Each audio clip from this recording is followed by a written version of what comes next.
James Brown and Jim Nance back here in New York, and as I mentioned as we were going to break that we try to have a little bit of fun here, and after 3 years it's become an established tradition that we examine this tournament with poetic license and minimal inhibition. You know, the rhymes come to mind with relative ease, so Mr. Brown, begin reciting, if you please. From behind closed doors emerged 64 teams with mascots and cheerleaders and championship dreams. But top-seeded Oklahoma was almost caught dozing. When they finally awoke, East Tennessee State was nose-to-nosing. John Thompson also lived through a nightmare. This one crept up through the back door. Pete Carrill's attack was eclectic, but then morning became electric, and the Hoyas escaped by the narrowest score. While Cool Hand Luke burst Robert Morris's bubble, Lou Henson's Illini showed few signs of trouble. The Big Ten, in fact, has run circles around the rest. Playing for all the marbles, on any given night, they'll come dressed. Even Michigan rallied behind Steve Fisher. Now that Bill Frieder is no longer their ticket, Bo Schembechler made it clear he'd have final say in what was fast becoming a sticky wicket. The Evansville Purple Aces had all the right cards in an overtime fight.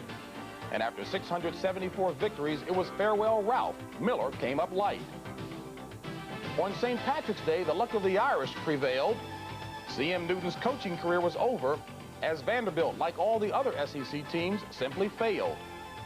Dale Brown went down, and Florida shed crocodile tears. Wimp no more, and yes, we're also out of volunteers. Instead, we have new faces like South Alabama, with peanut butter and jelly in the backcourt and an arrow bent out of shape. Or Middle Tennessee State, which is also in the thick of the Southeast scrape. But the early Cinderella story is Siena, whose spotted past includes a measly population. Stanford had waited 47 years for this NCAA bid, but the Cardinal bowed to the Saints and a mass celebration. La Tech beat La Salle to advance in La Tourney.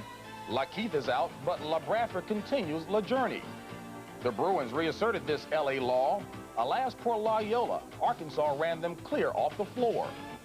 Thirsting for victory when a mere crumb won't do?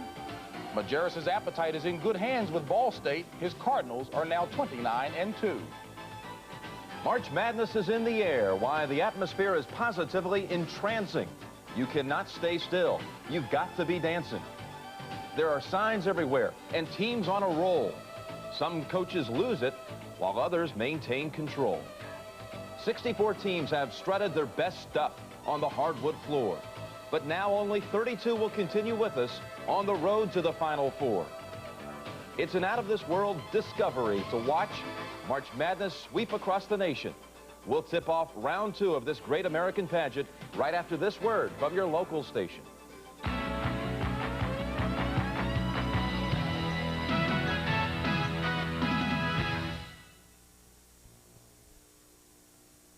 Computer company stop.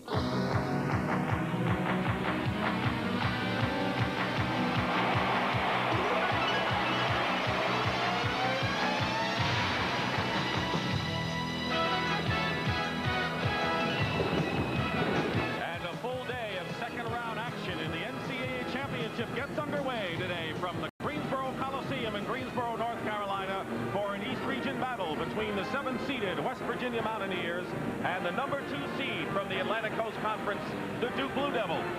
And the survivor of this game will play the winner of the 2 upset victors in round 1, Minnesota and 14th-seeded Siena, for the right to go to East Rutherford next week and the East Regional semifinals.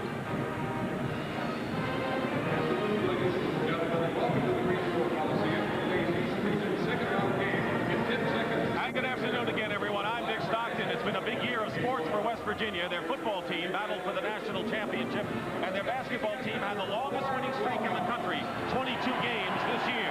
But they are facing a Duke Blue Devil outfit today that is attempting to get to the Final Four for the 3rd time in 4 years, not coincidentally because of the spanning of the career of the great Danny Ferry. The Naismith Award winner and the Player of the Year carries Duke's hopes on his shoulders this afternoon, and make no mistake about it, West Virginia and their coach Gail Cadlick is aware of it. Well, I don't think there's anyone in the country that doesn't know about Danny Ferry. He's a great shooter. He's a very smart player. He can play inside. He can play outside. He plays great defense. When they get in trouble, they go to him. He settles the team down. He just had a great career at Duke, obviously, and so at this point, we have a couple of guys who are looking forward to playing against him because he's gotten so much national publicity. He's our best decision maker, and he's our big-time player. I mean, he's our big play player. And for us to keep advancing, Danny's got to be the main component of our offense and defense. For us to win, though, today, I think we have to have an outstanding defensive effort. It's no surprise, Bill Raftery, that Mike Krzyzewski mentions the word defense, because that's what his game is all about. Well, the Secretary of Defense, the Bobby Knight disciple, and interestingly enough, it all breaks down to feel. They're helping one another and supporting because they care for one another now, and Duke's defense has improved. By the way, Quinn Snyder, the point guard for Duke, had migraines and almost did not play in this game, but he is okay and will start in this contest. And when we talk about defense, West Virginia really doesn't have to take much of a backseat. Gail Catlett's been doing it for years. Of course, Herbie Brooks and Steve Berger will pressure the basketball, and Quinn Snyder's going to have to value the basketball. But more importantly, they can't run the ball in a crazy fashion, in a frenetic fashion, where West Virginia is going to ruin their game plan. All right, so that's the story here. West Virginia and Duke in second-round action, and we'll return to the starting lineups here at Greensboro in just a moment. CBS Sports coverage of the NCAA Basketball Championship is sponsored by Pontiac. We build excitement. The good time, great taste of McDonald's. And by Epson America. When you've got an Epson, you've got a lot of company. And we welcome you back to Greensboro, North Carolina, and Greensboro Coliseum, 30 years old, seats 15,700 plus. Wake Forest has used it on their home on some occasions, and the scene of the second round action here in the East region in this 1989 NCAA championship. And right now, for the introduction of the starting lineups, let's join our public address announcer, Larry Dunlap. Good afternoon, ladies and gentlemen, and welcome to the Greensboro Coliseum for today's East Region second round game between the West Virginia Mountaineers and the Duke Blue Devils.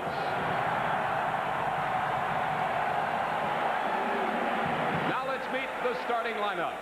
For West Virginia at forward, a 6'6" sophomore from the Bronx, New York, number 23, Chris Brooks. For Duke at forward, a 6'5" junior from Fayetteville, North Carolina, number 21, Robert Brickey. For West Virginia at forward, a 6'7" senior from Washington, D.C., number 24, Darryl Prue. For Duke at forward, a 6'10" senior from Bowie, Maryland, number 35, Danny Berry.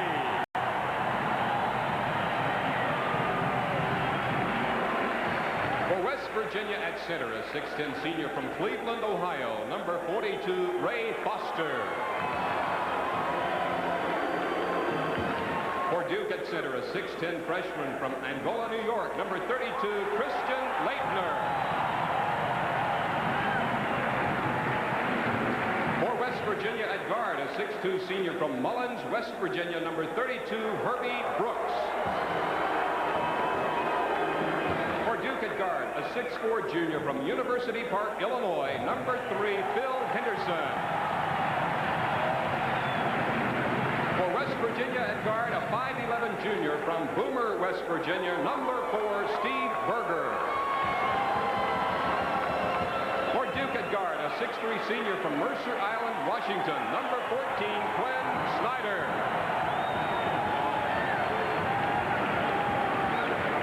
And introducing the head coaches for West Virginia in his 17th season, Gail Catlett. For Duke in his 14th season, Mike Krzyzewski. The Duke Blue Devils at 25-7 on the year. West Virginia 26-4.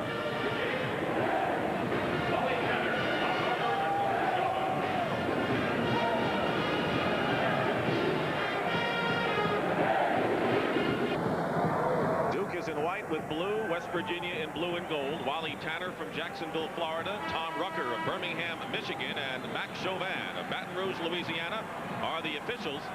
Interesting, these teams who have met 22 times in their history, dating back to 1951, have not met at all this decade. This would be the only time they would meet in the 80s. Duke on the violation takes over.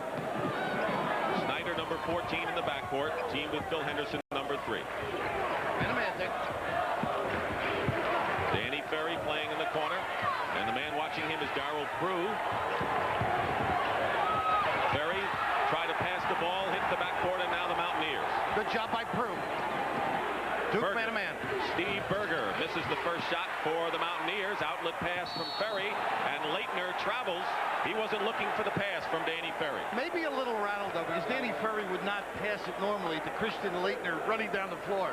Leitner at 6'10", a freshman from Angola, New York. Let's look for the prying inside by the Mountaineers. Gail Catlett's an inside coach. They'll try and find a weak link defensively. And they'll start with number 42, Roy Foster. And Foster, the center who was impressive against Tennessee in the first round, gives the Mountaineers the lead. And a transfer from Cleveland State after their ineligibility. Very talented player, and the turnover. On the turnover. Good control. Whistle. Herbie Brooks and the 3-second violation. Up at Herbie Brooks. He was on the end line. A lot of action on CBS Sports this afternoon. Ball State in Illinois, maybe not big a surprise with Ball State. The best record in the country against top-seeded Illinois at Indianapolis as part of the triple-header. Oklahoma, top seed against Louisiana Tech, will face off in the Southeast region. Siena, Minnesota here at Greensboro, the third part of the action. Danny Ferry misses, tipped by Foster. He controls. Very active big man inside. Great transfer from Cleveland State. Played with Mouse McPadden over there. Kevin Mackey had a great club, unfortunately for them. Losing the ball out of bounds is Herbie Brooks, and then still another turnover. That's the 12th turnover against the Mountaineers. There's the shooting percentage, and no surprise really that Duke is at 40% because only 12 opponents have shot better than 40% against West Virginia this year. And of course, Duke knowing keeps going after you, makes you or creates turnovers for themselves. Ferry, the baseline misses. Pulling it down is Chris Brooks. 4 minutes remaining in the first half. West Virginia with another opportunity to tie it up. Good fake by Wade Smith. You're not supposed to be able to do that. His own rebound. The Virgin Islands, you're not supposed to be able to do that. He must have had a backboard up when he was. Bill Henderson penetrates. A talent. Chicago area kid, can shoot it, can penetrate, can take over the point position. Very intelligent play when Snyder has to go to the Pines. You can see where Duke has scored most of their points inside. West Virginia has had to rely on the outside shooting. John Smith has replaced Robert Brickey in the Duke lineup. 3.5 remaining. That was like a 4-point turnaround when Smith missed the shot and Duke countered at the other end. The pressure on the ball once you pick the dribble up, that's key for Duke. Foster, high post. Chris Brooks. Leitner the rebound. Christian Leitner with a rebound to Quinn Snyder. 3-on-2 break for Duke. Danny Ferry got away with a foul. Out of the coach's box. Oh, he's been out of the coach's box all day. That doesn't count with Rick. Anderson. Boy, he elevates nicely on that jumper. Anderson. Illinois' ball on the turnover. That is 20 turnovers for Majerus. Now, the last time this club went to Minneapolis, which is where they're going to be going, it wasn't such a good trip for them, but they'll be tough competition for anyone. This figures to be win number 6 for the Big Ten. Illinois moving along. Earlier, the ACC pocketed another one. Duke eliminating West Virginia 70-63. Minnesota could make it 7-0. And Oklahoma, after struggling with their first round game, winning by a point, they are showing that impressive run and gun offense again this afternoon. Not over and 106 points already for Coach Billy Tubbs and the Sooners. And they are pulling it out. You know, Billy, only 3 players this year have scored 20 points against Ball State. Nick Anderson is the 4th with 22. Lowell Hamilton has 19. So Majerus' defense has been tough against the star personalities, but here today, Anderson in impressive fashion. He can move that shot of his from either side on the baseline. He can do it well. Eli Parker from Western Michigan was one of those. Walker Lambie out of Northwestern, and the other guy did it to that outstanding player Jason Matthews of Pittsburgh. So As you say, they've been tough on individual scores and holding people down in the 40% range. 2 minutes. They need some of the threes, some turnovers. Here's their specialist in the three. He'll take it in for a 2, hits the side of the glass. Off comes potential layup for the Illini, but Smith couldn't get it. Oh, the good follow-up is good. Score the basket. Just great hands by Nick Anderson. None of the ball handling on that break was very good, but Anderson was able to convert. Kid's an outstanding player. If Illinois' lead holds up and they win it, they would take on the winner of our second game today, Louisville and Arkansas. And Louisville a very slight favorite in that game. Well, Brent, when you talk about Prop 48 kids not able to make the adjustment after sitting out a year, Anderson's one of those that kind of turns things around. Because last year he made second team All Big Ten, and it sure hadn't slowed him down in his second year of playing. One of the premier recruits out of Illinois as a senior in high school. Proved to be every bit as good as his press clipping. Nice fake by Kidd.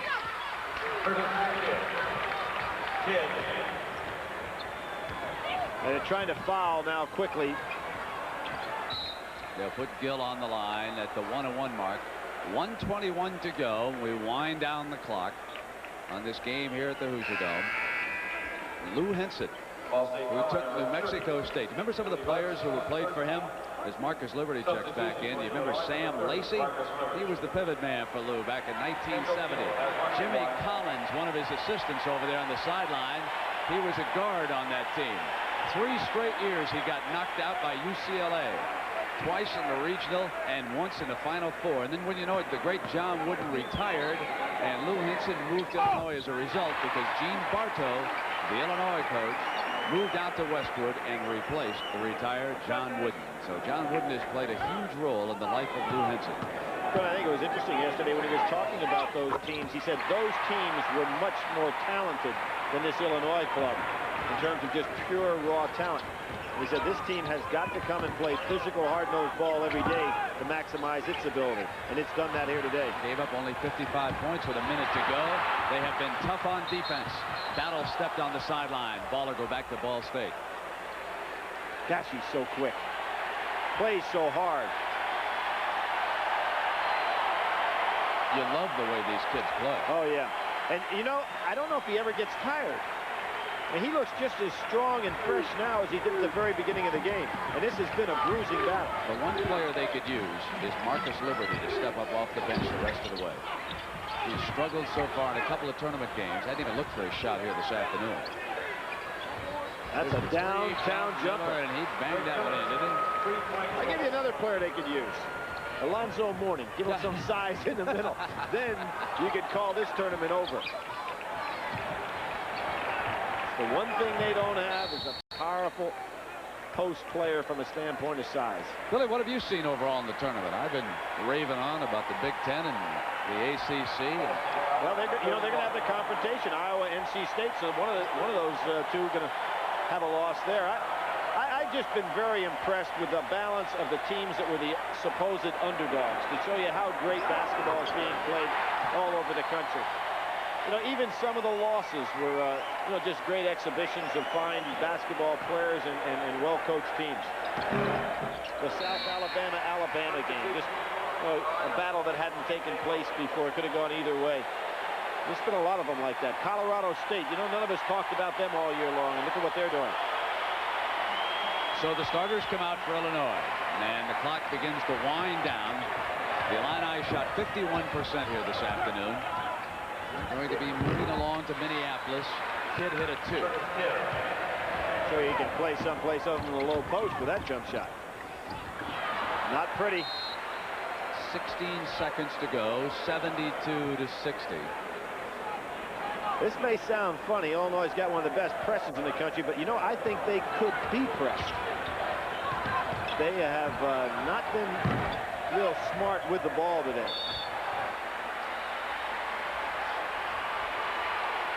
Now, Rick Majerus, one of his recruits coming to Ball State. Lou wants a timeout. Yeah, I don't think Lou is happy with the way his team's handling the ball. So we'll take a break. And Henson going to send in another sub here for the final 7 seconds.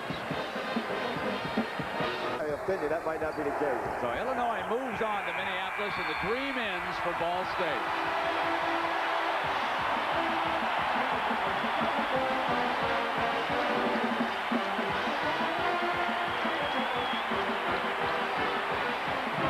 A 12-point difference. Illinois wins it by 12, 72-60. For Billy Packer, I'm Brent Musburger. Let's send you to the James Gang in New York. All right, so Illinois a winner, and Oklahoma has just won as well. So 2 #1 seeds advancing on to the Sweet 16. Illinois advancing on to the Metrodome, and will play in Minneapolis on Friday night against the winner of Arkansas and Louisville. Let's talk about Chevy MVPs from that game today. All right, for Ball State, Paris McCurdy had a good game as Ball State tried to hang in there. And for Illinois, it's Nick Anderson, the MVP for Illinois. Right now, we're going to take a good look down in Greensboro, North Carolina. A great game going on down there. Siena obviously still believing in miracles. They are only trailing Minnesota by 1 point take. They just took a lead by 1. And we're going to check in with our announcers down there, Dick Stockton and Bill. A freshman from Kentwood, Michigan, and as we see the 2 teams advancing from Greensboro, what do you see in a Minnesota-Duke matchup in East Rutherford Friday? It depends how Minnesota reacts to the great pressure, particularly on the guards. Can they make the entry pass? Duke, as we noted, played great second-half defense, but I'm impressed with the composure and the bounce-back ability of Minnesota. Foster misses the free throw. 34 seconds to go, 80-63 the score. Rebound pulled out by Brazulis. Here is Middleton. And Middleton gets the basket. Well, Siena was leading in the game after coming back from a 14-point deficit. They were up 57-56, and then Minnesota on a 24-8 run put this game away. Middleton with the layup. And that'll do it. Minnesota has advanced to the Eastern Regional Semifinals. Clem Haskins, the victor over a game Siena team as Cinderella reaches midnight here in Greensboro. Final score, Minnesota 80, Siena 67. Willie Burton, the high scorer, with 19 points and 11 rebounds for the Golden Gophers as the Big Ten keeps all 5 alive in the NCAA Tournament. So Duke with a 70-63 win over West Virginia, and Minnesota triumphing 80-67 will advance to East Rutherford, New Jersey. Right now, let's send you back to New York to Jim Nance and James Brown. Thank you. And again, the Big Ten very impressive in this tournament to this point. 7-0. 2 teams today advancing on to the Sweet 16. Illinois and now Minnesota, with Iowa, Indiana, and Michigan on tap. Second round action tomorrow. Minnesota will go to the Sweet 16 for the first time since 1982. You can't say enough about how well drilled this team is from Coach Clem Haskins. I hate to see the season come to an end for Siena, but let's get the Chevy MVPs out of the way for Siena. It's Jeff Robinson who completed the game with 23 points, and for the Golden Gophers of Minnesota, it was Melvin Newbern with 15 points, one of a strong supporting cast for the Golden Gophers. And we'll have more on our halftime show right after this message from your local station.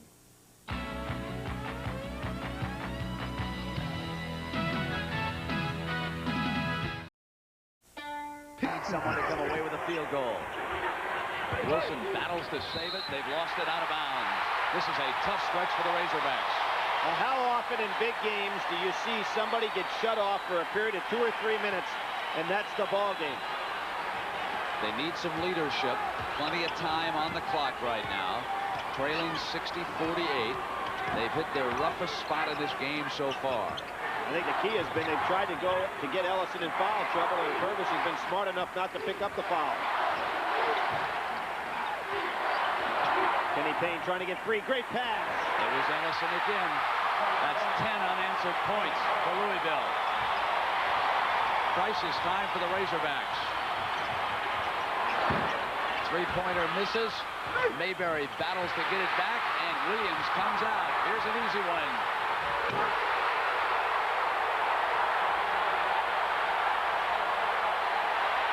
Great hit ahead, and right now we find the Arkansas club really looking for somebody can get them a basket. They really have no go-to guy in this situation.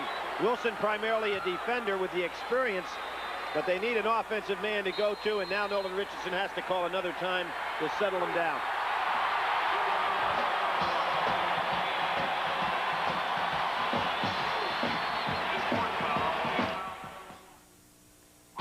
Let's get a taste of what's happening in Boise between DePaul and UNLV. Early second half, all tied at 44.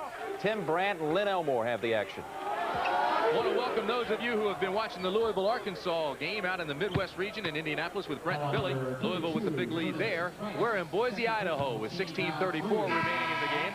And the running Rebels of UNLV are tied with the Blue Demons.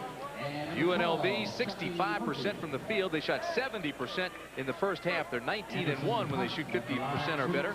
But the story, Len Elmore, has been turnovers. Turnovers by DePaul. And in the first half, DePaul did give up an awful lot of points on turnovers. Here in the second half, though, beginning the second half, it's been all on Terrence Green's shoulders. He's been handling the ball an awful lot, and he's recognized the advantage he has over the smaller guards of UNLV, and he's been taking it to the basket. The running Rebels built a 10-point first half lead. Then DePaul outscored UNLV in the last 7 minutes of the first half, 20-10. Right now, it's 46-44 Rebels. And although Chucky Green, who is the point guard for the team, is back in the game, it's still Terrence Green who's handling it because he's now got a better feel for what's happening. If a shot is open, he's going to take it. David Booth off balance, can't get his shot to go in. 3-0-1 Butler.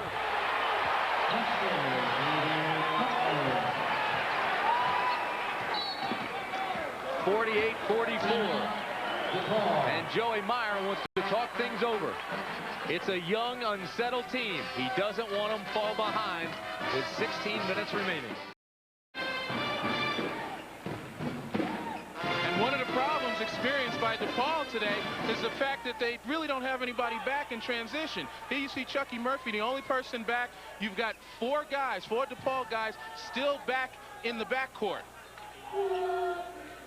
And now, nice play by Greg Anthony in forcing Chucky Murphy to commit himself, and he dishes off to David Butler for the dunk. DePaul has got to get back to giving up too many easy baskets on turnovers and failure in transition. Otherwise, they'd be ahead. Louisville leading Arkansas. The winner of that game moves on to play Illinois. That's in the Midwest region, taking place in Indianapolis. This is Murphy. His shot is short. DePaul now 2 for 6 after shooting 70% in the first half. Hunt can't get his to go down. Scurry can't hit. Augman with the turnaround jumper, and he's fouled. Give a lot of credit to the Windex man. He swept the boards on that one. Moses Scurry got down really quickly, even though DePaul, after the timeout, I'm sure made the adjustment and got people back. After Scurry keeps the ball alive, it gets out to Augman, who takes a shot which is fairly off balance for him. But again, he's such a versatile player. There's an awful lot he can do from inside and from outside, as we saw. The foul was on David Booth. That's his second. You see the numbers with Stacey Augman. Now, UNLV is just 2 for 12 from the field after shooting only 39% in the first half. Augman can't convert the three-point play. The rebound goes to Booth. See Chucky Murphy out of the game right now. He's just having a tough day, and it's a really tough day for a freshman in an NCAA tournament game. Nice pass to Scurry, and he's fouled by Booth.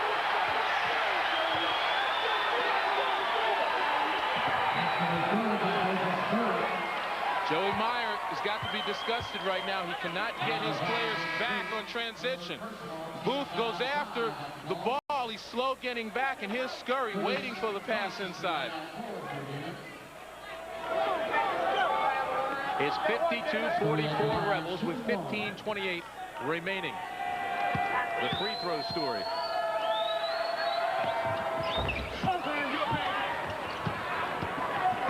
UNLV on an 8-0 run over the last 4 minutes.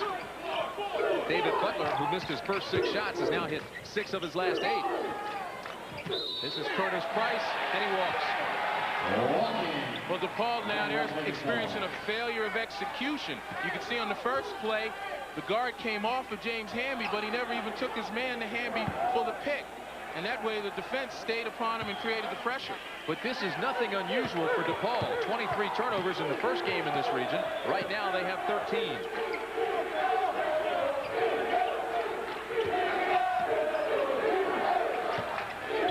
DePaul recognizing the difference difficulty they've been having in containing people inside are now running somewhat of a 3-2 zone inside. Inside to Butler, and he's fouled. DePaul beat Memphis State. Almost lost a 10-point lead down the stretch. Finally won that game at the foul line. And UNLV survived a slowdown game with Idaho. So it's DePaul and UNLV, the winner, to move on to Denver. Arizona and Clemson coming up later this afternoon in this doubleheader for the West Coast. So we want to advise those people to stay with us. We'll be bringing that game to you out west. Right now it's 52-44. UNLV with 14:55 remaining in the ball game. Butler 16 points, 4 for 6 from the line.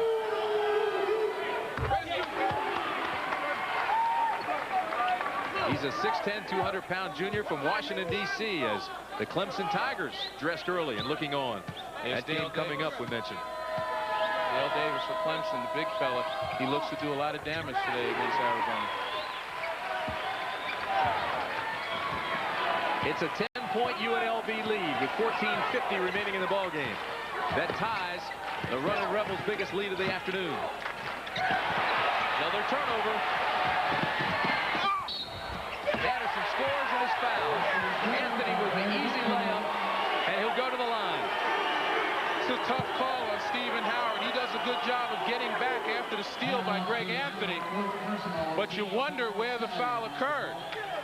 See, Howard again is the only one back. Good speed for a big guy. He swings at the ball, and from the official's angle, it looked as though he touched him, but I don't know. For Stephen Howard of DePaul, that's his 4th personal.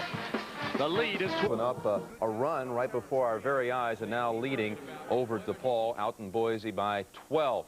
Now in that game at the Hoosier Dome, Louisville and Arkansas. That is an 11-point difference with 8 minutes left on the clock. However, back comes Middle Tennessee State into the tournament. This team was down 16 in the second half. They're trying to make a run at Virginia. The difference is 2:07 mark. He's out. But that'll bring in Felton Spencer. No, they're going to go back with Sullivan. Denny's, let's see, no, he is. That was my choice, too. I thought Felton Spencer should be the man. It looked like Denny was going to put Sullivan in, change his mind, but Spencer's coming out there, as is Sullivan. Terrific performance for Purvis. 21 points, 15 rebounds, 8 assists, and 3 blocks. Remember yesterday when Denny told us the key to winning a national championship is your players have to elevate themselves to another level of performance. Purvis did that. He also said on the negative side, you can't have a starter that plays much below his normal game. You could say today Payne didn't have his normal game, but I'd have to say that all in all, Louisville got the kind of performances they needed out of their starters. Still at 10, and without Purvis in there. Spencer dumped it back in the corner. Triple team should be an open Cardinal somewhere. But Bradford Smith brings it down, and Williams will bring seconds off the clock. They've got to look to score here. Sullivan was open momentarily on the baseline. They've got him again.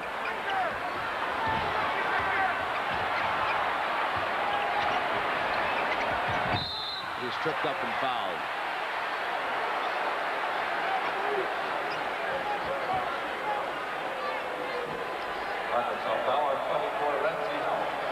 Bradford going down. He checking out, making sure his pitching hand didn't get hurt. I kidded him a while ago about, is he going to throw baseball? He says he occasionally goes and throws some. Everybody knew it. He was a high school phenom, but has made the big baskets here in the second half for Louisville.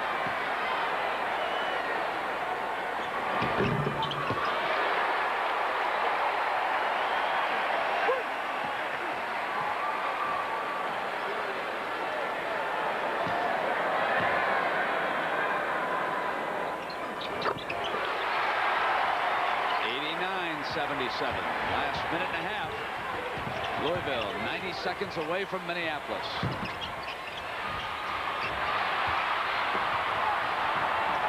It's 3-on-1, and Spencer jams, and it comes back out.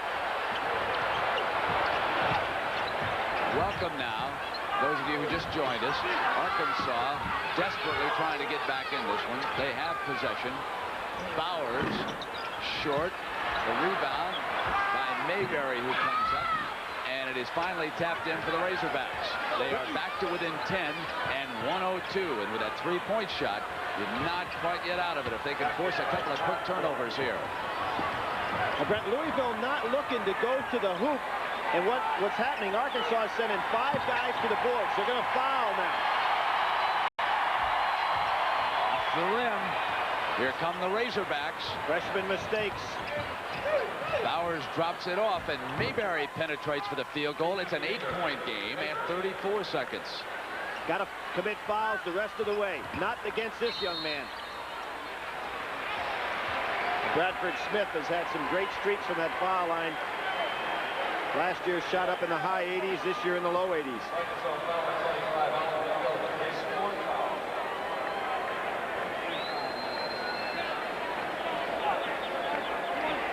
24 points for Bradford Smith here this afternoon. As big a game as Purvis Ellison had, this young man may have been really the key. As when Ellison sat down, he came up with the big shots. Hit those 3 shots on the left baseline, which were so important to the success of the Louisville Cardinals here this afternoon. And Bernie distributed the ball very well, too, throughout the course of this game. Back to 10 with 28 seconds remaining.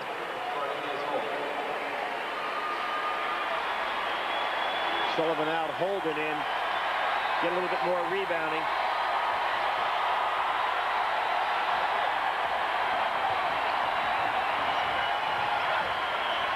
So it begins to wind down now on a young Arkansas team, and for Louisville, they're going to move on.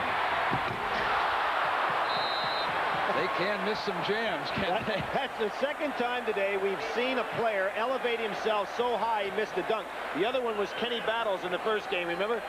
He just got up so high. You know, the kid high jumped 6'10" as a junior in high school. And they'll see each other next Friday night in Minneapolis. Oh, that was a downtown bomb. Brings it back to within 7. And they foul with 4 ticks left on the clock.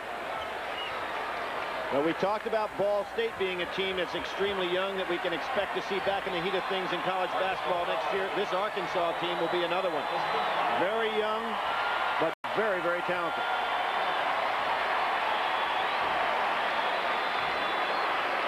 So the number 1 seed and the number 4 seed will move on in the Midwest region. Neither of the 2 top seeds here have been upset. And tomorrow in the Midwest, down in Dallas, the number 2 seed Syracuse will take on Colorado State, and number 3 Missouri matched against Texas. And then the winners there also will move on to Minneapolis. Meanwhile, Duke and Minnesota are headed to the Meadowlands in New Jersey, where they will play each other.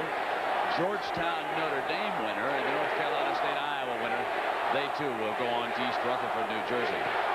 And Brent, when you talk about the potential of the foursome getting to Minneapolis, that regional had 4 teams that, in my opinion, at one point in this season had to be considered the best teams in the country. You talk about Syracuse, the great run they had early on, Missouri, the great run that they had in midseason. This Louisville club in January had to be considered the best. And, of course, the Illinois team we just saw. So, you know, 4 real top-notch teams if they all are fortunate enough to get there.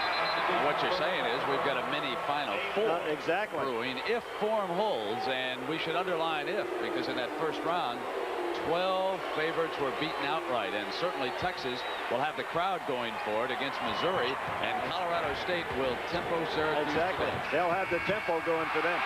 Louisville moves on. Denny Crum, who's had such great success. He's the only coach to make 4 Final Four appearances in the 80s. This is his 15th NCAA tournament.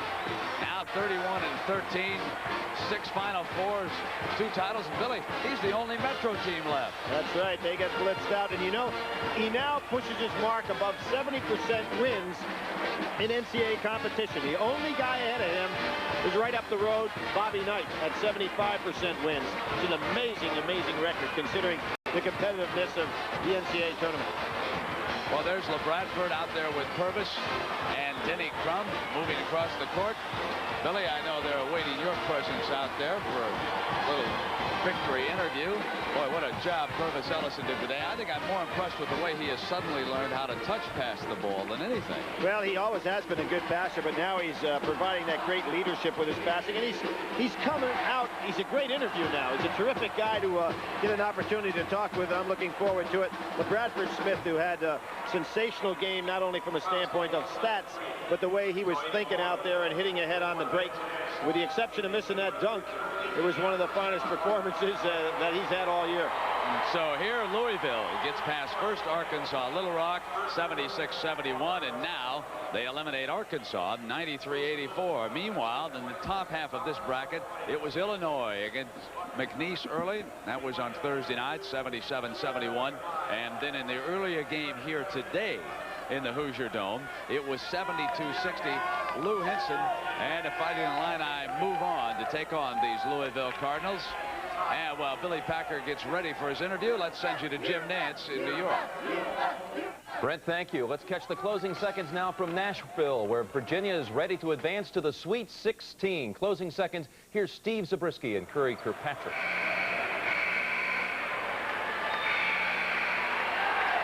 Steve Zabriskie and Curry Kirkpatrick, as wholesale substitutions abound here at the Southeast Region Game 2 of the second round in Nashville. Middle Tennessee State has made a couple of runs at Virginia, but the Cavaliers have turned them back, and now the starters are being removed by head coach Bruce Stewart, as Virginia also substitutes freely for the final 26 seconds of the game. Oklahoma advanced earlier, 124-81 over Louisiana Tech, and now Virginia leading 102-88 here with 26 seconds left. Will meet the Sooners Thursday and Saturday. Actually, they'll meet them Thursday in Lexington. The backcourt for Virginia has really been the story. Morgan has 31 points. Crotty, along with him, has 25, a career high. And the shooting percentages, Curry, have been torrid, really, for both teams. Dan Crotty with 2 career highs here, 24 the other night against Providence in the 197 victory. And boy, Virginia came very close to losing that game, Steve, as we saw 2 shots from Palazzi. If one of them goes down, it's tied, but they come in here and get 104 again today with Crotty another career high. Richard Morgan made the free throws to give him 33 for Virginia, the same total he had Thursday night against Providence. Turnovers up and down the floor.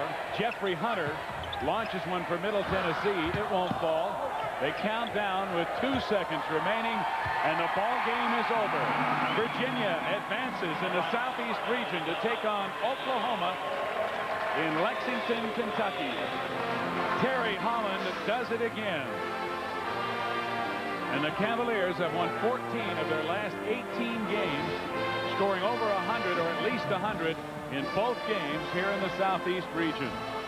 The final score of Game 2 in the second round of the Southeast, once again, Virginia 104, Middle Tennessee State 88. Virginia advances to meet Oklahoma next Thursday in Lexington, Kentucky. For Curry Kirkpatrick, this is Steve Zabriskie saying so long from Nashville, Tennessee. CBS's coverage of the NCAA Basketball Championship will continue here on CBS. Again, the final, Virginia 104, Middle Tennessee State 88. Now, let's go to Jim Nantz and James Brown in New York. Steve Zabriskie, thank you. And Virginia goes over the 100-point mark for the first time, back-to-back games for that school for the first time since 1955. And now next up, Virginia and Oklahoma. Those two met last year during the regular season, and Virginia lost by 48 points to the Sooners. Let's go to Boise now and pick up the final minutes of that game. And Tim Brandt and Lynn Elmore will have the action for you after this message from your local station.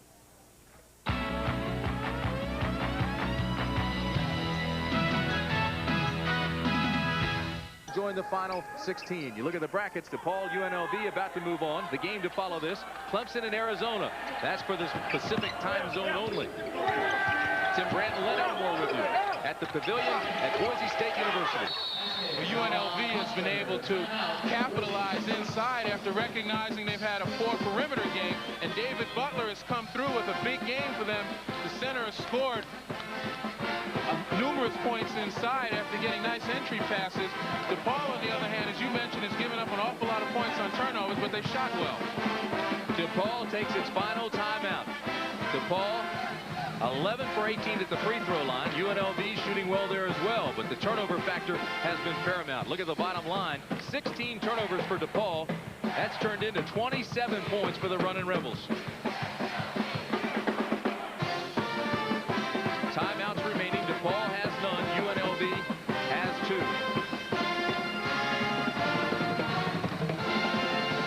Len Elmore, talk about DePaul and what shot they have with 1:46 remaining in the ball game. Well, you know the old saying, slim and none. They do have a shot if you wind up getting the ball inside and getting quick shots. They have to get possession of the ball on the other end, and that is fouling, because UNLV is going to wind up holding the ball and they're going to milk the clock. You foul guys like Moses Scurry, who's shooting 49%, get the ball back, come down with a quick shot, get it in, maybe even a three-point play. If not, spot up on the three-point area, and you've really got to fire from three-point area. For UNLV, Stacey Augmon has 16 points. David Butler, 23. Moses Scurry, 13. Greg Anthony, 10. So it's been balanced scoring. For DePaul, it has been the senior, Terrence Green, with 27 points, keeping DePaul alive. Although that door is rapidly closing on the Blue Demons.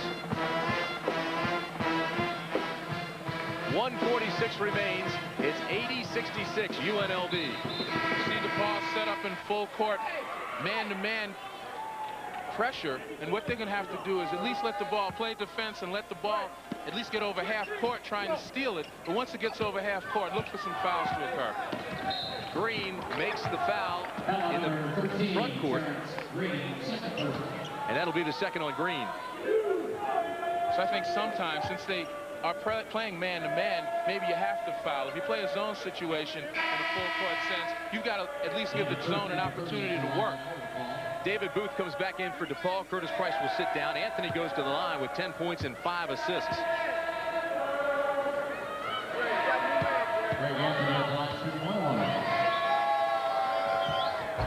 Anthony can't get it to go. Rebound, DePaul. Got to push it up for quick shots now. They can't dilly-dally with passing it. Green takes it in the lane, shoots left-handed. Augmon with the rebound. UNLV just playing to run the clock down now as we approach 1:25. Melvon Foster, they've got a foul right here. Terrence Green with the foul, that'll be his third. Melvon Foster had an opportunity to foul and maybe save some valuable seconds, but he neglected to do it. Look at Joey Meyer in his 5th year. Gone to the NCAA's 5 straight years. DePaul has averaged 24 wins the last 12 seasons. Percentage-wise, these are the 2 of the winningest teams in the country. They rank among the top 4, with North Carolina and Georgetown being the other 2. Anthony 0 for 2 at the line, 10 points. And he misses that one. This is Green. Nice pass inside to Grundy. Now you've got to turn around and pick up your men. You can't run back to half court. You've got to get them before they get the ball in bounds. That cuts the lead to 12 as we approach the 1-minute mark. UNLV spreads the floor. DePaul better be careful, Len, for the intentional foul. Green was just reaching out and grabbing. Well, you got to go after the ball, but what happens is if you don't pick them up early, you've got little guys like Greg Anthony and Anderson Hunt who handle the ball really well. Little water bugs that scoot around, you'll never be able to catch it. That foul is on Booth, and that is called intentional, I believe. It is. That's the 4th personal against Booth. And that's about as serene as you'll see Jerry Tarkanian right now. He knows he's in control of this ball game. So it'll be a 2-shot foul in the ball. Intentional on David Booth. Booth, 6'7", 170-pound freshman from Peoria, Illinois. By far the most confident player on the DePaul squad. And Stacey Augmon will go to the line.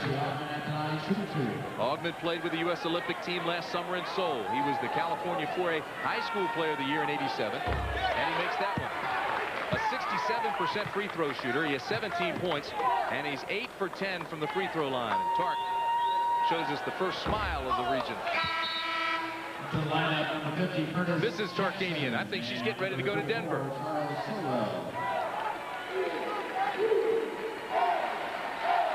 45 seconds remain. The Rebels are going to the final Sweet 16. Already in Minnesota, Duke, Oklahoma, Illinois, and Louisville.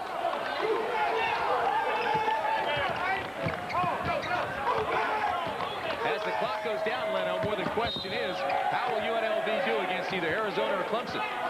Well, UNLV today has exhibited an inside game, something you don't normally attribute to the types of teams that Jerry Tarkanian's had before. They're usually a run-and-gun perimeter shooting team with great offensive rebounders. But David Butler has given Arizona or Clemson an awful lot to think about.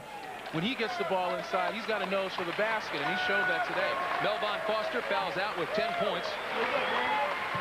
And UNLV moves on. They'll play the winner of Arizona-Clemson, which is up next. That game can be seen in the Pacific time zones only. And they'll meet next Thursday night in Denver.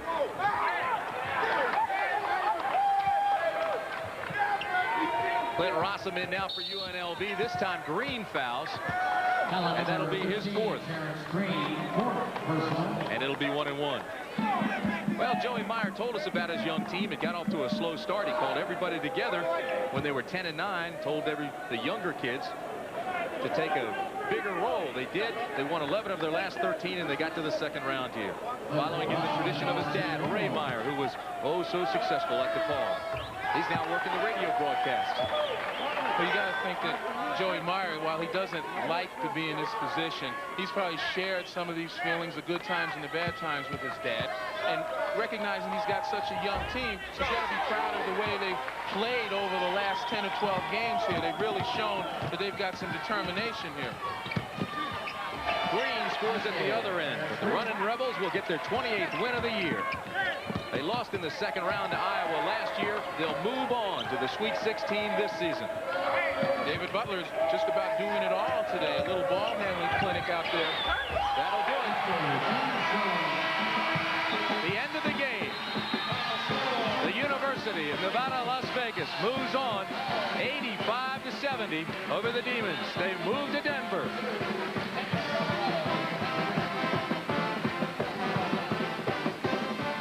How do you figure your...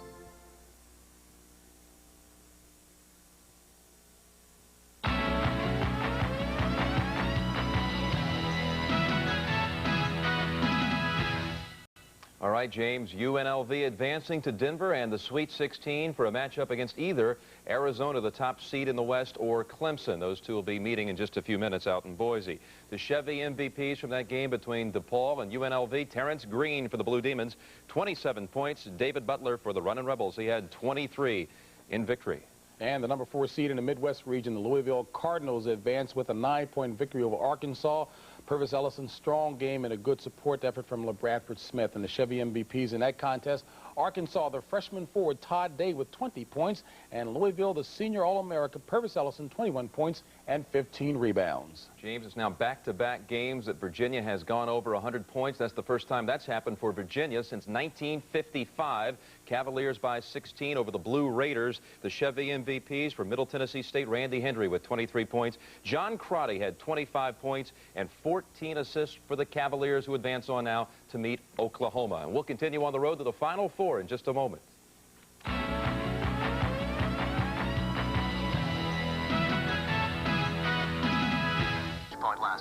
Well, 7 teams have advanced now to the Sweet 16. One more will come in by the end of the night. That's Arizona and Clemson. And for you folks on the West Coast and for parts of South Carolina, you'll be seeing that game in a matter of moments. Now, for everyone tonight, you'll be seeing the World Figure Skating Championships from Paris. That's coming up 8 o'clock Eastern Time on CBS, and we'll continue in just a moment.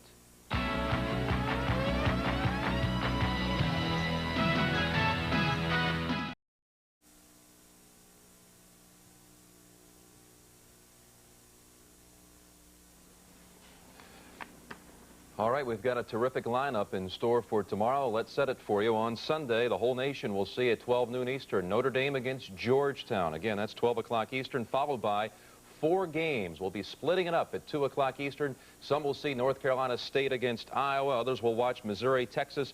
Some will see South Alabama against Michigan. Others will watch Evansville and Seton Hall. The third game of the triple-header, well, some will see Indiana against UTEP. Others will watch the UCLA North Carolina game.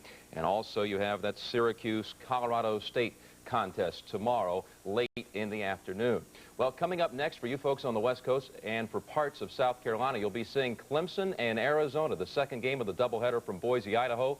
For the rest of you, we'll see you back here tomorrow as we continue on the road to the Final Four. So long, everybody.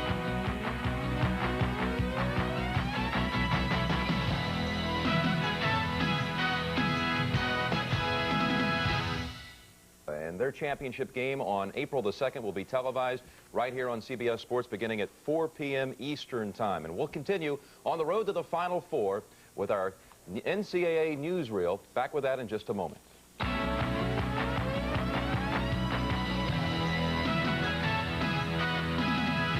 Time of year for us because we know there are millions of stories along the road to the Final Four. And our CBS Sports correspondents are constantly ferreting out those special items that all add up to the big picture.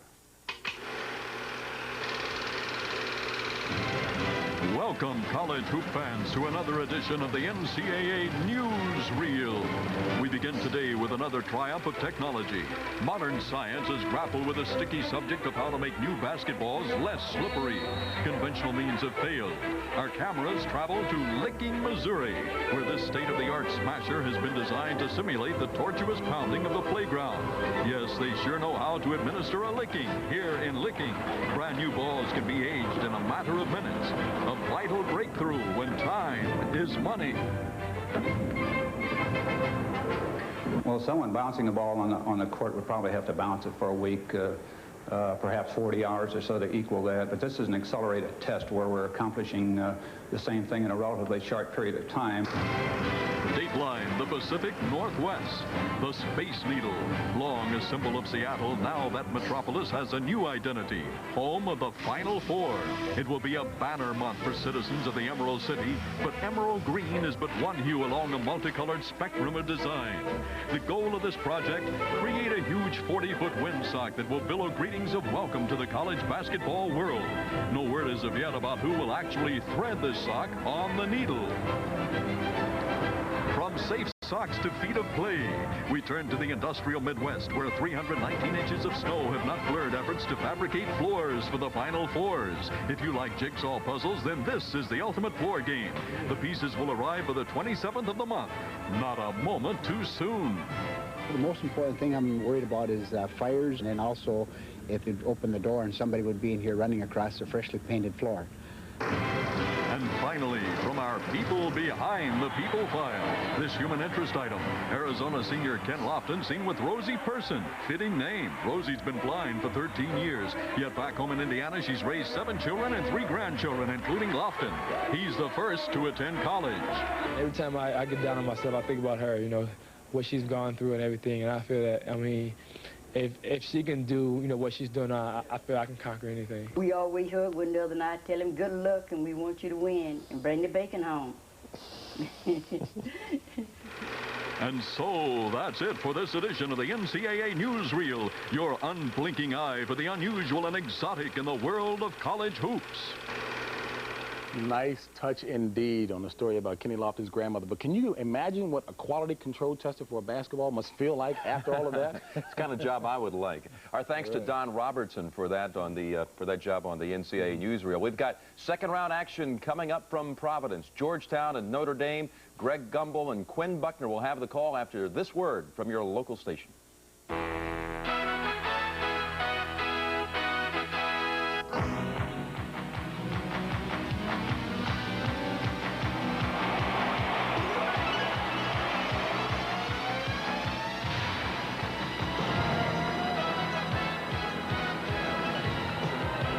Welcome to Providence, Rhode Island for the continuation of East Regional play. In round 2 this afternoon, Notre Dame Fighting Irish take on the Hoyas of Georgetown.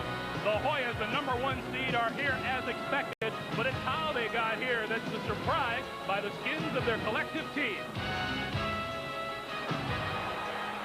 Lappin. Mueller fires. No, the Hoyas escape. And I mean escape. So the Hoyas Friday night survive the upset bid by Princeton and move on to face the Fighting Irish this afternoon. Hello, everyone, and welcome to the Providence Civic Center. I'm Greg Gumbel along with Quinn Buckner. And Quinn, Hoya fans may not believe it, but perhaps Friday night scare could be the best thing that had happened to Georgetown. Well, Greg, I think it is. This style of play that beat you. Pete Carell and Princeton played the slow-down style of play. Georgetown got away with the victory. They have to feel real good about their chances to go in this tournament. So now, Georgetown moves on to face Notre Dame, and today we have a very exciting matchup in the middle at the center position. Well, Alonzo Mourning is a great center. He's a shot blocker, keeps the ball in play, and something he's very much going to need this afternoon because the young man he's going on the other side, LaFonso Ellis, great offensively, can get to the board, shoot the ball. It's really going to have a good game this afternoon in order for Notre Dame to have a shot at this. Interesting matchup of coaches this afternoon as well. John Thompson of Georgetown, Digger Phelps of Notre Dame. I asked both coaches about today's game.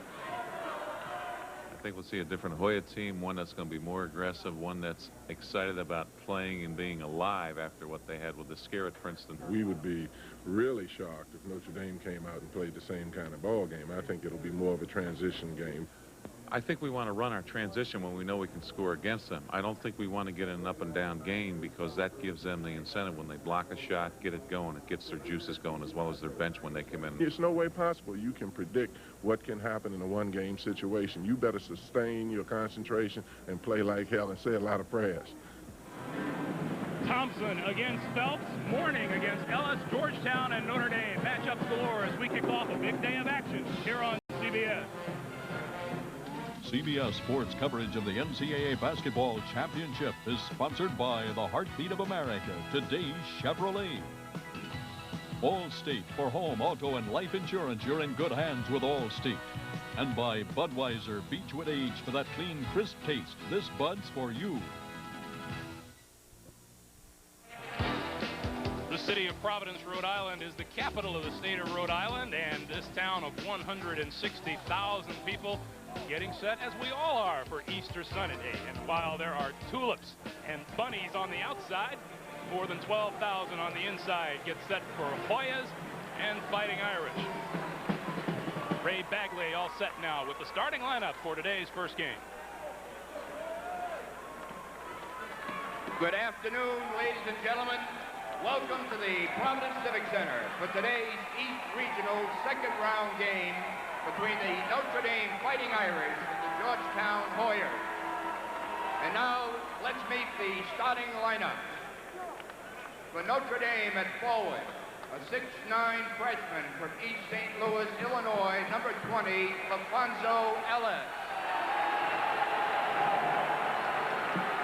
For Georgetown at forward, a 6'4" senior from New Orleans, Louisiana, number 21, Jaron Jackson.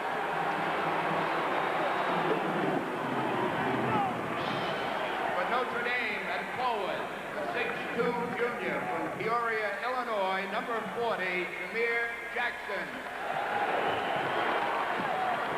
For Georgetown at forward, a 6'7" sophomore from Glen Arden, Maryland, number 52, John Turner. For Notre Dame at center, a 6'9" junior from Buffalo, New York, number 50, Keith Robinson. For Georgetown at center, a 6'10" freshman from Chesapeake, Virginia, number 33, Alonzo Mourning. For Notre Dame at guard, a 6'1" sophomore from New Orleans, Louisiana, number 10, Tim Singleton. For Georgetown at guard, a 6'2" junior from New Orleans, Louisiana, number 12, Dwayne Bryant.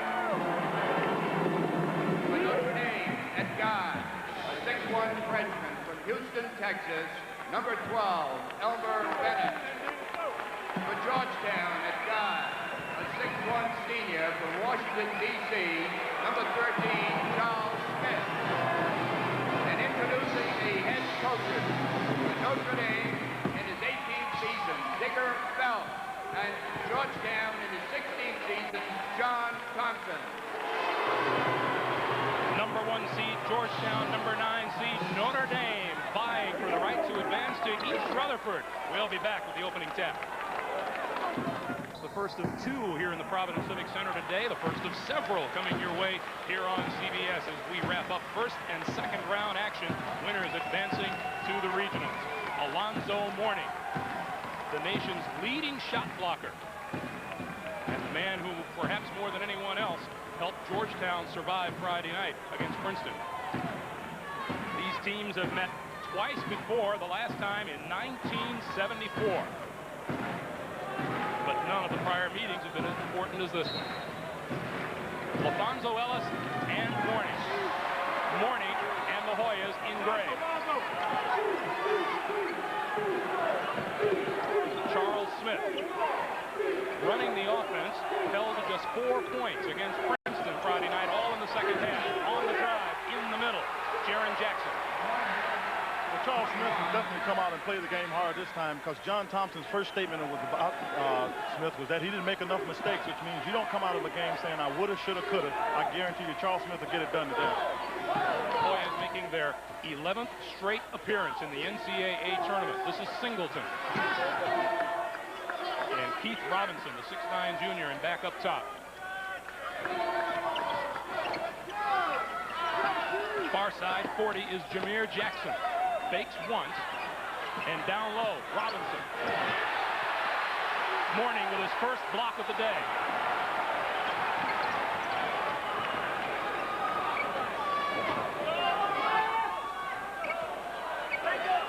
Mourning posts up, kicks it back outside. Smith for three.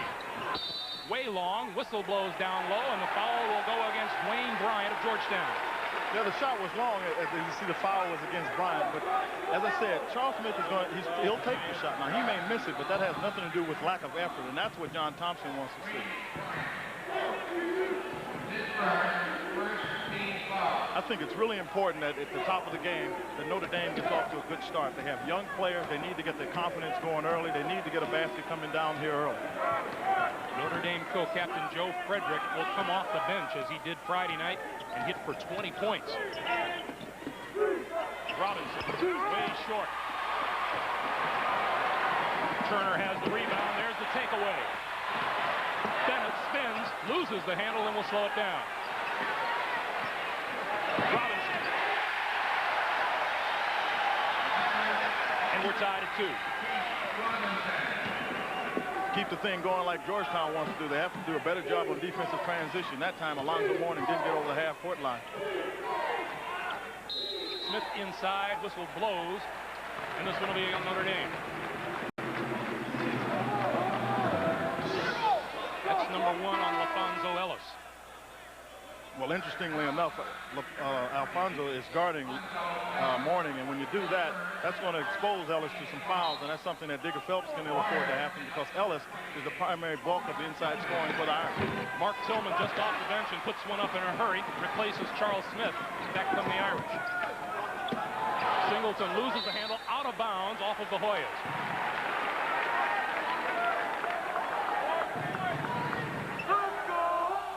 Don Rutledge, Richie Ballesteros, Gordon Court, the officials for this afternoon's game. Some people may think the way Princeton approached Georgetown Friday night is the way everyone should do it. Quinn, not everybody can do that. No, they really can't. You know, it's difficult to change your style of play. You've been running it up and down the court all year. To change it for a couple games, it's just too hard to do. Jackson's shot is long. Ellis. Loose ball underneath.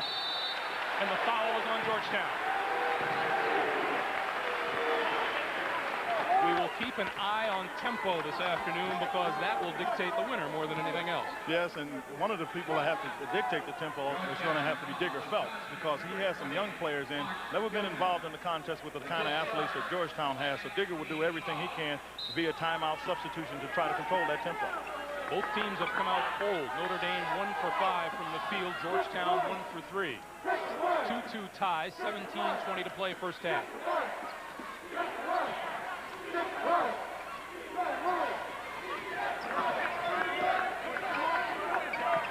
Tim Singleton, the 6'1" sophomore.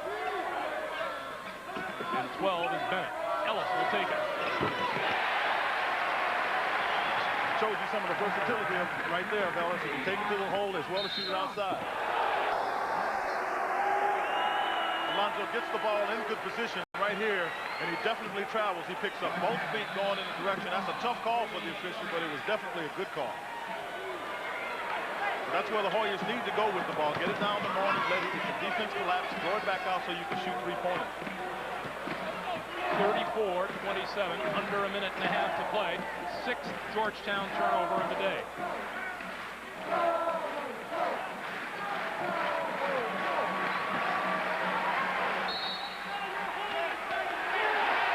And this one will go against Alonzo Mourning. John Thompson does not approve. No, he doesn't. He's trying to get the call he feels should be called on both ends the same way. He did not feel that happen on Alonzo on the other end. Alonzo gets the call down here.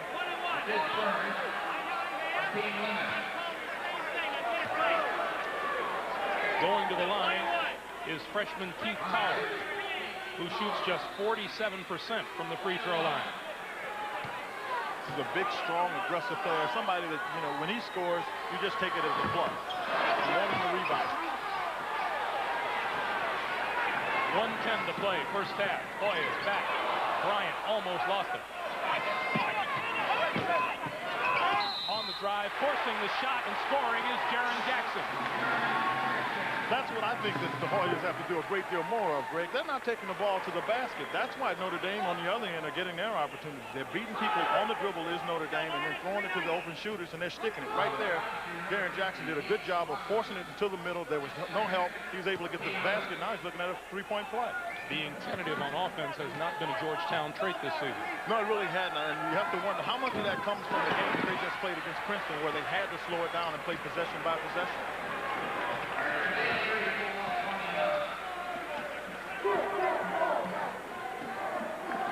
50 seconds to play, first half.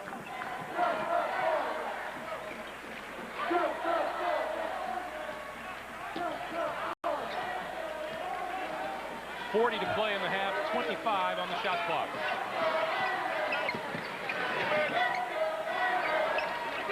If the Irish run it all the way down, Georgetown will have 15 seconds left. Singleton into the lane. Shot clock is at 5. Frederick to the baseline. Fall away. And here comes Winston. Stripped of the ball by Singleton. Up ahead for Robinson, who scores. 5 seconds. Dwayne Bryant for Smith. At the buzzer, hits the three-pointer.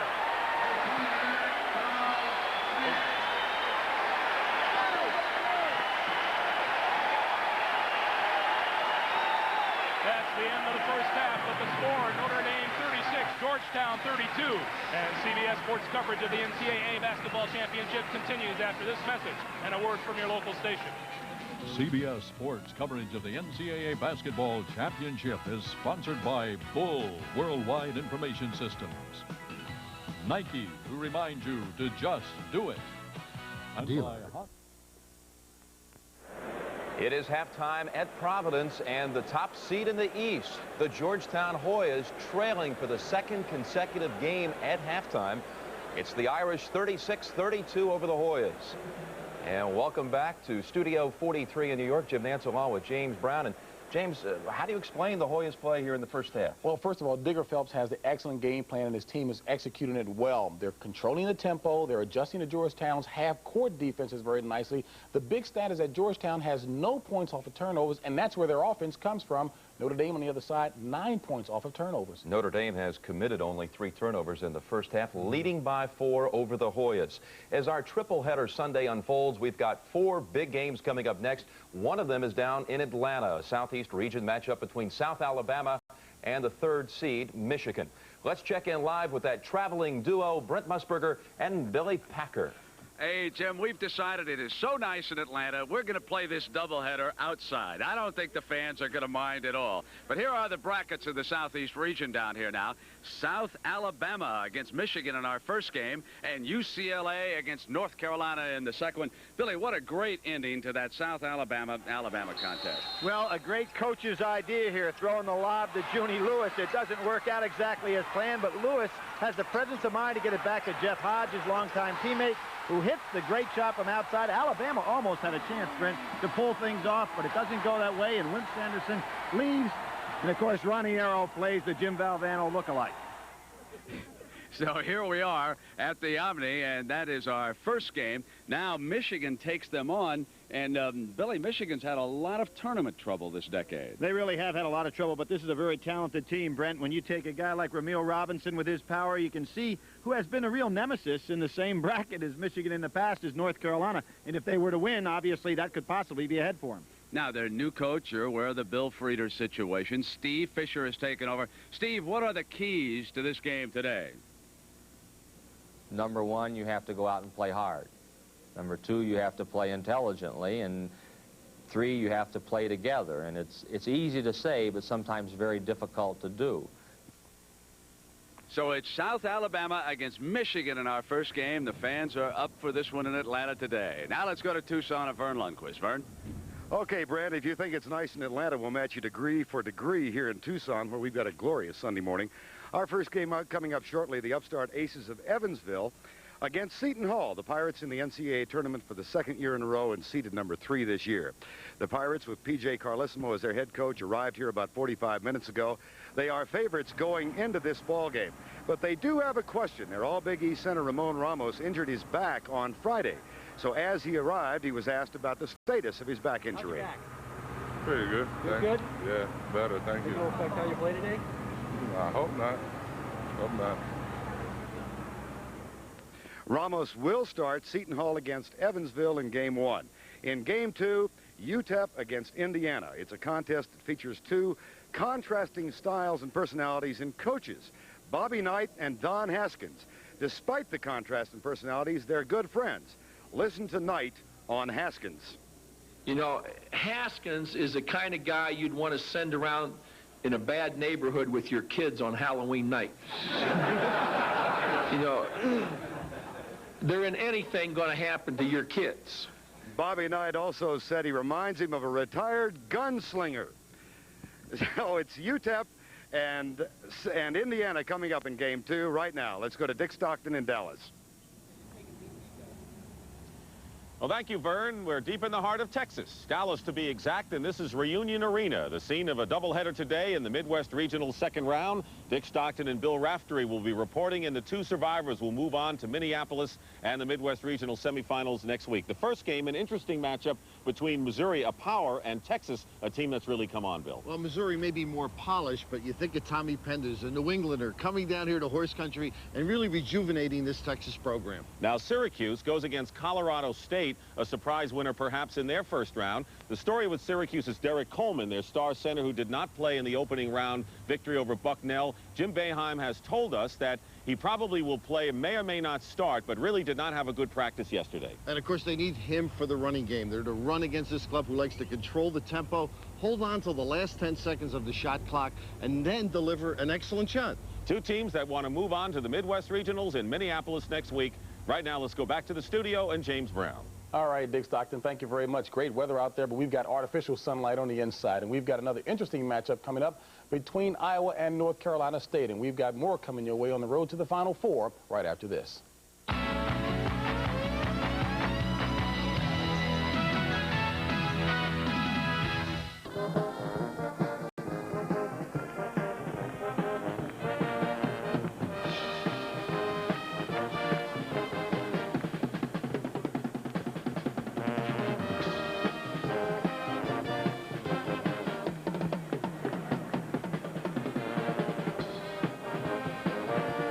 Sweet 16. Tom Penders kissed the cold Northeast goodbye in favor of a warm welcome deep in the heart of Texas. I've been a head coach for 18 years and have done everything from drive the van to sweep the gym. And this is a situation I think that any coach would like to have. Penders hit the Lone Star State with guns blazing. His team's success has made him a big man on campus. In fact, everywhere you look, there's Tom Penders selling his team or just plain selling. There's a local business guy who's approached me about having a lifelike picture where you can go up and get your picture taken with Tom Penders, kind of like what they do with President Reagan. The Longhorns' high-scoring offense has hooked the fans. This season, Texas basketball has become the in thing, and even Coach Penders, a Connecticut Yankee, has adopted Texas ways. The first pair of boots that I received, it took me about 3 days to get used to them, and the reason for that is I couldn't get them off for 3 days. Does he walk funny with his cowboy boots on? Yeah, somewhat. You can tell it looked like he just got off a horse. 1 year later, at the helm of a different team, Penders tries once again to oust Missouri. Probably 8 or 9 McDonald All-Americans on their team. We got a couple of Burger King guys.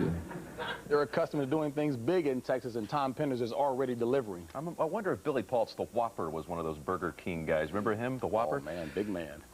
Second half's coming up next. Georgetown and Notre Dame will get you there after this message and a word from your local station. Back up and let these kids play and make mistakes, because they're good enough athletes and they understand the game well enough that they can play the game, but they will make mistakes.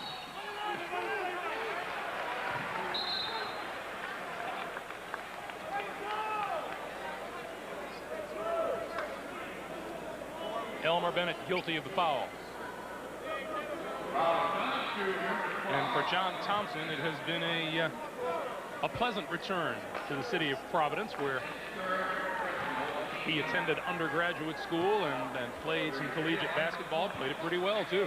Yeah, he played it pretty well here, and he also happened to play it behind a pretty good guy in Boston Celtics, Bill Russell. So he's been around some good programs, and he knows, what winning takes, and he's proven that with the history that he has at Georgetown. Whistle blows, and the Hoyas will return to the free throw line. This time it'll be Dwayne Bryant. John Thompson led Providence to 2 NITs, 1 championship in 1963, and 1 NCAA appearance, while majoring in economics here at Providence College. 1964 graduate. I also had the pleasure of playing under John when he was the assistant coach on the '76 Olympic team, and I can tell you there's no better competitor than John Thompson. I mean, he really wants to make sure guys compete. But I tell you what I really like about him. You go in his office, he's got that deflated basketball. That means a lot to kids coming in and see that. And what that just tells them is, guys, you got to figure out what you're going to do after the basketball. There's no air in it, and that's going to happen for sure. So make sure you prepare yourself. And heaven help you if you don't. Oh, yes, indeed. Frederick puts it up as he's fouled, and he'll go to the line. So the clock stops with 44 seconds remaining. Notre Dame down by 9. It's interesting. I'm looking down here in the huddle. The Hoyas have a little huddle after they get into a situation like this. Alonzo Mourning is leading the charge, and guys, stop fouling, and he's absolutely right. There's no need for the Hoyas to stop the clock, let Notre Dame get a chance to score. But this is the kind of player that this young man is.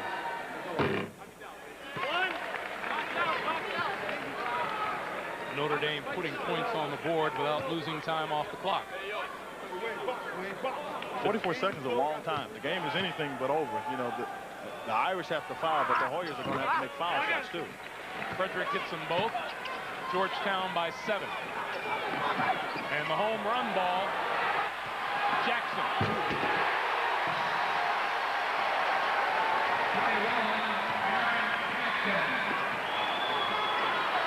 Bennett off of Georgetown's Bobby Winston, and Notre Dame has control with 32 seconds to play. Want to remind you, lots of hoops coming up. Georgetown leading Notre Dame here, 81-72. Three-point shot way off the mark.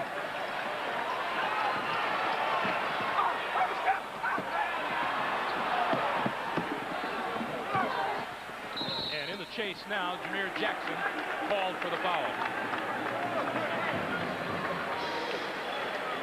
South Alabama against Michigan. Evansville, Seton Hall, Texas, Missouri. Later on today, NC State, Iowa, here in Providence. Best of college hoops coming your way here on CBS Sports.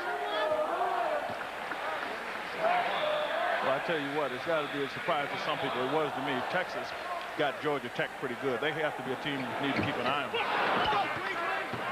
Damon Sweet with the rebound. shot. No. Ellis. Around and out. Ellis again. And no fouls from the Hoyas. And timeout, Notre Dame. 3 seconds on the clock. 81-74 Georgetown. Back to Providence after this. Georgetown basketball with 3 ticks of the clock remaining.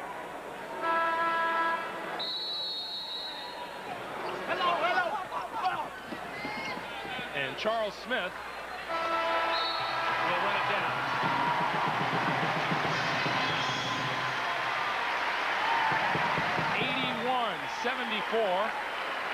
Georgetown. 88% shooting in the second half, 71% for the game. And Georgetown moves on to the Meadowlands, where they will face next weekend the winner of the next game to be played here at the Providence Civic Center. North Carolina State and Iowa will meet later this afternoon. Jim Nance and James Brown will join you from New York after a timeout. 81-74 Georgetown. Stay tuned. Man who was recruited for defense, 34 points, 6 assists. Charles Smith, 28 in the second half, Jimmy. All right, James. So now all 4 #1 seeds have advanced to the Sweet 16. Coming up next, you'll be seeing 1 of 4 games, and we'll get to the action after this message and a word from your local station.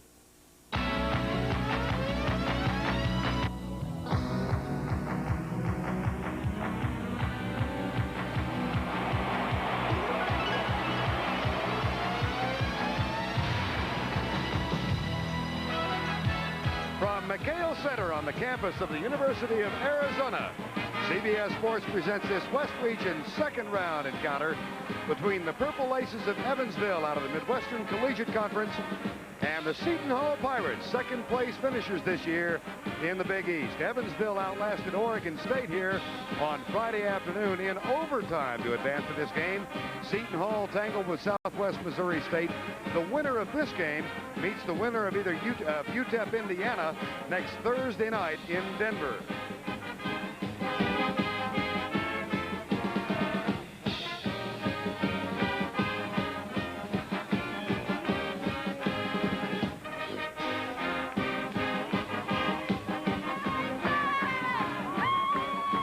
Good afternoon, everybody. I'm Bert Lundquist, and welcome to Tucson, Arizona. Evansville comes into the NCAA championship for the second time since they became a Division I school in 1977. Seton Hall is also here for the second time, second year in succession, as a matter of fact, under head coach P.J. Carlesimo. They are heavily favored this afternoon.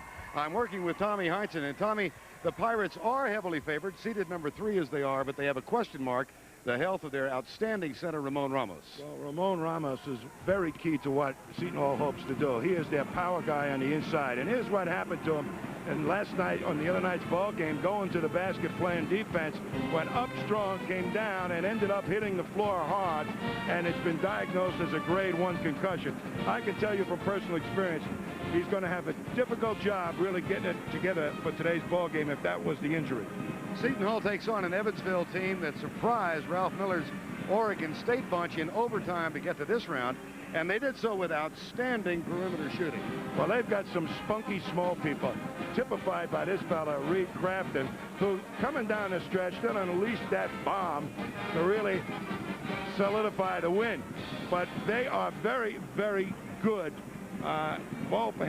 passing with the ball and moving without the ball. So they're going to have to really do a job containing the big guys at Seton Hall, however.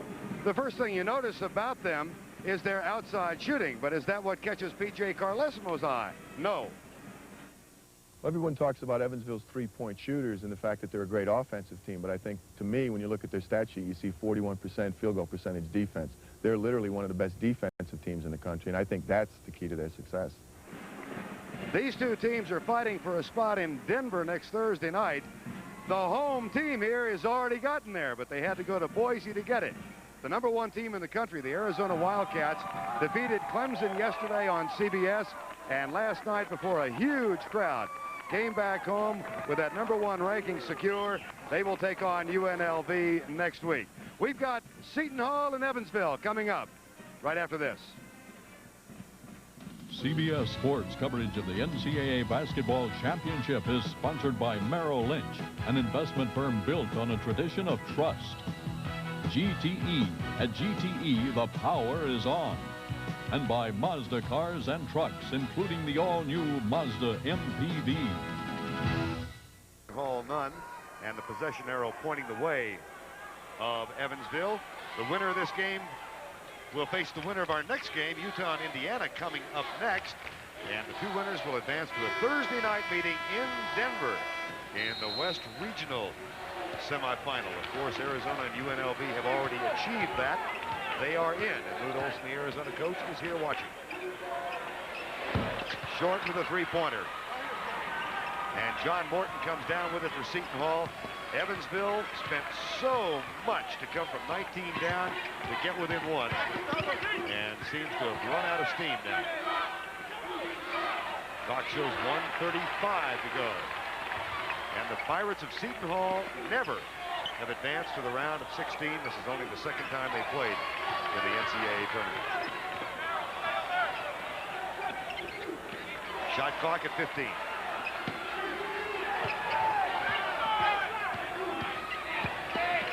Green. Nope. Ramos with a big board. And a fresh 45. Good thinking that time off the rebound, not to put it back. They don't need points. Work the clock down. Elsewhere, NC State and Iowa tied at 64. South Alabama now trails Michigan by 7. Late second half, and it looks like Missouri will be bound for the round of 16 as they lead Texas by 13 points.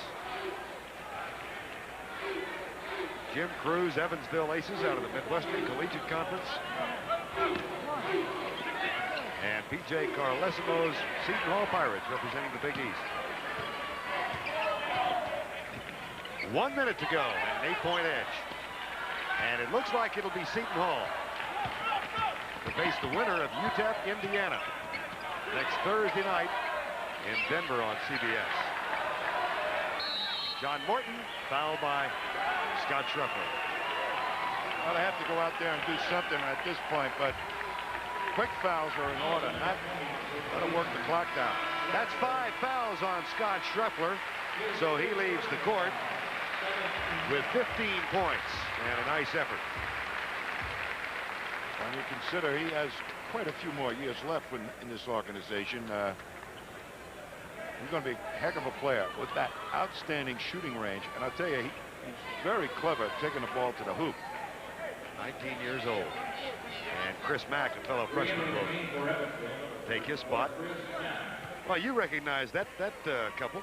Well, that's PJ's mom and dad, and his dad has been very, very involved in the NIT situation for years, and probably the funniest man I've ever heard on a speaking tour. You told me that. Well, he got me chuckling. Seton Hall's John Morton at the line, where he's 8 of 14 today and make it 9 of 15. And here are the Carlesimos. Peter Carlesimo. PJ is the oldest of their 10 children. I tell you, Seton Hall's doing this right, Tom. They came out on Tuesday to Tucson, grabbed the best hotel in the area, and PJ said if they win today, they're sticking around for a couple of days. They're not going back to New Jersey. And it looks like they'll have a couple of days in Tucson before going on to Denver. 35 seconds to go. Reed Crafton launches a bomb again off the glass. Hafner short. This Evansville team, though, you got to take your hat off to them. They are as spunky a group. Fight you tooth and nail. Go give an inch. Almost pulled it off here. Took Seton Hall. That's 5 fouls on Darrell Walker, who played a valiant game today, with Ramon Ramos bothered by that slight concussion. Coming up next on CBS, UTEP against Indiana, UCLA, North Carolina, or Colorado State versus Syracuse. Boy, Boyd Grant's Colorado State team has excited folks in the Rockies. Well, Georgetown, everybody's talking about Georgetown, and the tough games they've been involved in. They're the #1 seed, and you know, everybody's saying they shouldn't be having these problems, but I would say that to be the #1 seed is probably the most difficult of all the things, because everybody gets super hyped up. And a Princeton game is just a perfect type of offense to play against Georgetown. And Notre Dame, I think, had the same type of ability to make that defense work. In the West, Seton Hall, the Pirates extend their season record to 28-6. They advance to Denver next Thursday night, where they will take on the winner of UTEP, Indiana. That's our next game in Tucson. And already in the round of 16, Arizona, the top seed in the West, will meet UNLV, the #4 seed, next Thursday night in Denver, and you'll see that game on CBS. Now, Ramon Ramos, basketball scholar athlete of the year in the Big East. He's an accounting major and wants to become a certified public accountant upon graduation.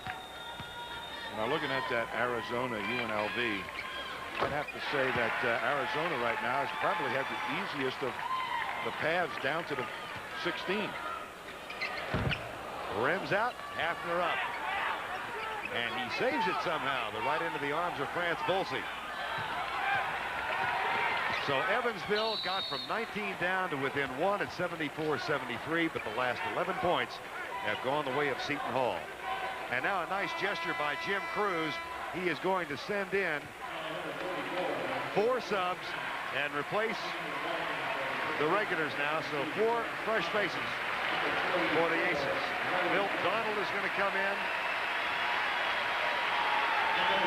Troy Jones, Larry Brand, and Jeff Morning. And the final game for Scott Hafner. Dan Gottfried has a year left, but it's all over for the Evansville Aces. And P.J. Carlesimo does the same thing and puts his subs in. Monserine, Casikas, Trevor Crowley.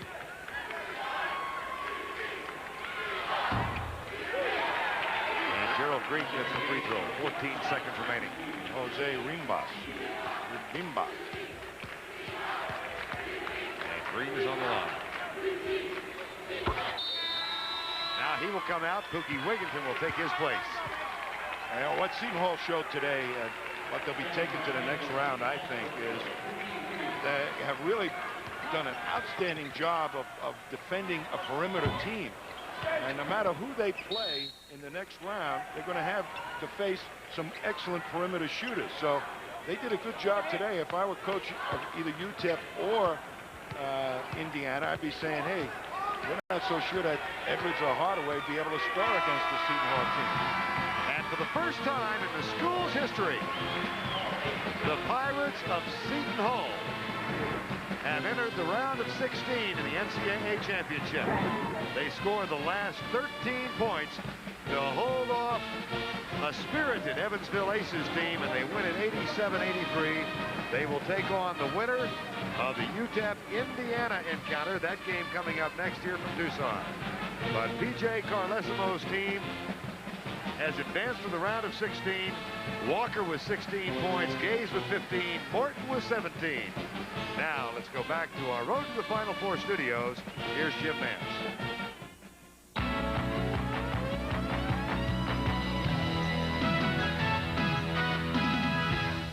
And welcome back, everybody, to New York. James, 2 games finishing at the same time out in the West in Tucson. Seton Hall advancing on to the Sweet 16 for the first time ever as the Pirates beat Evansville. Evansville was down 19 at one point in the second half, pulled within 1, but Seton Hall pulled away in the late going to win that ball game. Also, it was Michigan, a winner over South Alabama, 91-82. Texas and Missouri, final 2 minutes. The Tigers trying to advance to the Sweet 16 for the first time since 1982. But right now, some hot action in Providence. Iowa and North Carolina State. It's a 3-point lead for the Wolfpack. Let's go to Providence and join Greg Gumbel and Quinn Buckner with the action. Welcome those of you who have watched Michigan defeat South Alabama and Seton Hall's victory over Evansville. Greg Gumbel along with Quinn Buckner here in Providence, Rhode Island. 3:15 to play in the game. North Carolina State by 1 over Iowa, and Iowa gets the turnover. Well, Greg, you see that Iowa was starting to turn up the pressure again defensively. At that time, all they did was get the ball to go out of bounds, causing a violation, and North Carolina State player could not move. He did. The official made the call. Marciani with the steal has hold of the ball and possession arrow in favor of the Hawkeyes.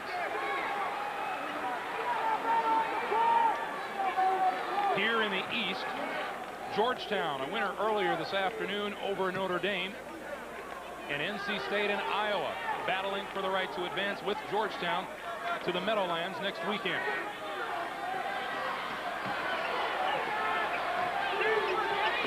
Early in this game, North Carolina State ran off to a 25-6 lead. Iowa came roaring back to tie it at halftime, 41. It has been a tight game all the way through the second half, and we have 2:45 to play now. Well, the players that brought Iowa back were their seniors. We talked about them at the top of the show: Ed Horton, B.J. Armstrong, and Roy Marble. But the second half, the player that's really helped them the most has been Ed Horton and his ability to get free inside. Here is Horton, blocked by Lester. Big block by Lester, playing with 4 fouls.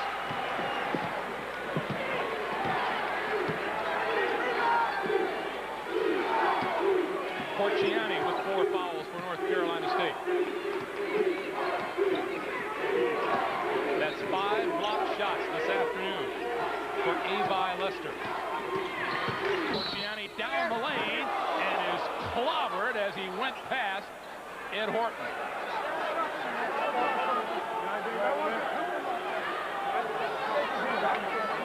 Well, that's tough.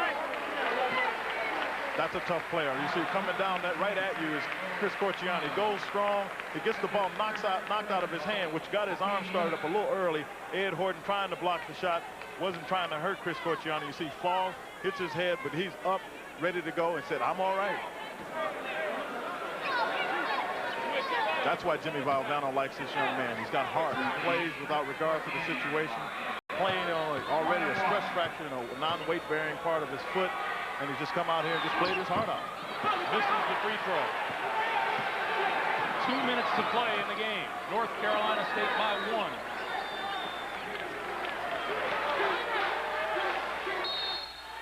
And timeout on the floor. 1 minute, 53 seconds to play. Iowa has the ball when we come back to Providence. North Carolina State with 3 timeouts remaining. Iowa with 2. Neither team with a foul to give. And NC State with the possession arrow. The man with his back to you, Derek Wittenberg, who was on the 1983 NC State championship team and involved in that last second shot that won it all for the Wolfpack. We just may see a last-second shot, the determining factor this afternoon. The thing I remember about that, besides the excitement of the kids, was Jim Valvano running around looking for somebody to hug. And he hasn't stopped running around yet. 1 minute 45 to play. Garner down low. Horton the bucket and the foul.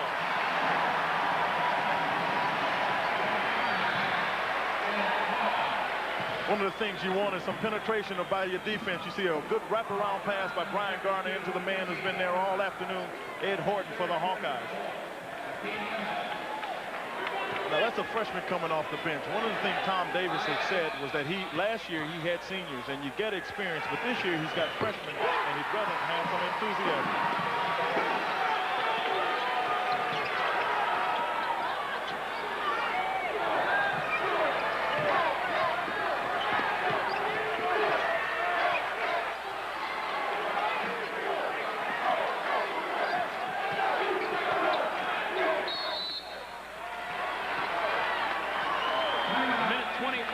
Play.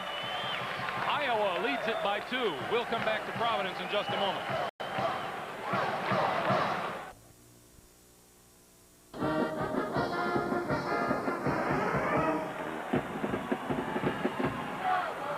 Iowa with a 2-point lead over North Carolina State. We welcome those of you who watched Missouri defeat Texas and advance to the Midwest Regional in Minneapolis. 108-89 the final there. Greg Gumbel along with Quinn Buckner. This has been a back-and-forth second half, and right now Iowa with the advantage. Number 25, Ed Horton, has done the bulk of the scoring for Iowa here in the second half. And right here, Chucky Brown has the ball, and the one thing that North Carolina State wants to get it either Rodney Monroe or Chucky Brown's hands, because they can score on anybody. Monroe gets the shot off, and we're tied at 73. Now coming back on Iowa's end, the person that they have to look for is the guy that's been there for him every time they call on him, Ed Horton.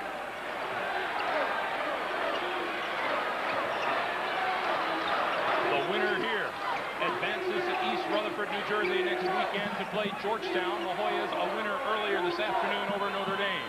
43 seconds. You see the clock in the lower right portion of your screen. And Brian Garner is going to hold on. Well, we got 18 seconds now on the shot clock, so there's about a 16-second difference. So now Iowa has a chance to run it down pretty good and get a chance to get the ball in the hands of the people that can help it. Garner looks down low, and Monroe got a foot on it. That really helped. He kicked the ball, and when you kick the ball, the one thing you have to do is the official's going to tell him, do you reset the clock? And in effect, that means no shot clock, and now hold on a moment. There's no more 45 seconds, right? He did reset the clock. It's 25. 25 seconds remaining in the game. There is no shot clock. Well, that is a break for Iowa right there, because the pass would have had a tough time getting in. You see 25 seconds on your clock. There were 5 originally on the shot clock. On a kick, out of bounds, the clock is reset. Since there's less time on the shot clock than the 24-second clock, the 45-second clock, it is now just the 25-second. And official Dick Papero wanting both coaches to be very clear. And we'll wait for a timeout to resume. 73 all here in Providence. Just survive.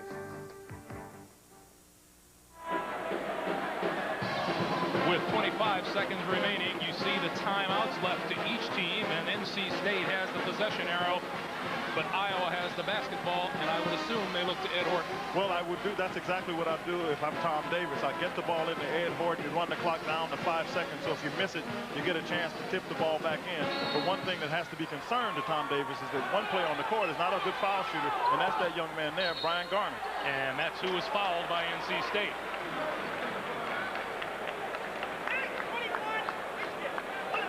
Brian Garner,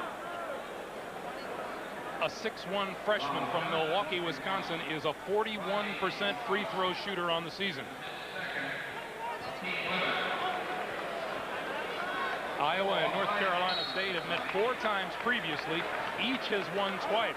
The last time they met, 1987. Iowa won it 90-89 in overtime. The Great Alaska Shootout. Now here's where you find out whether that you get they call it the yips. Can you get the ball to the basket? Brian Garner typically has not been, a good free throw shooter. I think it was wise of Jim Valvano to foul Brian Garner.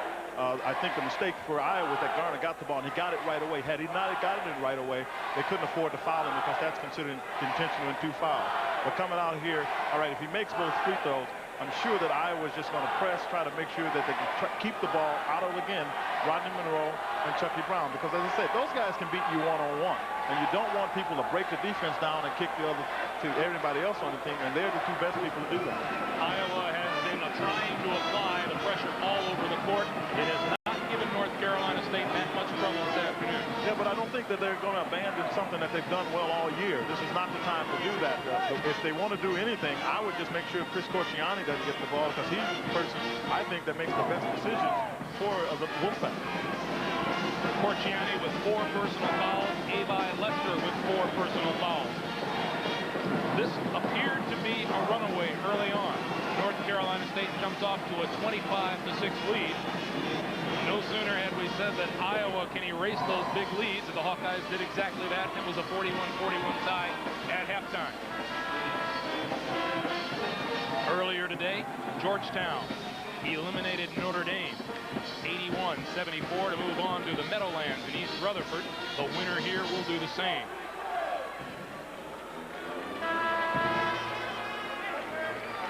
Jim Valvano took that time out to try to ice Brian Garner. You do that typically whether the free throw shooter is good or not, but particularly when a guy has a tough time shooting free throws, you take him over, and by icing, you get him on the sideline, make him think about it a little bit, so it's not just a reactionary shot. It's one where you think about it and you become mechanical, and then that's when you're subject to get what they call the yips, and it doesn't get there. a big moment in this freshman's life. Ray, if he shot that and it didn't look like there was a chance it wasn't going in. Go straight across. Go straight across. What?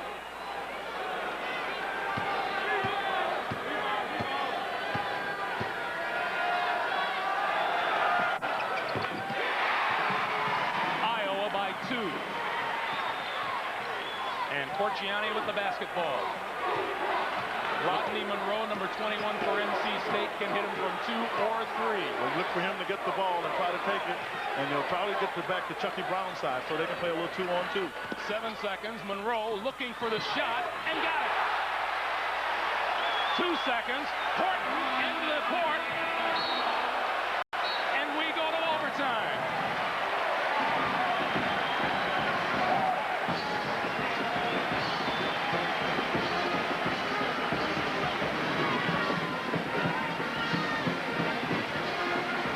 Right here, you want to get 2-on-2 with Rodney Monroe and Chucky Brown.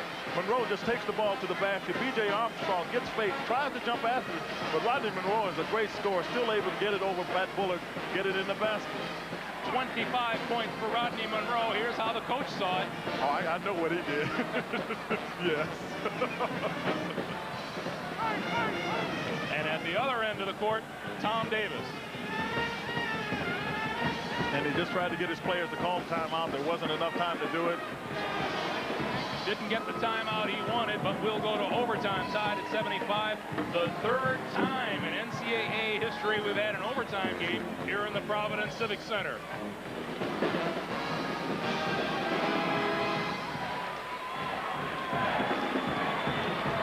It was to Matt Bullard. Iowa by 1, 1:50 to play.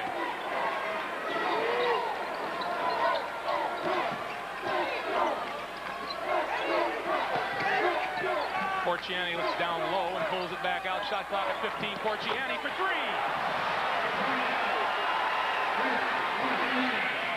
12 for Porciani. Inside, rejected. Marble got the shot off. It was rejected, and Garner has it. Marble down the lane. Fouled, and it will count.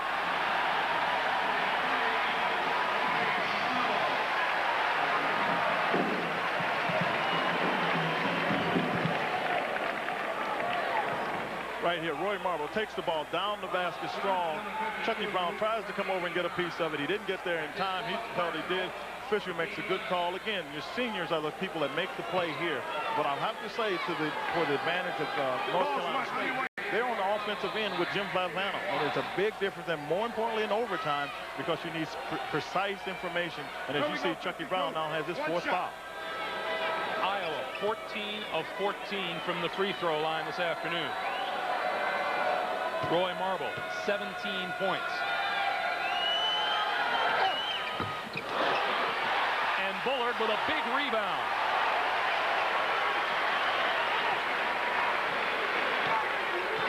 I will just hold it out. You know, they have it's a tie ball game.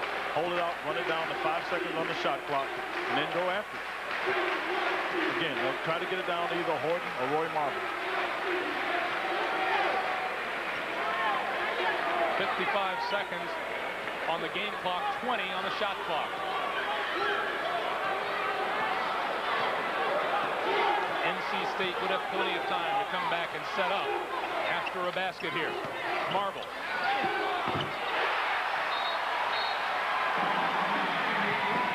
Iowa by 2, 83-81.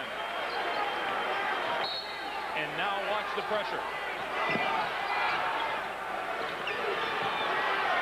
No shot clock, 35 seconds to play in the OT.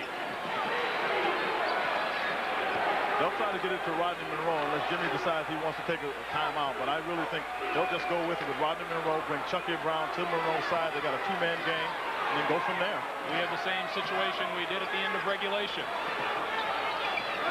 15 seconds.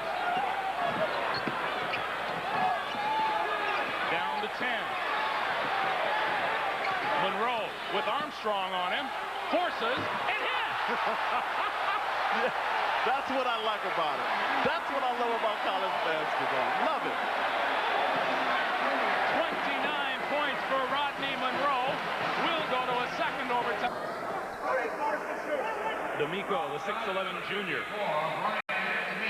And that'll send Wade Lookingbill to the free throw line. Lookingbill, the freshman from Fort Dodge, Iowa, is an 80% free throw shooter. We haven't heard his name much this afternoon. He's playing with 4 personal fouls.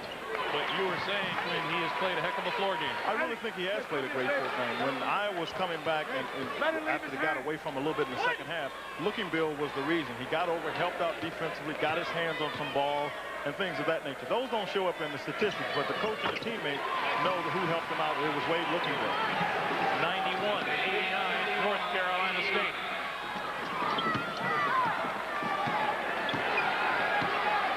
Again, you'll see Jimmy Valvano try to open it up, just take his time. He'd like to see the Wolfpack wind the game clock down to about 1:15.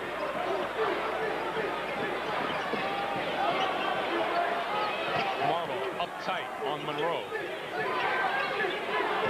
Now, Roy Marble should just not let Rodney Monroe get the ball at all. Jimmy Valvano decided to take a timeout. So the clock stops with 1:31 to play in the second overtime. Wolfpack by 2. Greg Gumbel, Quinn Buckner, and 12,000 plus here in Providence, getting their money's worth with 1.5 minutes to play. North Carolina, UCLA fighting for the right to meet Michigan in Lexington, and UTEP, Indiana, battling for the right to play Seton Hall in Denver next weekend. Those games coming up at the conclusion of this one. Shot clock is at 8. Monroe looking for a shot, got it for 3. That's a career high for Rodney Monroe, 38 points. Marble into the lane. Bullard will shoot the 3. Oh! Porciani has it. Well, they'll get a chance, North Carolina State to get a chance to try to use it up, and right there they call Ed Horton for the foul.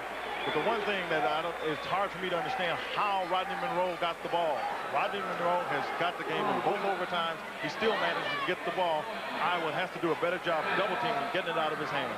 Rodney Monroe has now scored 38 points. Not only is that his career high, but that is the most points scored in an NCAA tournament game here in the Providence Civic Center.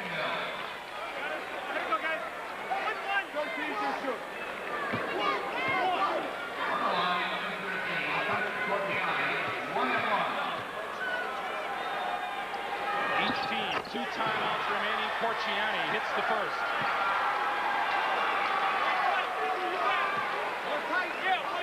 And the Wolfpack lead is 6.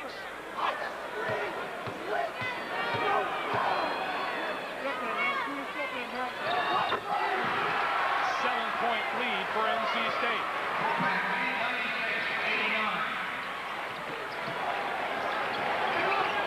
Iowa trying to avoid being the first Big Ten team to lose. Marble three-pointer hits. And Iowa calls timeout. 46 seconds left in the second overtime. Iowa is not dead yet. Indiana. Others will watch UCLA and North Carolina from Atlanta, Southeast action that is, and Colorado State and Syracuse. That game just getting started in Dallas. Right now, let's go back to Double OT in Providence. Thank you, Jim. Greg Gumbel along with Quinn Buckner. 46 seconds remain in the second overtime period.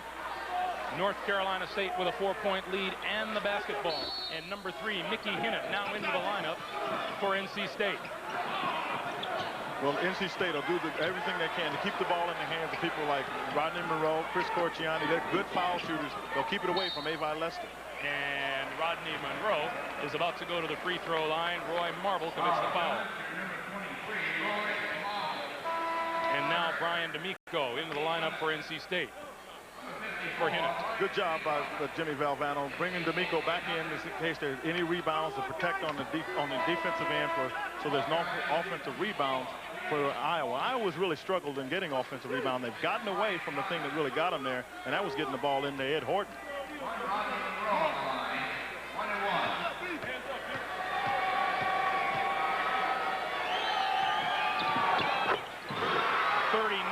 For Rodney Monroe, 14 in overtime.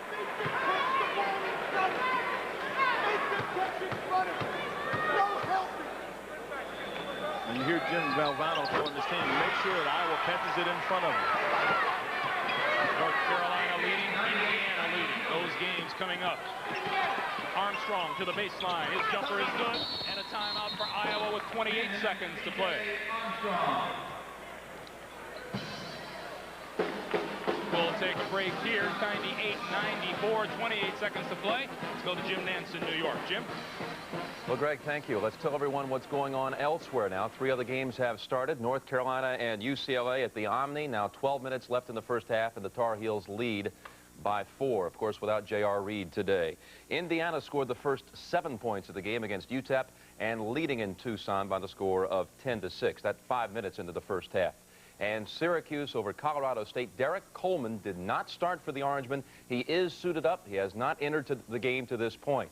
Now, some of the finals from earlier, Georgetown and Notre Dame. Of course, the Irish were leading in that game at halftime. The Hoyas came back to win it by 7, 81-74. A big day it was for Charles Smith. He had 34 points. And Michigan, it was all tied with South Alabama, 80-80 with 2 minutes remaining. And at that point, the Wolverines outscored the Jaguars 11-2 to advance on to the Sweet 16. Seton Hall's moving on to the Sweet 16 for the first time ever. The Pirates with a 14-point win over Evansville, out-rebounding the Purple Aces 39-25 and winning by that 14-point total, shutting down Evansville in the final 5 minutes without a point.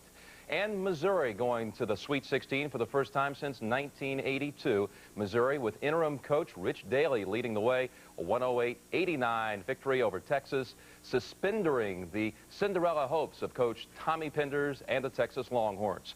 Right now, let's send you back to Providence, North Carolina State leading Iowa by 4. And here's Greg Gumbel and Quinn Buckner. All right, Jim, thank you very much. 28 seconds is all that's left. NC State 98-94 leaders. Quinn, let's remind everyone that the Hawkeyes are playing without the freshman Ray Thompson, declared ineligible not by NCAA standards last week and not by Big Ten standards, but because the school was not satisfied with his academic progress. Yeah, he did make the progress necessary toward graduation, and the basketball program and Tom Davis decided not to play. Foul on Garner will send Mickey Hinnant to the line, and this is precisely the reason Jim Valvano has Mickey Hinnant in the lineup at this point. And he wants to get his best foul shooters in there. They got Brian Garner to foul right away, and you see he's getting some lessons, just letting him know, you know, take this experience, make it a positive one, even though at this point it doesn't look very good for Iowa, but you still have to learn from these situations. Hinnant, a junior college transfer from Lewisburg College in North Carolina, shoots 74% from the free throw line.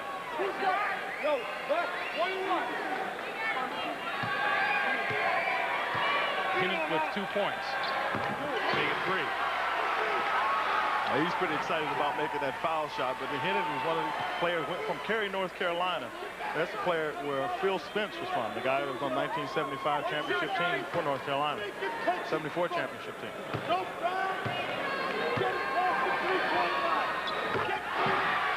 Hinnant gets 2.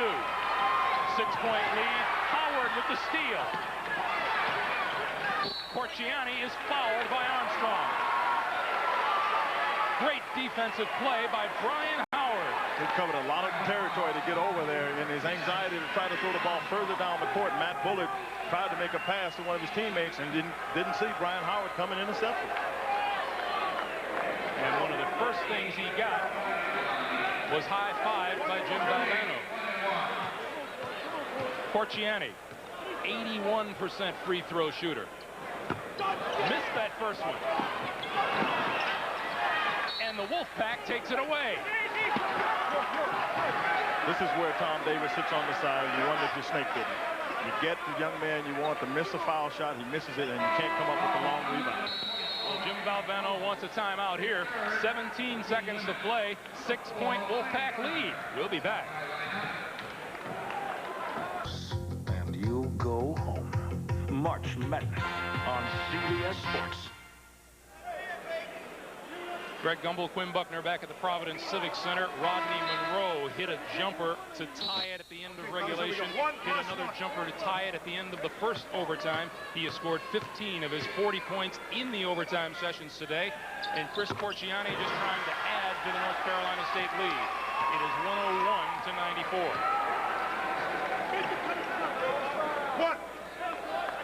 101-94. 15 points, 10 assists.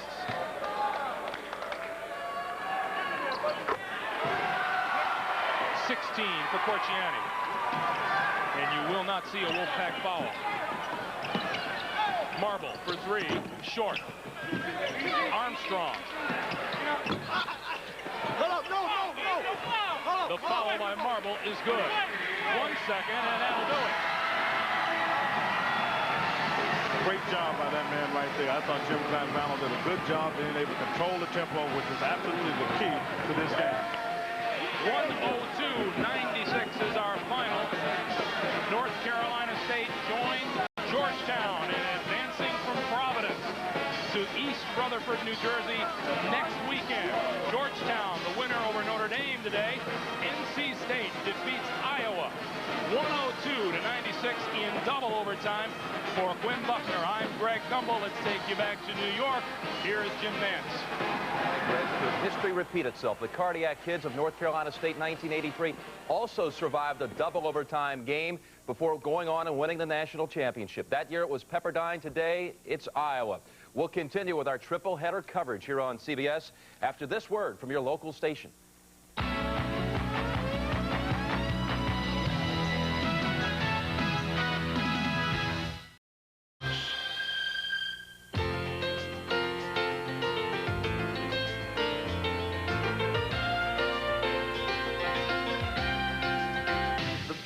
Is it? You feel the touch tonight, the rhythm in your shot, and your step is light. The crowd goes wild. This much is known. Win another game, you be on the phone. To that one shining moment, you reach for the sky. One shining moment, you knew.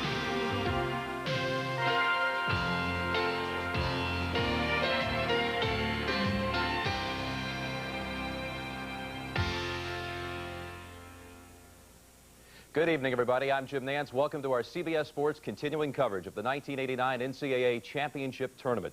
Tonight, the regional semifinals. In just a few moments, we'll be sending you out to Denver, where second seed Indiana is getting set to meet number 3 seed Seton Hall in a West Regional semifinal. Then in our doubleheader game, most of you will see Michigan face North Carolina in a Southeast semifinal from Lexington. That should conclude in time for us to catch the live finish of the UNLV-Arizona matchup, also in the West Regional. One game already in progress involves Oklahoma, the top seed in the Southeast, and the Sooners, with 9 minutes to go in the first half, down by 2 against the Cavaliers. However, 16 teams are still alive as the road to the Final Four continues on CBS from Denver in just a moment. CBS Sports coverage of the NCAA Basketball Championship is sponsored by Old Milwaukee and Old Milwaukee Light. It doesn't get any better than this. John Hancock Financial Services, real light, real answers. And by the heartbeat of America, today's Chevrolet.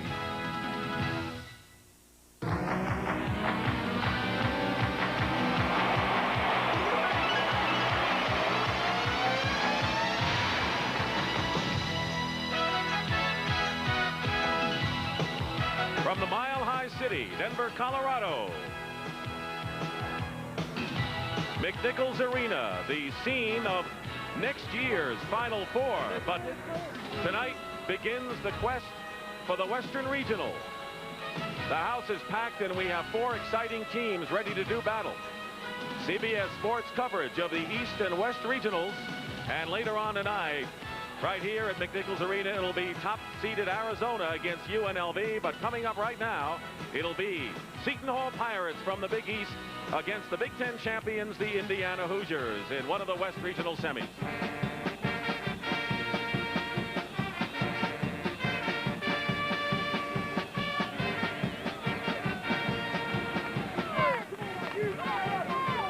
And good evening, everyone. I'm Dick Stockton. Other than UCLA, no team has won more national championships than the Indiana Hoosiers. They have won 5, and they have breezed through the first 2 rounds of this tournament. The Seton Hall Pirates, on the other hand, have never gone this far to a regional semifinal, and they had a bit of a struggle in both of their matchups. But don't be fooled by those facts because when you look at the differences of the strengths of these teams, either club has a good shot at winning tonight. My partner is Bill Raftery. How do you look at the matchup, Bill? Well, Coach Bobby Knight of Indiana was very unhappy at Thanksgiving, Dick. They were struggling. He went to a 3-guard set. They started to play very well. He had done that last year, went back to it, and he's performed admirably. Now for Seton Hall, what kind of team do they have? Well, the power game. Last year, P.J. Kosovo's club went inside. They've established a very strong lower game. I think they'll have to do the same thing tonight consistently to win this one. Jay Edwards is a star for Indiana, and he'll be out there shooting the threes for the Hoosiers. Meanwhile, there is an affinity between the two coaches, Bob Knight of Indiana and P.J. Carlesimo of Seton Hall. It goes back to when P.J. was a youngster, and here's how the two coaches talked about their personal friendship. Well, when I was in high school, I went to Camp St. Andrew basketball camp in Tunkhannock, just outside of Scranton, and Coach Knight came in and was a guest lecturer and spoke to us, myself and all the players from the prep, and you know, we learned basketball from him back at an early age. He was an old guy even then, though. I'm just tickled to death for PJ that he's been able to get his team where he has it and do the kind of job he has. I was very, very impressed. It goes beyond a kid that you've known for a long time. He becomes now a coach that I have a great respect for after having had a chance to watch the kind of job he's done. And I think will continue to do. As long as he coaches, as long as he stays doing what he's doing now, he's going to be one of the best coaches we've got. Bob Knight and P.J. Carlesimo both won Coach of the Year honors in their respective conferences. And now we're set for the introduction of the starting lineups. Let's go to our public address announcer, Alan Cass. Good evening, ladies and gentlemen, and welcome to McNichols Arena in Denver, Colorado, for tonight's West Regional semifinal game between the Seton Hall Pirates and the Indiana Hoosiers.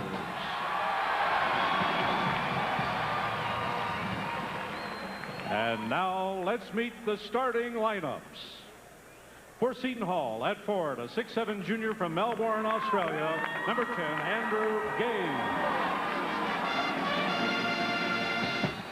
For Indiana at forward, a 6'9" freshman from Chicago, Illinois, number 32, Eric Anderson. For Seton Hall at forward, a 6'8" senior from New York, number 24, Darrell Walker.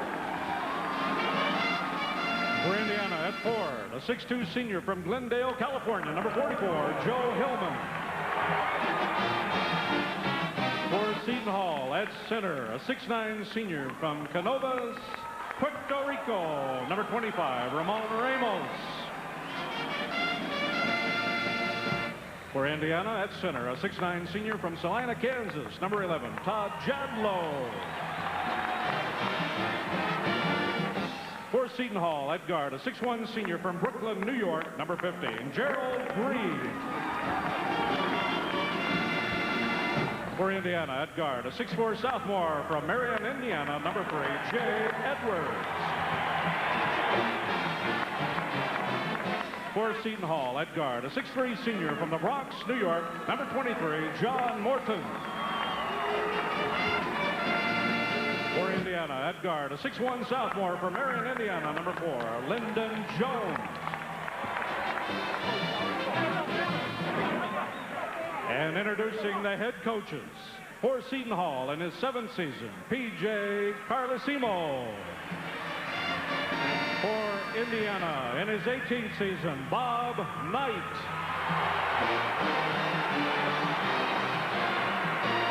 There they are, the two coaches. Number 2 Indiana against number 3 Seton Hall. The first meeting between these schools about to get underway when we come back to McNichols Arena.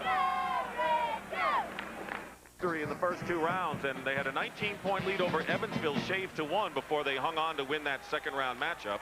Indiana has had 2 breezes so far in their game, including an impressive 30-point victory over UTEP in the second round. Jody Silvestri from Bethlehem, Pennsylvania, Dave Libby of San Diego, California, and David Baer of Lexington, Kentucky are the officials. Sylvester, the man in the middle, as you see Indiana's results. Indiana in white with red, Seton Hall in blue. Jumping center, Ramon Ramos against Todd Jadlow. It's controlled by, let's see, it was last touched, and it will be Indiana's ball. So Indiana brings it up, as you mentioned, with the 3-guard offense. Well, now the man-to-man offense, they're going to be patient with a lot of bumps. Seton Hall man-to-man. Here's Jay Edwards, number 3, at the baseline. They doubled him momentarily. They get it inside to Hillman. Edwards being picked up well by John Morton. Jadlow, the center, way outside, hits the first shot of the game. He's had a strong showing in both of Indiana's games. Dick Seton Hall against the man-to-man will go low, and we'll see Indiana playing behind quite a bit. Trying to get the ball into Ramos in the middle, and Hillman picks it off. Great help. Indiana's going to expect the ball to go inside of the big people. Eric Anderson, the Big Ten Freshman of the Year, makes it 4-0 Hoosier. Seton Hall has to have patience. Can't get rattled, particularly John Morton. Play within himself. Here is Morton with the ball. Andrew Gaze, the three-point threat, number 10. And the point guard is Gerald Green, number 15. You'll notice in the low post, playing behind, the guards will go down and help out. Gaze, the best outside shooter the Hall has, misses the shot, and here comes Edwards. Indiana leading 4-0. Hoosiers have been hot lately. They won 11 of their last 13 and 24 of their last 27 games. Won the Big Ten title. Hillman very steady versus the flare right here. Jay Edwards, a lot of offensive ability. Lyndon Jones, number 4.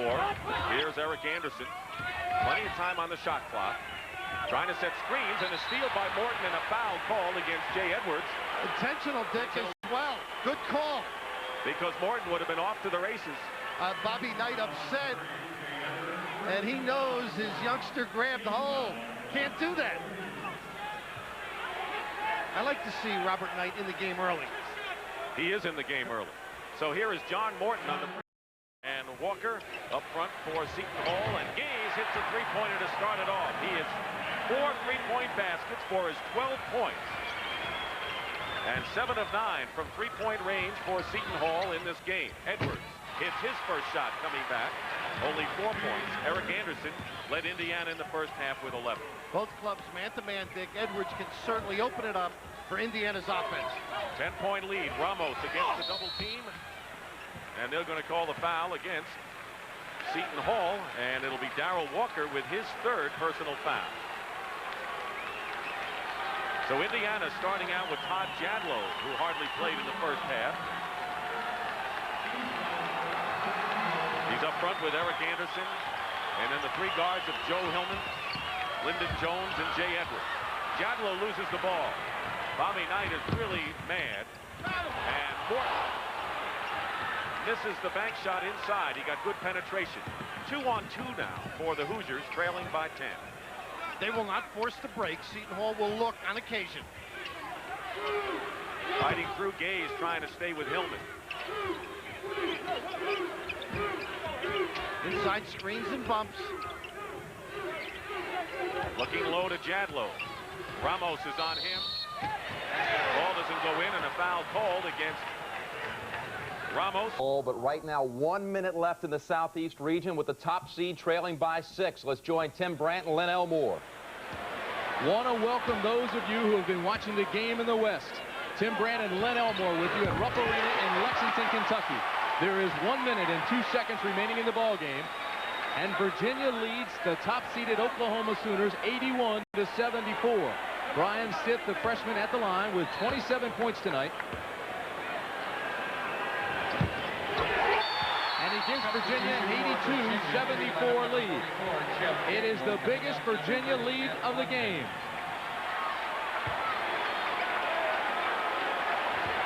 The concern on Billy Tubbs' face. What a shocker. This is Stacey King, banks it in. We're under a minute. Oklahoma. And Oklahoma takes one of its 3 timeouts, so both teams now have 2 remaining. With 54 seconds left in the game, this is the situation. Both teams have 2 timeouts remaining. Virginia with 2 fouls to give and the possession arrow. Let's talk about strategy here, Len Elmore. Well, Tim, Oklahoma being down 6 with 2 timeouts, they're going to play full court pressure, knowing that they have the type of team that can turn someone over quickly. They've got to give the pressure a chance to work, though, and not foul right away. So look for them to play some defense for at least 10 to 15 seconds. Dab stepped on the line. Turnover for Virginia, and a costly turnover. Those of you watching that game, it's 49-44 Seton Hall. This is Stacey King, and he's fouled. King will go to the line this time shooting 2. It was a good foul by Brent Dabbs. You don't let someone get a layup in that particular situation, but the gamble by Matt Blunden put an awful lot of pressure on Dabbs. And what Virginia can't do right now is gamble and allow Oklahoma to exploit that gamble for an easy layup. Virginia scored the last 7 points of the first half. They led by 5 at intermission. Now with 48 seconds left, it's 82-76 Cavaliers, and King misses the first one. He's a 72% free throw shooter. The Big 8 player of the year. Coming up next, here in the Southeast, Michigan and North Carolina. In the West, top-ranked Arizona and the running Rebels of UNLV. John Crotty almost had it knocked away. And that's what we mean by Oklahoma having the capability of turning it over. These guys come up from behind you, Blaylock and Mullen, and they can tip it away and start the break in no time. 30 seconds left in the game. 27 on the shot clock. We've got a foul now. The foul is on King, and Matt Blunden will go to the line. That's 4 personals on King. Henry has already fouled out for the Sooners. So Matt Blunden, a 6'6 sophomore, the backup quarterback of the football team, will go to the line, and he's only a 58% free throw shooter. But Timmy, in the ACC tournament, in a tough game against, I believe it was Clemson, when Clemson was making a comeback, it was Blunden that they fouled in the last minute and a half, and he canned 5 free throws in a row. He makes this one and gives Virginia a 6-point lead. I mean, the point of that is you can throw the stats out the window when it comes to free throws. In a pressure situation in crunch time, it's what you do in the last minute of play that really counts. I'd like to see his percentage there. And he hits the second one. You're right on it.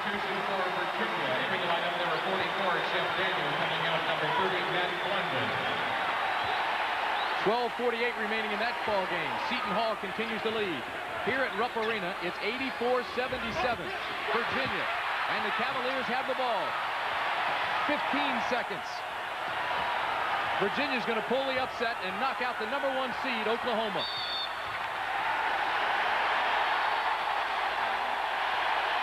The foul on Tyrone Jones, but they know it's over. Well, I tell you, Oklahoma, you can tell from that last shot by Mookie Blaylock, they just didn't have it tonight. Billy Tubbs will be the first to tell you, you take a look at the players on the bench, there comes a time when you don't have it.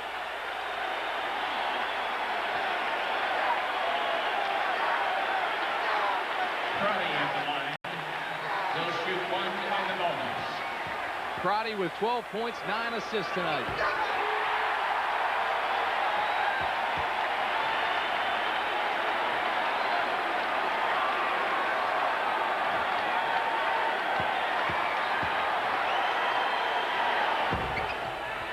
Exclamation point.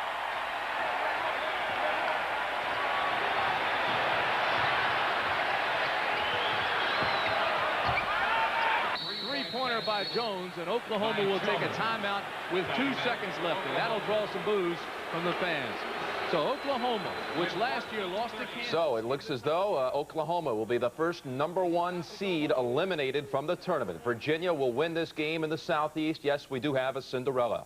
Right now, let's take it back to Denver. Seton Hall up 8 on Indiana. Back to Dick Stockton and Bill Raftery. Welcome back to McNichols Arena in Denver, Colorado for our West Region semifinal. Indiana trails Seton Hall 52-46. Seton Hall was up by 12. Indiana cut it to 5 points. 3-point shot by Gerald Green gave Seton Hall breathing room, but the Hoosiers are pounding back in this game. And with 11 minutes and 25 seconds to go in the second half, it's a 52-46 lead for Seton Hall as Cooper throws up an air ball, and missing the follow-up is Walker and Anthony Avent, and here come the Hoosiers trying to cut it to 4 again. At one time, Seton Hall had missed 9 out of 10 shots. Joe Hillman, number 44 with the ball, 23, the freshman Jamal Meeks.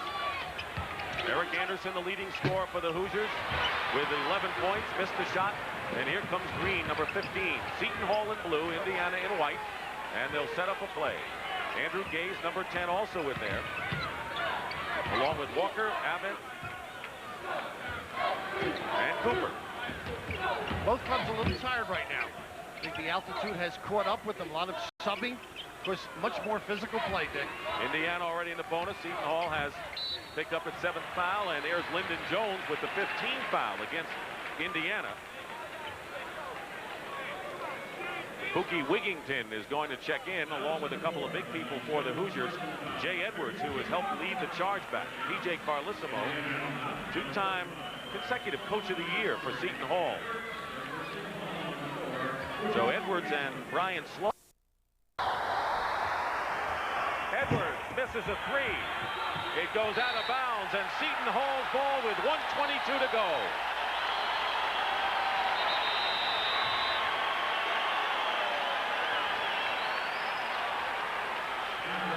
The ability of good position defense to come up with turnovers. It's happened all game, and then the recognition by Gerald Green, the touch passing, something Seton Hall's done all year. Been unselfish. Meeks comes in the game, and they double team John Morton and commit the. Is they let the ball get into the post, and then Seton Hall responded by giving it out. They made the threes early, so that stretched the defense. Then they couldn't help on the post, and it really hampered the defensive trips for Indiana. Edwards going for a 3, misses. It's desperation time for Indiana, but Morton gets the long rebound, and an exclamation point for Seton Hall. The Pirates are going to advance. Some people will consider it a shocking upset, or an upset indeed, if you have not seen Seton Hall play very tough ball play in Big Ten action this year. It is not that much of a surprise. Hillman missed. Physical, great defense, and they're pretty deep inside. I think that's the reason they've done so well. Of course, the dad in the middle of the picture, and his wife Lucy. Pete Carlissimo. Yeah, Pete Carlissimo. And they're going to honor him 50 years in basketball next month, and Bobby Knight is going to be one of the guest speakers. And how proud he must be of his son to see P.J. Carlissimo with a huge victory over Bob Knight's Indiana Hoosiers here and reach the Western Regional Final. Jay Edwards with 5 fouls is out of the game. He scored 18 points, 16 of them in the second half. Too little, too late for an Indiana team that fell prey to good inside play and a fantastic defensive effort there. I just think they responded, Seton Hall, to the sets, the picks, helped one another out, were more aggressive, and I just think the size factor just wore this Indiana club down. The high altitude a factor, and that ability to take up so much space and be strong. Teams are emptying their benches now. Indiana is. Gerald Green hits the free throw.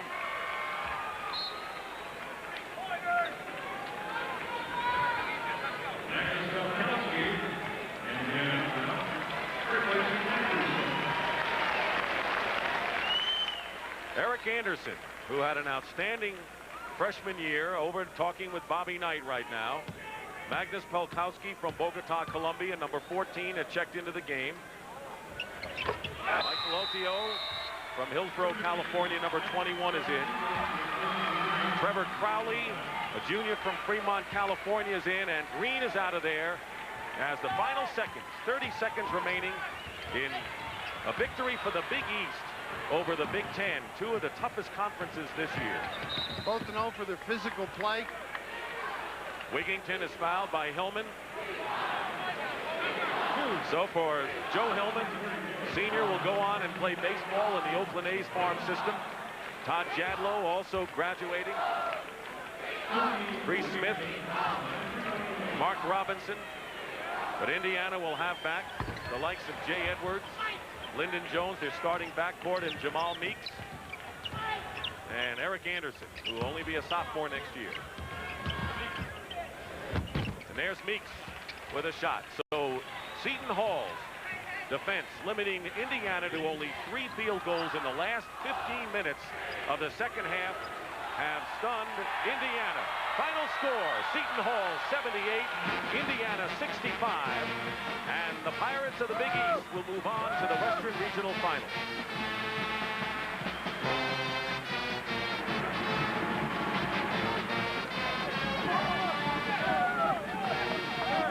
Jay Edwards with 18 18 points, topped Indiana. John Morton, most of them on the line, had 17 points, leading Seton Hall as Seton Hall ends Indiana's season.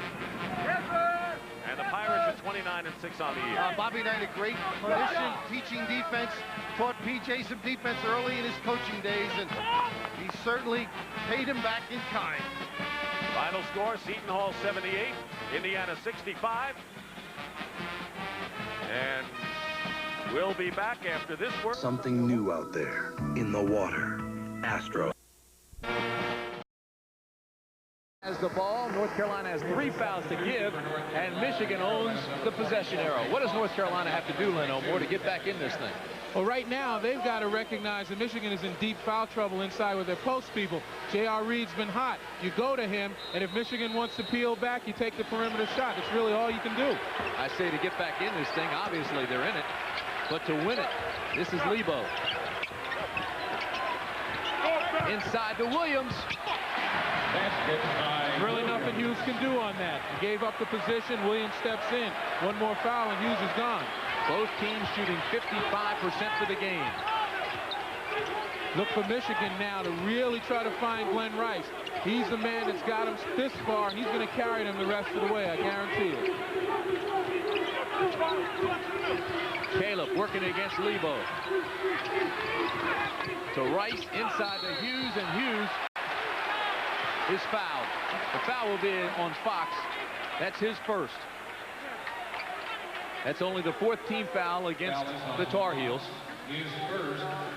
And Tim, this is not to make myself look good, but it's to make a point. Glenn Rice, as potent an offensive player as he is, recognizes his value as a decoy as well. He got the ball outside 3-point range, drew a lot of attention, and still slid it down to Hughes in an area where he could use it. And when I say carry them, it's not only offensively. He's a senior, he's a leader, he's been here before.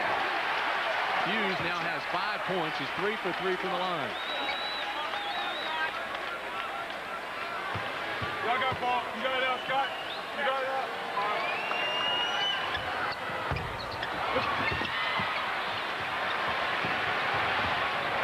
Under 2 minutes to play.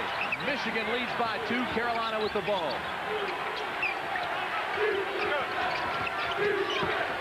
Bucknell inside to Williams with the turnaround. Rebound Rice. And J.R. Reed with the foul. That's his 3rd. UNLV leads Arizona by 2. 17-19 remaining in that ball game. And as soon as this game ends, we will take you back out to the West with Dick Stockton and Bill Raftery for the finish of that game. Timeout, Michigan. Michigan takes a timeout with 1:44 remaining and a 3-point lead.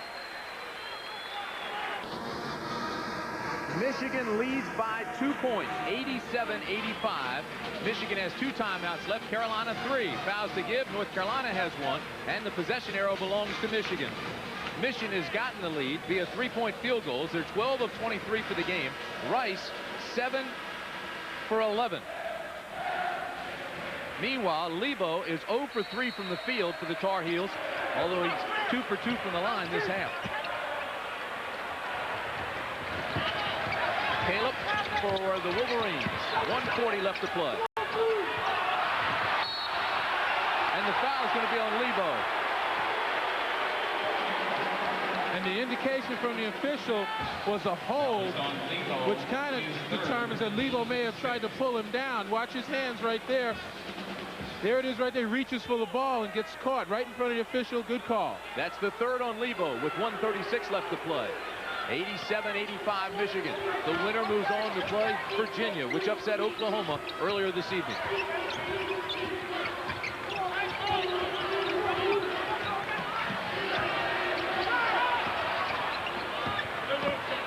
Tell you, Tim, I don't know about Steve Fisher, but I even get nervous watching some of the Michigan players handle it out front. They seem to be very tentative in dribbling the ball. 23 on the shot clock. Higgins. The guys to watch are Robinson and Rice. Rice for 3.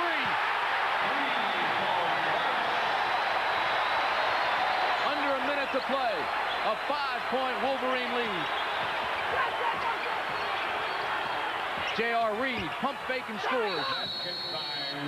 And North Carolina takes one of its timeouts. So with 50 seconds left, 90-87 Michigan. 50 seconds remain. Both teams are over the limit. Possession arrow belongs to Michigan. Rupp Arena, more than 20,000 enjoying this one. It's Fox, Lebo, Madden, Reed, and Rice on the floor for Carolina. This is Robinson, and he's fouled almost immediately by Bucknall. Tim, in this situation, Carolina, I thought, would at least give their defense a chance. They've got one foul to give, I believe, and that was it. But you think that they would give their defense a little bit of a chance here to see what's going on before they decide to foul. Ramil Robinson wasn't making any headway towards the basket, so you give him a chance. I guess they don't. That was it. Robinson is 0 for 1 at the line tonight. He's a 65% free throw shooter.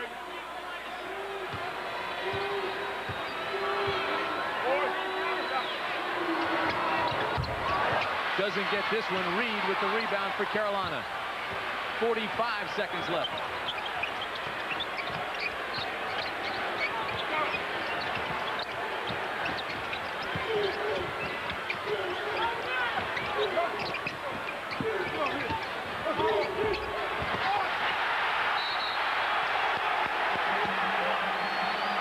We want to welcome those of you who have been watching the game in the West.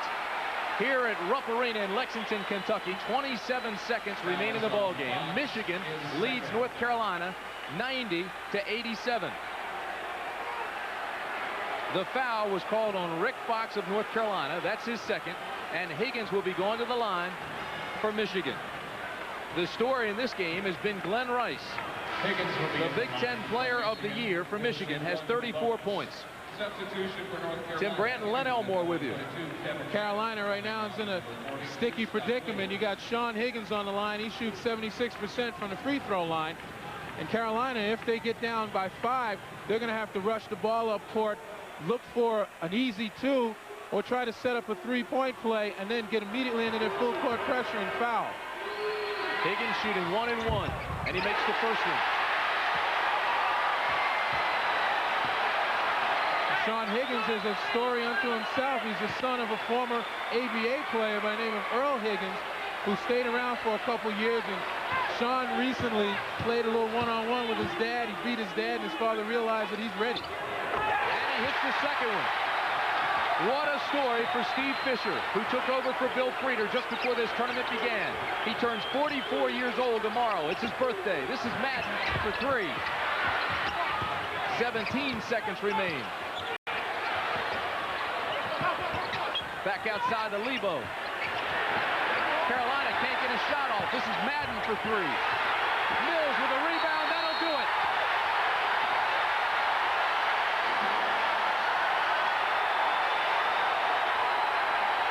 Three seconds remain.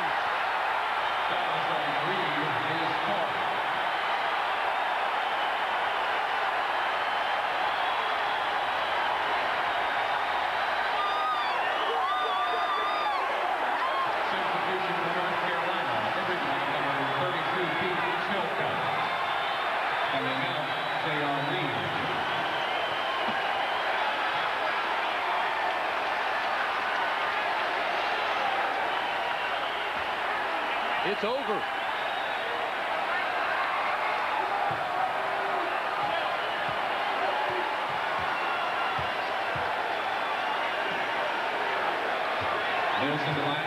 Mills trying to add an exclamation point.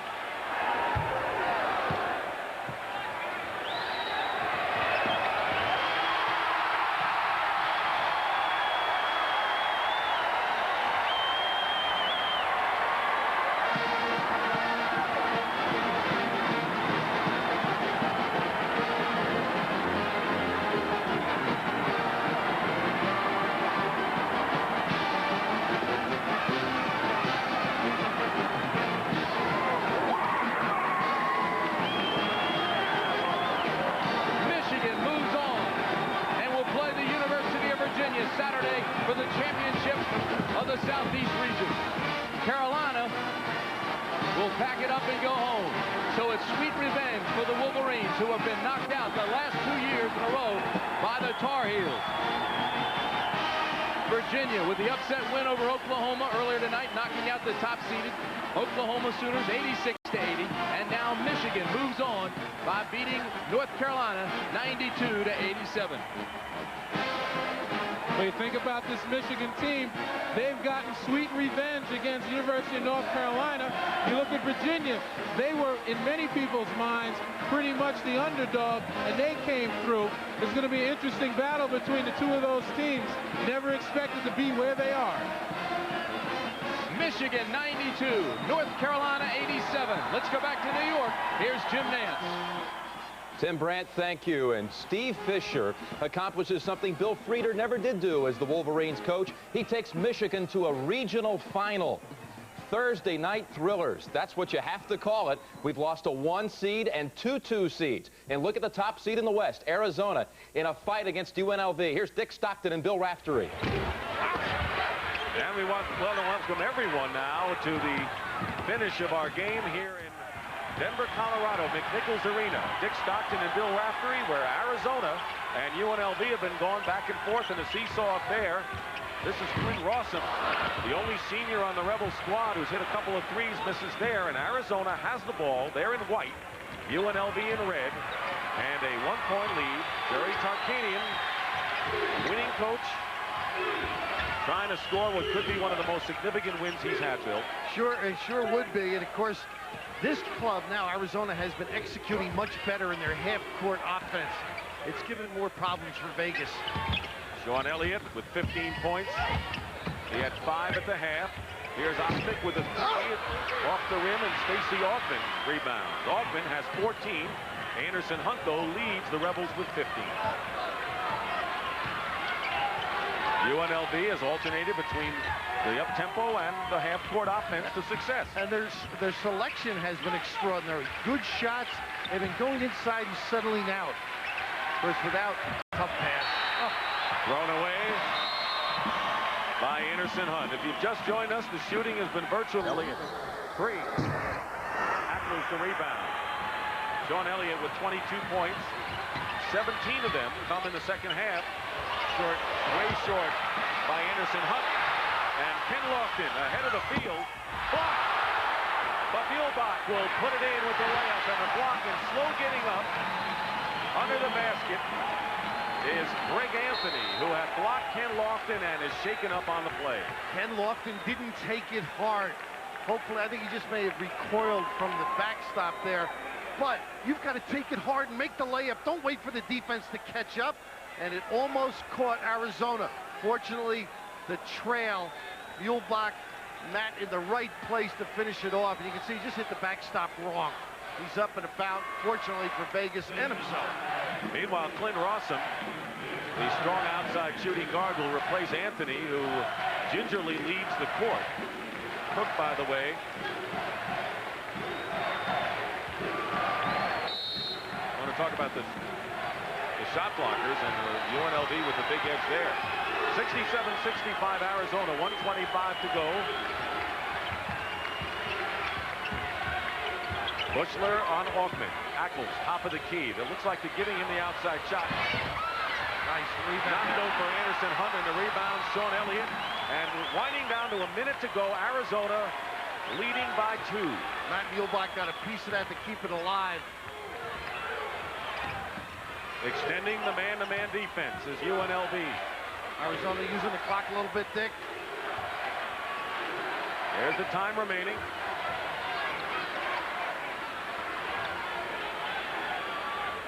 $18 now on the shot clock. Being closely guarded, so the count starts right away. Close to a backcourt violation. Lofton with 7 seconds to go. Loops it into the corner. Muehlbach lost control and traveled. Matt Muehlbach tried to hurry his play and took too many steps and turns it over with 30 seconds to go. And the game on the line. Arizona leading 67-65, and UNLV calls a timeout. They're left with 1. So Arizona leading by 2, and it's coming down to this for Jerry Tarkanian. And while there may not be bad blood between he and Lute Olson, you know that a victory over Lute Olson would probably rank right up there in his victories. But the Rebels are 0 for 6 from the field. Now, if you're the offense, you're Tarkanian, how would you work this thing? Well, the dilemma he has is that Butler down the low post is a good player, but he's been getting pushed out a little bit, so David doesn't get the shots he wants. I still think they have to go in and then move in closer for shots. They're really relying on that deep three-pointer. But just before the timeout, Lute Olson said to Sean Elliott, go to the ball before that turnover on Matt Muehlbach. He didn't go to it. It could be because he was tired. Conceivable, you may go for a 3 to win it and maybe hope to get a rebound. Well, they've been doing it of late. I think you've got to go low, try and get to the foul line. I mean, you just want to, at this point in the season, so important, go low, get a chance to get a good one, or find a cutter, which occasionally can happen because people go down and trap, make a nice bounce pass and get the basket. Arizona has outscored the Rebels in the last 5.5 minutes, 11 to 2. There's our story. 30 seconds to go. Arizona ahead of UNLV by 2 points. The Rebels have only 1 timeout left. Arizona has 4. And if Arizona can hold on, the #1 seed will escape the big jinx that affected Oklahoma in the Southeast region. The 1 and 2 teams went out tonight, Oklahoma and North Carolina in the Southeast. Now, Lute Olson defensively has to come out. He's got a decision. Do we go out and play them and guard them, make it tough? Do we double out down on the post? Do we do any wrinkles? Do we trap, or do we switch the zone? I think he'll go man-to-man. Good pressure, force the deep shot, don't foul on it, and if it goes in the post, help out.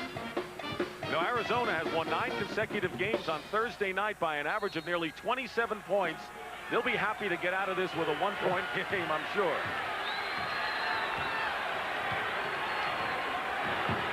Anderson Hunt into the hands of Altman.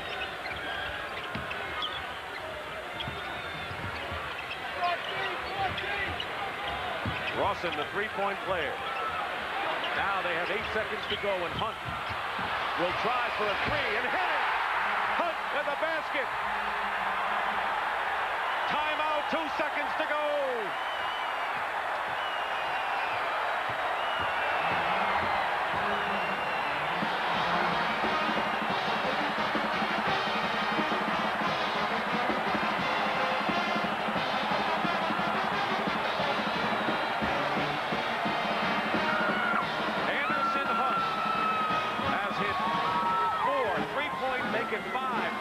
Baskets tonight, 21 points in the game, and he leaves Sean Elliott in Arizona with only 2 seconds for an answer.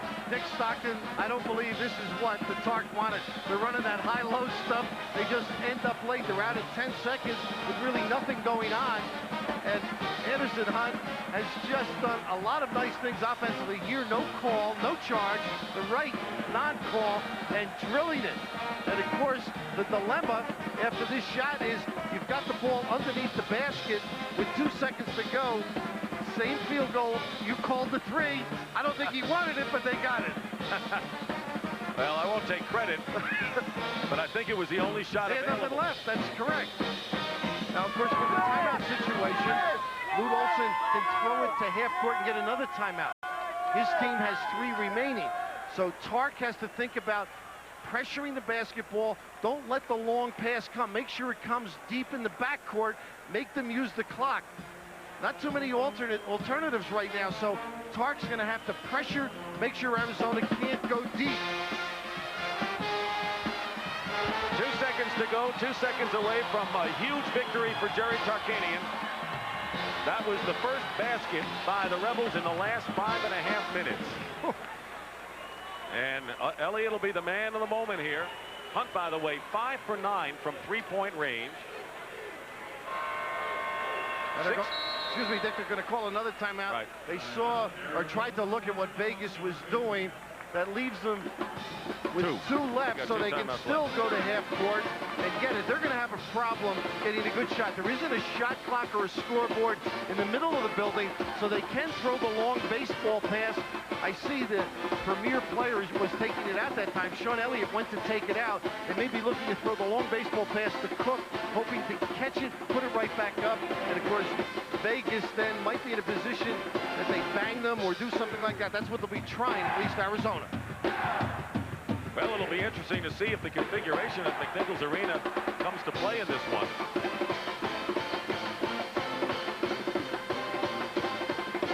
Looking at the three-point shooters,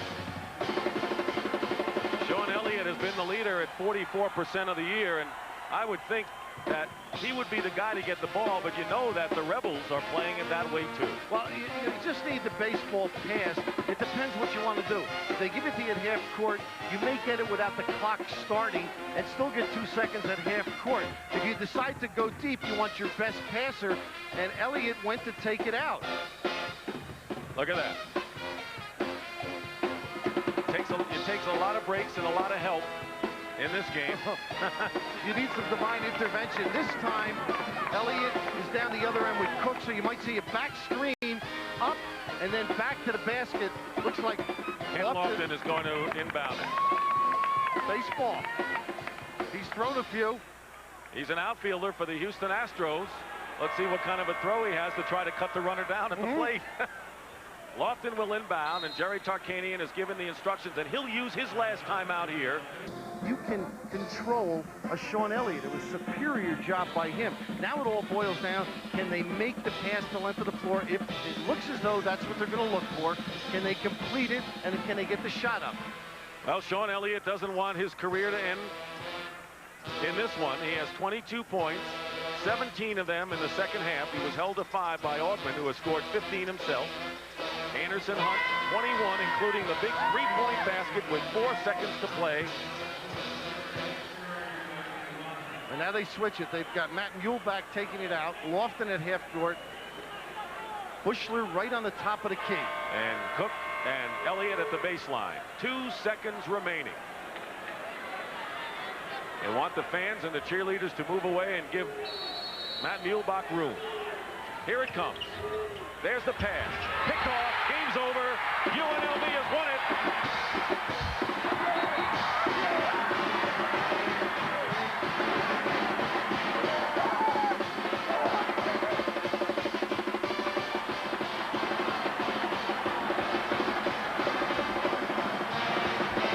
Jerry Tarkanian and Lou Olson, who are both at Long Beach State at different times, and there is the emotion.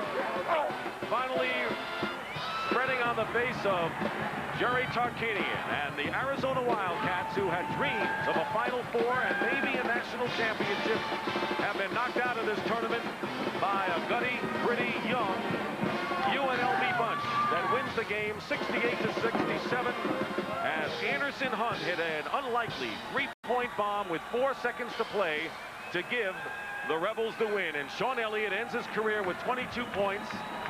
Tough way to end it up, but a truly scintillating game in the Western Regional semifinal here in Denver.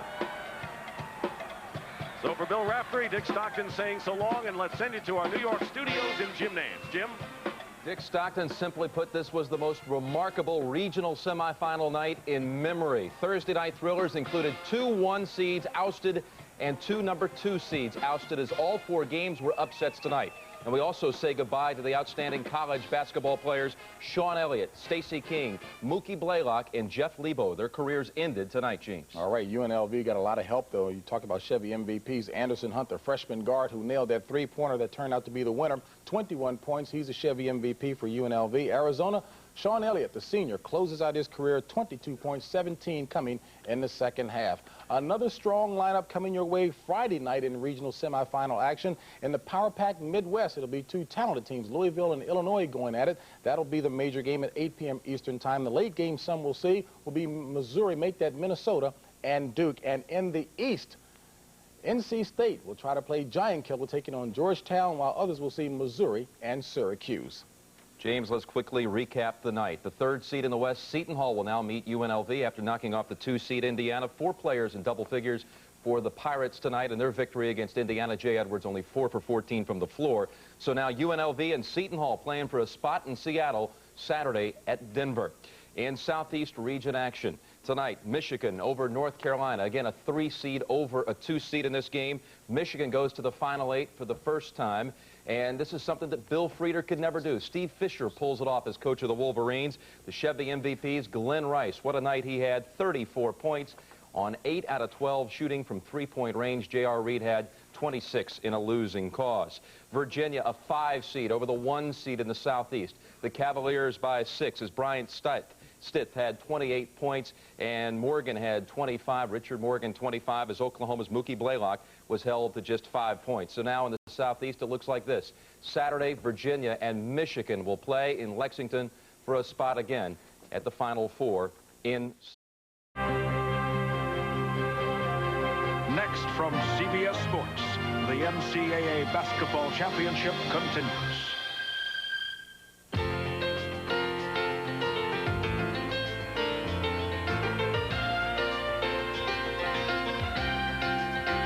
Ball is lit. You feel the touch tonight. The rhythm in your shot, and your step is light. The crowd goes wild. This much is known. Win another game, you be on the phone. To that one shining moment, you reach for the sky. One shining moment, you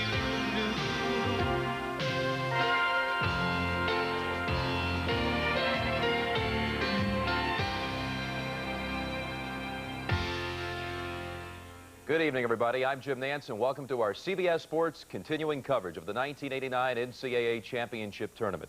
Tonight, we conclude the regional semifinals with live doubleheader coverage, beginning with Illinois and Louisville in the Midwest. But first, one game already in progress in the East. 2nd seed Duke already up 13 on Minnesota midway through the first half. But coming up next, it's the Fight in Illini against the Cardinals from the Metrodome as the road to the Final 4 continues here on CBS. CBS Sports coverage of the NCAA Basketball Championship is sponsored by Mazda cars and trucks, including the all-new Mazda MPV. Pizza Hut, official corporate sponsor of the NCAA. And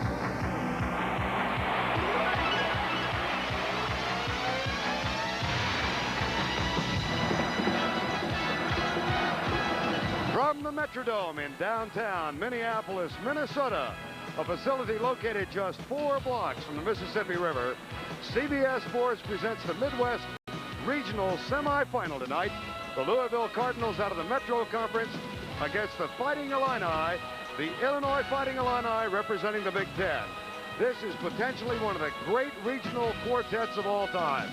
The winner of this first game goes on to take on either Missouri or Syracuse on CBS on Sunday afternoon.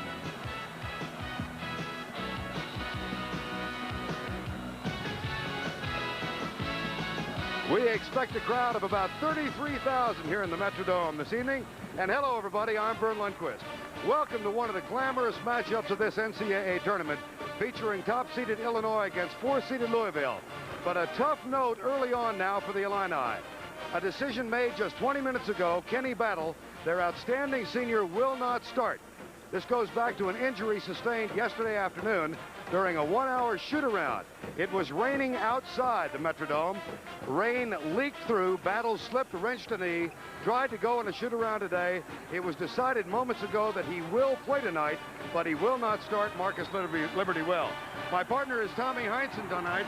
Tommy, how does this injury affect Illinois? Well, it's a big loss for Illinois if he can't be at least close to 100%. He represents the hustle. In fact, they have named an award after him to give it to the second-best hustler. Marcus Liberty is a different type of player than this fine rebounder. What he does is go out and play the finesse game. He can hit the outside shot, so it may be a different dimension for Illinois. Illinois is favored, but Louisville comes in with loads of NCAA tournament experience. Right now, let's meet the starting lineups. Here's our public address announcer, Bob Casey. Good evening. Ladies and gentlemen, and welcome to the Hubert Horatio Humphrey Metrodome here in Minneapolis for this evening's Midwest Regional semifinal game between the Louisville Cardinals and the Illinois Fighting Illini. Now let's meet the starting lineups. For Louisville, at forward, a 6'8" senior from Laurel, Mississippi, number 21, Kenny Payne. For Illinois, at forward, a 6'6" junior from Chicago, number 25, Nick Anderson. For Louisville, at forward, a 6'7" junior from Louisville, Kentucky, number 44, Tony Kimbrough. For Illinois, at forward, at 6'8", a sophomore, number 30, from Chicago, Marcus Liberty. For Louisville, at center, a 6'9" senior from Savannah, Georgia, number 42, Purvis Ellison.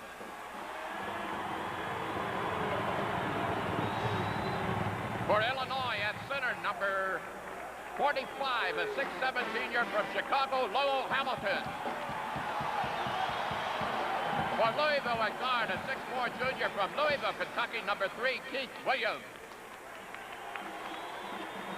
For Illinois, at guard, a 6'6" junior from Carbondale, Illinois, number 35, Steve Bardo. For Louisville, at guard, a 6'3" sophomore from Bay City, Texas, number 23, LaFratford Smith. For Illinois, at guard, a 6'4" junior from Madison, Illinois, number 13, Kendall Gill. And the head coaches in his 18th season as head coach of the Cardinals, Denny Crum. And in his 15th season as head coach of the Illini, Lou Hinson.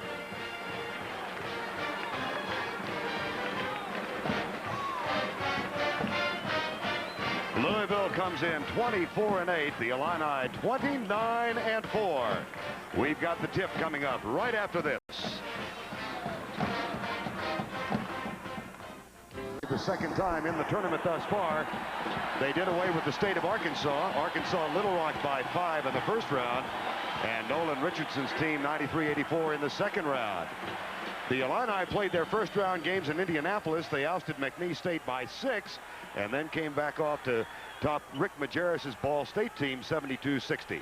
Our officiating crew tonight, Dick Paparo from Syracuse, New York, Tim Higgins from Ramsey, New Jersey, and Donnie Gray from Fort Washington, Maryland. The alternate is Bob Barnett.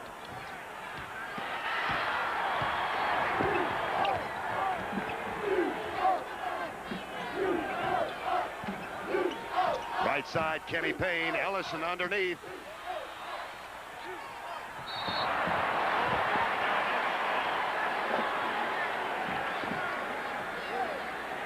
Ball will be out of bounds, and Louisville to inbounds. Louisville has got to really control the defensive board. That's Denny Crum's main objective. We've got to control the defensive board. And Illinois is going to really have to control both boards. And Battle is a very big part of Lost that the ball. situation. And there's the Sports Illustrated contingent, which is on hand, ducking out of the way in some embarrassment. Here's LaBradford Smith, Keith Williams, Tony Kimbrough, who's been in a big shooting slump of late. This is expected to be a fast-paced, up-tempo game, press against press.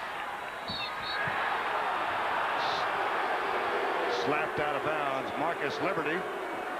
Duke leading Minnesota 33-21. Now it's 35-21 first half. LaBradford Smith will inbound for Louisville. Kenny Payne, entry pass, Purvis Ellison. Got it.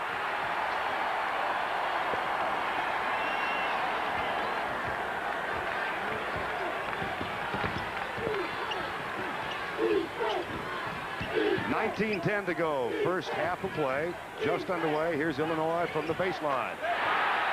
Kendall Gill with 2. Gill is their style player. He's the guy that's got to hit the outside shot. Once he establishes that, and the defense of Louisville gets pulled out, that allows the smaller, quicker people of Illinois to get to the board. Off the hands of LaBradford Smith, taken by the Illini. Illinois, great hands on defense. Pressure all over the place. That shot rims in. Marcus Liberty. Well, there's Liberty. He's the biggest player on the Illinois squad. At the other end, Keith Williams counters for Louisville.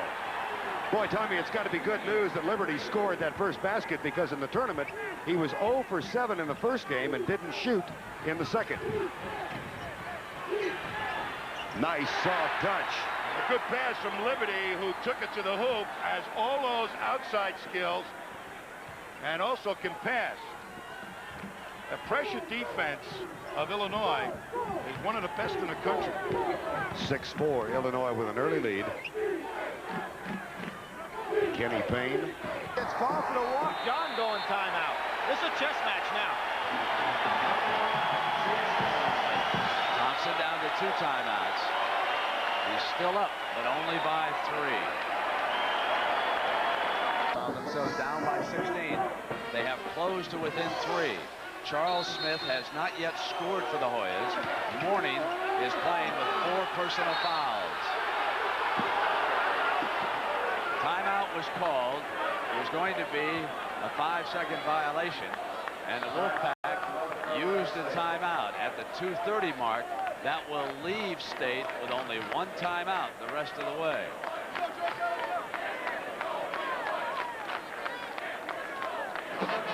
Interesting setup here with Alonzo Mourning near the midcourt line, and North Carolina State will again take the ball out of bounds. Right, they might send a guy along. Alonzo playing safety. They get it to Brown short, however, and back to Corciani, and they quickly retreat defensively. Charles Smith, who is scoreless, and the last time that happened was 71 games ago against Syracuse in '87. They go the back door. Monroe elects to bring it on through. The shot wasn't there. Hit by Georgetown. State's ball. I think it'd be a real good time for Corciani. He's got Smith on him. Now, John goes to the zone on the out of bounds. Let's see if he goes back to the man-to-man here. He's got Smith on him. We know Smith is not up to snuff. Try to take him with a penetration move and force Alonzo to make the play. See if he does it. Georgetown leads it by 3. Time remaining in the game. Shot clock is on the left. Corciani with the ball. Trying to get a double screen for Monroe. Monroe's had the hot hand this half. Lester looking for the pass. Back to Corciani, who penetrates and comes to... There it is! No basket! No basket! Traveling!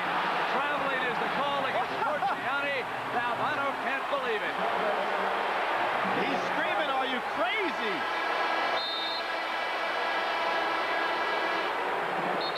I thought he'd penetrate here. Let's see. Nowhere near a walk. Should have been a good basket and a foul. No steps at all, not even close. On a bad break. And his mother not believing it from the stands. Georgetown brings it down, leading by 3, and it's Smith who's trying to get off the schneid. Loose on the floor. Tillman diving, saves it, and Jackson comes up.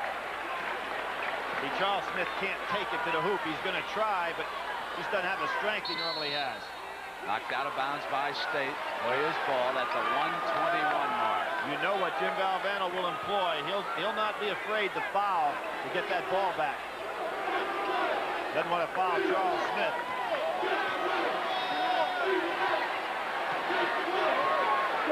John goes 4 corners. They pull it out. Well, down to 8 seconds.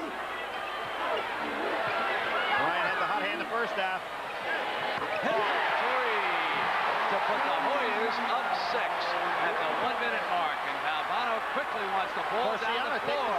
Why is he taking so much time? Now he swings into it. Time is working against the Wolfpack now, and a foul goes against Tillman.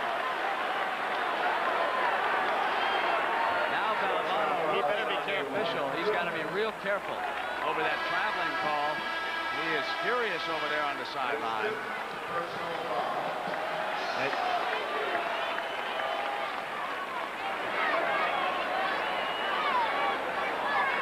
Welcome those of you watching watching Syracuse, Missouri. We're going to ship you right back. You're with us for the final 45 seconds. Georgetown just hit a 3 after a controversial traveling call against Corciani. Corciani hit a driving layup and would have apparently gone to the free throw line, but traveling was the call. Now shooting the 1-on-1, he hits the front end at 49 seconds. Valvano will quickly have to put Georgetown on the free throw line after this play, whether it's successful or the Hoyas get the rebound. 49 seconds to go. Plenty of time. Corciani hits both ends. Valvano wasn't even afraid in the Iowa game to foul when it put Iowa in a position to have a 2-point lead if they make the free throws. Here goes Long. He looked long. They don't want to put Smith. He's scoreless in this game. Corciani backs off, checks the coach. Smith wants to go to the free throw line, and now he will. Big East Player of the Year gets a chance to get his first 2 in a crucial situation here. But Jim Valvano is going to commit a number of fouls before this one's over, Brent. Final 43 seconds. This will be the final piece in this half of the draw. UNLV, Seton Hall are there in the West. Duke awaits the winner of this game, and then the 2 survivors move on to Seattle in the national championship. Charles Smith is still scoreless. State's ball, down by 4, moving toward 30 seconds. Monroe with the hot hand. Maneuvers. The jumper is there, won't roll. Mourning. They've got a foul. Rebound, and they'll put him on the free throw line. Brown assessed the personal, along with Weems, who was right there. That was a sensational shot by Monroe. He realized Mourning was going to be there and adjusted the shot in midair. Put it up softly on the board. And Brent, they'll be in Raleigh, North Carolina, be going back and replaying that call down inside for the rest of this spring and most of the summer. And they go back to the bench now to bring some muscle in and take Weems out.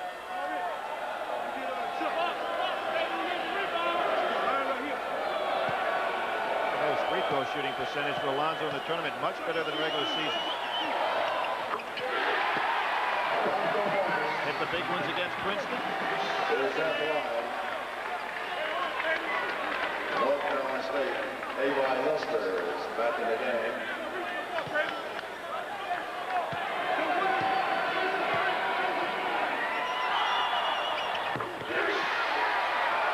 Two big free throws. Need a 3 here. Corciani quickly coming up. Looking for Monroe.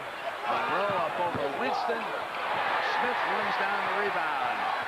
And the Hoyas will send Smith to the free throw line with 16 seconds to go. And it is 64-58. And Valvano can only think of what might have been against Thompson and the Hoyas tonight.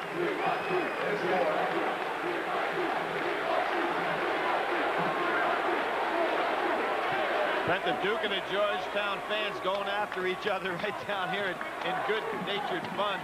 A lot of finger pointing, the 2 college student groups side by side.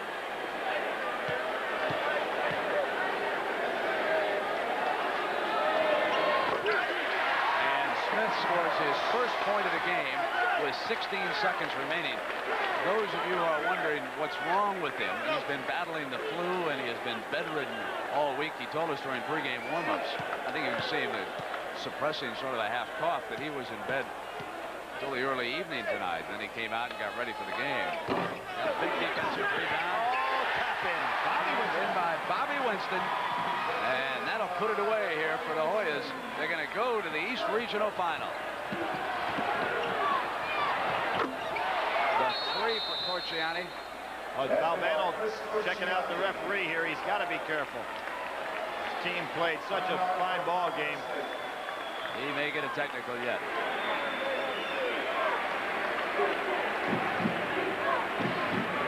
So 3 ticks of the clock left. And Georgetown will take on Duke. That would mean that the top 2 seeds would have survived in this region. Something they did not do in the Southeast last night. where we get you up to date on everything that's gone on today. Duke here earlier beat Minnesota handily 87-70. Illinois moved into the final of the Midwest region 83-69 over Louisville. And right now, Syracuse, also of the Big East, leading Missouri of the Big Eight 62-57 with a lot of time left in that one, and you'll be going back to see the conclusion there. Then tomorrow, we'll bring you a couple of regional finals. We'll have Virginia against Michigan from Lexington. And what an upset city that has become. That was the site of Villanova's great national championship victory over Georgetown. And then last night, Oklahoma beat Virginia, and Michigan upset North Carolina. That's the lineup for tomorrow.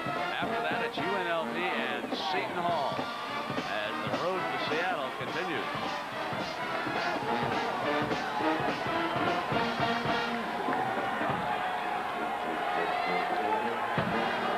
Jim Valvano going to get one last salvo at that official if he runs by. It'd be smart for him to stay out of the area.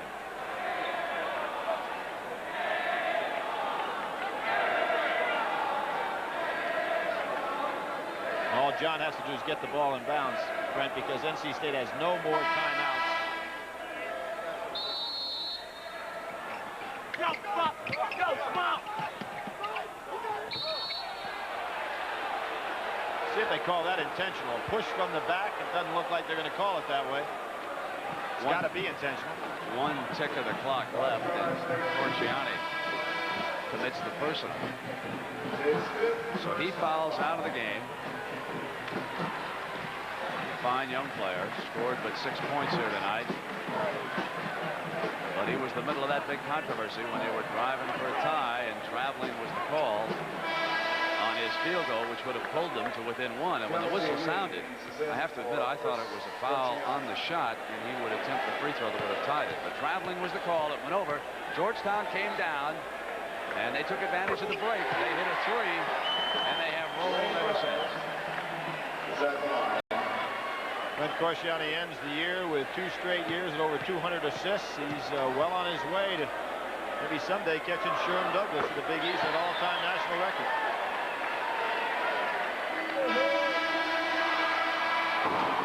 So the Hoyas will take on Duke. And Jimmy Valvano congratulates John Thompson on the triumph and shakes hands with the Hoya players. This is the moment that will keep Valvano awake tonight. Down by 3, Corciani on the dribble for the drive, hit the field goal, leaning in a little bit, and he was called for traveling.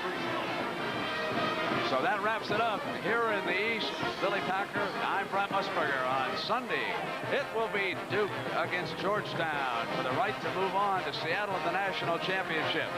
Right now, let's send you along to Jim Nance. All right, Brent, we now have 2 Big East, 2 Big Ten, 2 ACC teams in the Final 8. One more spot is open in the Final 8. That'll be determined at the Metrodome. Let's go there inside of 8 minutes and join Vern Lundquist and Tommy Heinsohn with the action.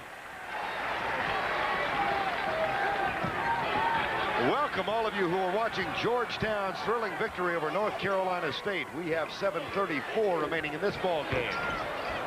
And a 16-0 Syracuse run in this half propelled them from 5 down to as many as 9 in front, during which time Missouri, cold from the field, went 1 for 12. The Tigers scored the first 5 of this half, gave up the next 16, fell behind by 9. Right now at 65-61 with 7:10 to go. Well, I got some good passing big guys in there right now, Missouri. And also very active people close to the boards. Leonard, their center, is on the bench, and Smith is going to be doing that job. But this is the man that's kind of taken over. Douglas has really controlled the pace, the tempo, and the situations in this game. How about the play by Stephen Thompson? Loose ball. Nifty play by Irvin. Lee Coward blocked. Church gets it back. No goaltending. Air ball. Johnson to Thompson, and here comes Syracuse leading by 4. Sherman Douglas alley-oop to Billy Owens. Does he read that defense? As soon as everybody's attention is riveted on him, that's when he starts laying it up to the weak side so somebody can go up over the top and stuff it. Here's a 2-on-2. They'll do it again. And the foul is called on Greg Church as Stephen Thompson goes up on top. He'll shoot a couple. In this bracket, Illinois won a thrilling game earlier here. Despite the absence of 2 starters, they knocked off Louisville. And they will meet the winner of this game Sunday afternoon. Virginia and Michigan have already advanced, and Virginia and Michigan meet tomorrow in Lexington as we continue the countdown on the road to the Final Four. Here's Stephen Thompson, and his problems at this spot have been very well documented. Coming up tomorrow, Virginia, Michigan in Game 1, followed by UNLV and Seton Hall in Game 2. It all starts at 1:50 Eastern Time. Thompson at the line. Got one. And it's a 7-point Syracuse lead. The other problems, Tommy, for Syracuse, Derek Coleman picked up his 3rd foul with 6 minutes to go in the first half. Then Rowe picks up his 3rd, and Owens his 3rd in this half, and yet they both continue to play. Rowe is on the bench right now. But they've only got 3 team fouls in the first 14 minutes of this half. Well, this zone defense has covered up the 2 big guys of Syracuse, Owens and Coleman, and really protected them from committing fouls. And yet has been able to go outside and challenge the outside shooters of Missouri. And both Coleman and Owens and Stevie Thompson, and at times David Johnson, have controlled the boards and given it to this guy who has really made it hum. Now Herman Hareed will come into the lineup for Syracuse, replacing David Johnson. That last foul on Sherman Douglas, his 2nd. So again, it's Owens and Coleman who are on the court with 3 fouls. Coleman has really played intelligent defense in this half, knowing when to go for the block, when to step aside, let the man score. Made a beautiful block on a breakaway fast break. And that was a very intelligent play. Mike Sandbody misses them both. Missouri is 12. Free throw shooting is 3 of 4 tonight. And you know, so much has been made about the problems he's had. But 3 of 8 last week, 5 of 6 against Bucknell. Doesn't get this one. 9 of 12 in the Big East final against Georgetown. 74-66, 1:50 to go. Church, no, tip is good. Doug Smith. The lead. And a whistle.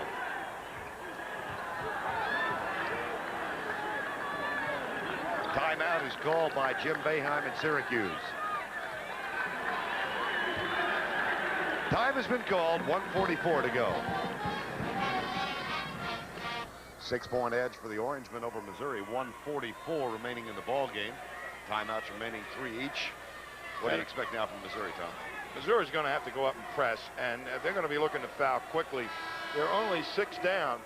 If they can come up with a couple of steals, and they've obviously selected some guys who they're going to foul. And Douglas, not a bad man. He's not one of their real great foul shooters. Up around 65, 67%. Seems to make them when they count. That'll put Douglas at the line. Possession arrow pointing Syracuse way. Sherman Douglas 3 of 6 in the ball game tonight. Syracuse has seen some of the best pressure defenses in the country with Georgetown and some of the other Big East schools. And this man really knows how to deal with it. If he can make these free throws, that's really going to ice this game, because they're going to try and put the ball in his hands most of the time. 1 of 2. 96 seconds remaining. The lead is 7. Coward for 2 points. 75-70. Well, one had to know that it was going to come down to this in a tight ball game. Whoever was playing Syracuse was going to try and put them on the line. And that's what we'll see for the remainder now. Derek Coleman is their best free throw shooter, shooting just, I think, shy of 70%. For the evening, Syracuse is 13 of 23 as a team. Coleman is now 2 of 4. The lead is 5. You got to make the front end of the one-on-one. You got to come up and get at least one of them. Doug Smith. Byron Irvin got the roll. Timeout, Missouri.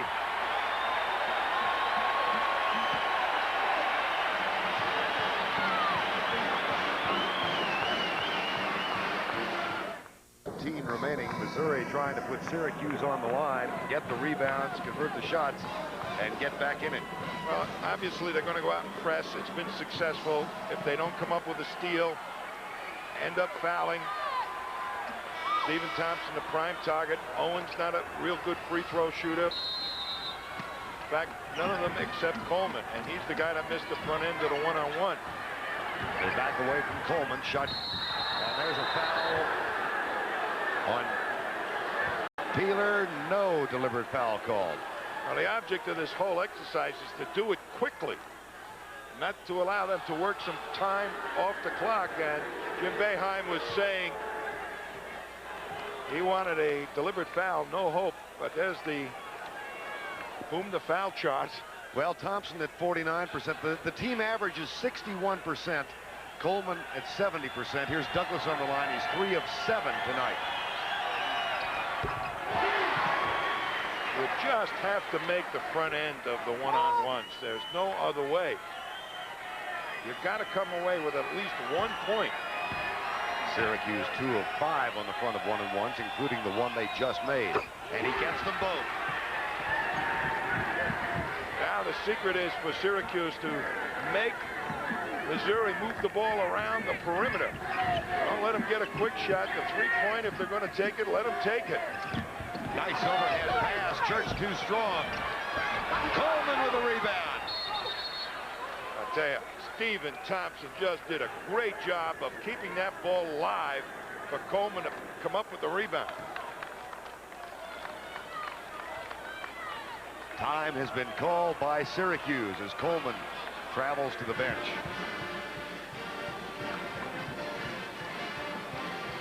77-72, 55 seconds to go. Both teams with 2 timeouts left.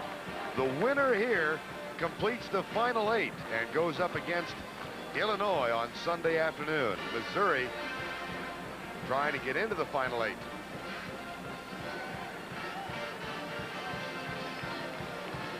Virginia and Michigan meet tomorrow in Lexington on CBS. Illinois, Lou Henson's team, won here by 14 earlier tonight.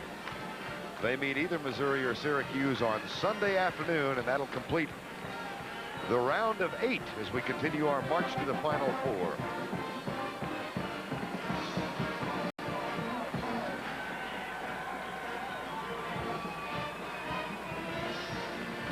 Once again, Tommy, you and I chatted with Jim Boeheim yesterday about the much documented foul shooting problems of the Syracuse Orange Men. He's gotten to the point where he doesn't get angry discussing it. He just shrugs his shoulders. He said, we've tried everything. And all the letters that he claims he's gotten, you know, from hypnotists to people, guys that are telling him to breathe 5 times before you take the shot. I think this ball club has really created a problem for themselves psychologically. Matt Rowe is in there. He's a pretty great outside shooter, and his free throws are down. Started out as a 90% free throw shooter. He's down to 60%. It's catching. Steal by Coward. Foul by Coleman. That's 5 on Derek Coleman. He fouls out with 14 points, only 2 in this half, protecting himself with the 3 fouls, but he did come down with 12 rebounds.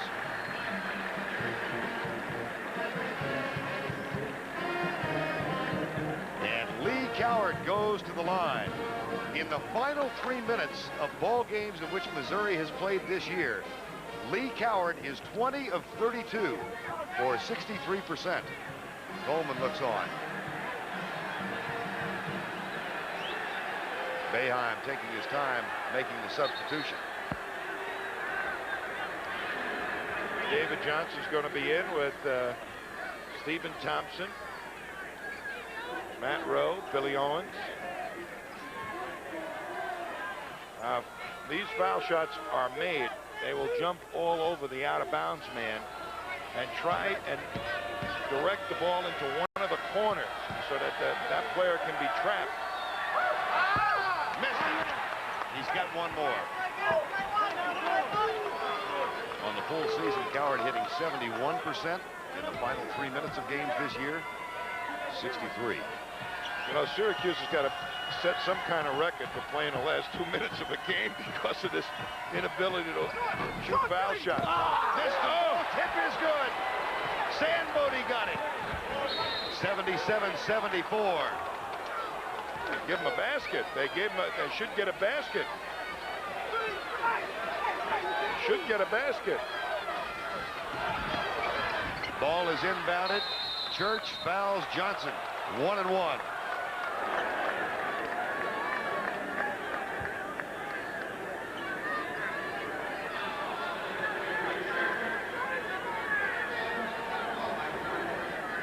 Is claiming that here's the free throw. Once it comes off the rim and it gets tipped in, by Billy Owens, that becomes a field goal, not a completed free throw. And they have given it to Missouri, but Rich Alley was up screaming, thought they only got 1 point on the scoreboard. 77-74, 44 seconds to go, and David Johnson, the freshman who hits 53% of his, gets one. He's only been at the line 63 times this year, and he gets that one, 53% for the season. Got them both. And Richard Manning comes in, number 34, replacing Stephen Thompson. That's to keep Thompson off the line. 5 points, Syracuse edge. They got here with a 16-0 run in the second half. Irvin got it for 2. That's a 2-pointer.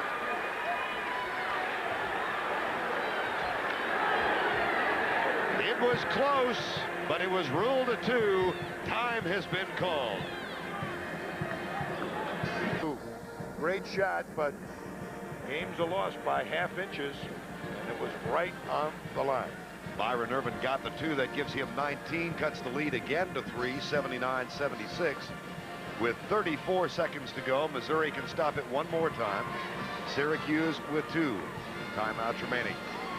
Rowe and Manning, Jim Boeheim, Syracuse team that lost the NCAA championship in '87. Keith Smart's jumper in Indiana. Last year knocked out in the first round by Rhode Island, trying to get back into the round of 8.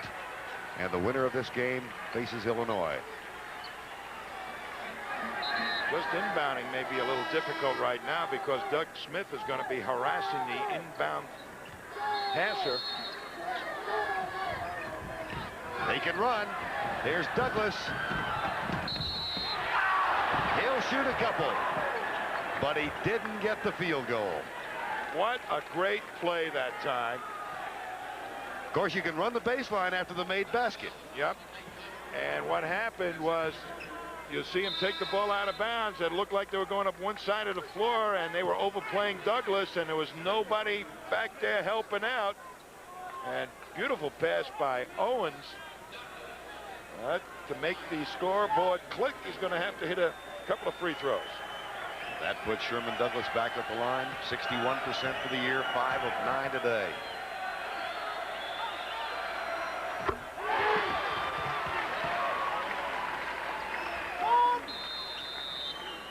Still 32 seconds remaining in this game, and that's an eternity.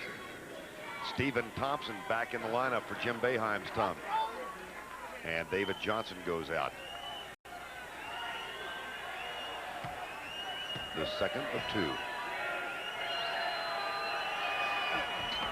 Lead is 5. They've got Hareed in the game, so should as a target to foul also. But first, they have to score here. Underneath, they go for 2 from Smith. And the lead is back to 3. Timeout, Missouri. That is their final timeout of the ball game. And still Tom with 22 seconds to go. We could have a full-course dinner while this last minute of the game is being played. And it's all because of the real strategy of knowing that Syracuse is not a good free throw shooting team. You would do this ordinarily anyway, but you really go after it because you know there's a good possibility that this strategy is going to pay. 19 of 30 now, Syracuse. Rich Daly, the 47-year-old interim coach for Norm Stewart. Fascinating tactical battle in the last couple of minutes. Well, there's no question that with this advantage that you feel you have against Syracuse coming down the stretch, you're going to exploit it to the fullest. I think Syracuse also has got to get Missouri to waste some time with the ball on the perimeter. You got to make them waste some time themselves, not when you get the ball, but when they have the ball. Missouri cannot stop the clock now. Out of timeout. Syracuse has 2 left. 22 seconds to go. 81-78. On the court for Missouri, Smith, Coward, Church, Sandbody. They look for the long pass. And Syracuse calls time. They have 1 left. 81-78. Orangemen call time. They take it with 3-point lead and 18 seconds remaining. Let's go back quickly to our New York studios, Jim and James. All right, thank you, Vern Lundquist. A chance to tell everybody once more that in less than 12 hours, we'll have World Figure Skating Championship action from Paris, France, including the Paris competition and the men's short program. That's Saturday afternoon, 12 noon Eastern time. Then the road to the Final Four continues at 1:30. Game coverage starts at 1:50 with the Southeast Regional Final between Virginia and Michigan. That'll be followed by UNLV and Seton Hall for the West Regional Championship. The battle for Seattle on the line tomorrow. We'll have 2 teams advancing on to the Final Four after tomorrow's action. James, you've been watching this game. How about Syracuse down the stretch? Well, the thing that actually got Syracuse back into the game, I talked about them being an emotional team. A few series of fast break opportunities, got the emotions high. Now they're trying to hold on. Orangemen trying to become the 3rd Big East team to advance to the Final 8. Let's go back to Vern Lundquist and Tommy Heinsohn. All right, Jim and James, 18 seconds remaining. 81-78. Syracuse, and Sherman Douglas has been outstanding at the free throw line the last couple of trips. Well, he's needed to make them, and right now they're going to have trouble inbounding the ball. They pulled one of their trick plays to get Douglas loose a little bit earlier. Let's see if they've got another little trick play. Sandbody, number 42 in black, guarding against it. Ball is inbounded. Douglas is fouled by Peeler, Tony Peeler, the freshman. And Sherman Douglas goes back to the line. Derek Coleman fouled out with the 14 points and is resting his back, hoping he gets to play 1 more game at least against Illinois on Sunday. Should Douglas make these free throws, at least one of these free throws, what Syracuse has to do is make Missouri spend some time getting a basket. Just don't give them 2 quick points. Make them spend several seconds trying to find an open man.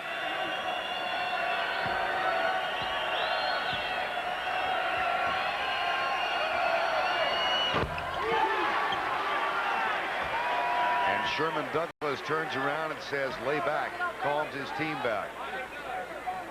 Derek Coleman, the junior out of Detroit. I think what I would be doing is getting up man-to-man, a little pressure on Missouri and make them come back and dribble the ball up the court, not as quickly as they want. They're going to allow them to advance the ball very quickly without taking any time off the clock. Get up on the people. 15 seconds to go. Irvin off balance, 3-pointer, no. Tip back, Irvin. That one won't go. They come back. Doug Smith tries a 3. No. The tip is good, but the horn sounds. And the Orangemen of Syracuse with clutch free throw shooting from senior All-American Sherman Douglas advance to meet Illinois.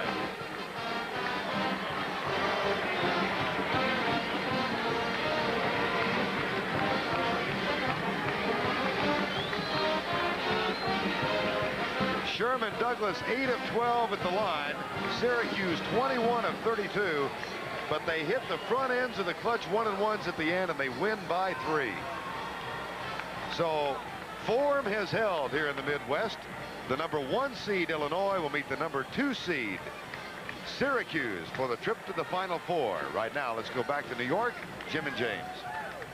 All right, Vern, we are down to 8 teams now left in the tournament. 2 teams from the ACC, 2 from the Big Ten, 3 from the Big East, and UNLV. That's the way it shapes up now. Is the next games, of course, will have battles for Seattle on the line. Now, let's talk about Chevy MVPs from this one tonight. All right, Jimmy, for Missouri, we have Byron Irvin with 19 points in a losing cause trying to help the Tigers. Sherman Douglas, only 7 points in the first half, came out strong in the second half, 20. In the second half, 27 on the total, 7 assists for Sherman Douglas. All right, James, of course, last night we saw 2 1 seeds eliminated with Arizona and Oklahoma losing. Tonight, as we run down the scores, you'll see Illinois, the 1 seed in the Midwest, advanced with its victory against Louisville, 83-69. Lou Henson's team advancing on with that victory. 83-69 was the final. Nick Anderson had 24 points in that game.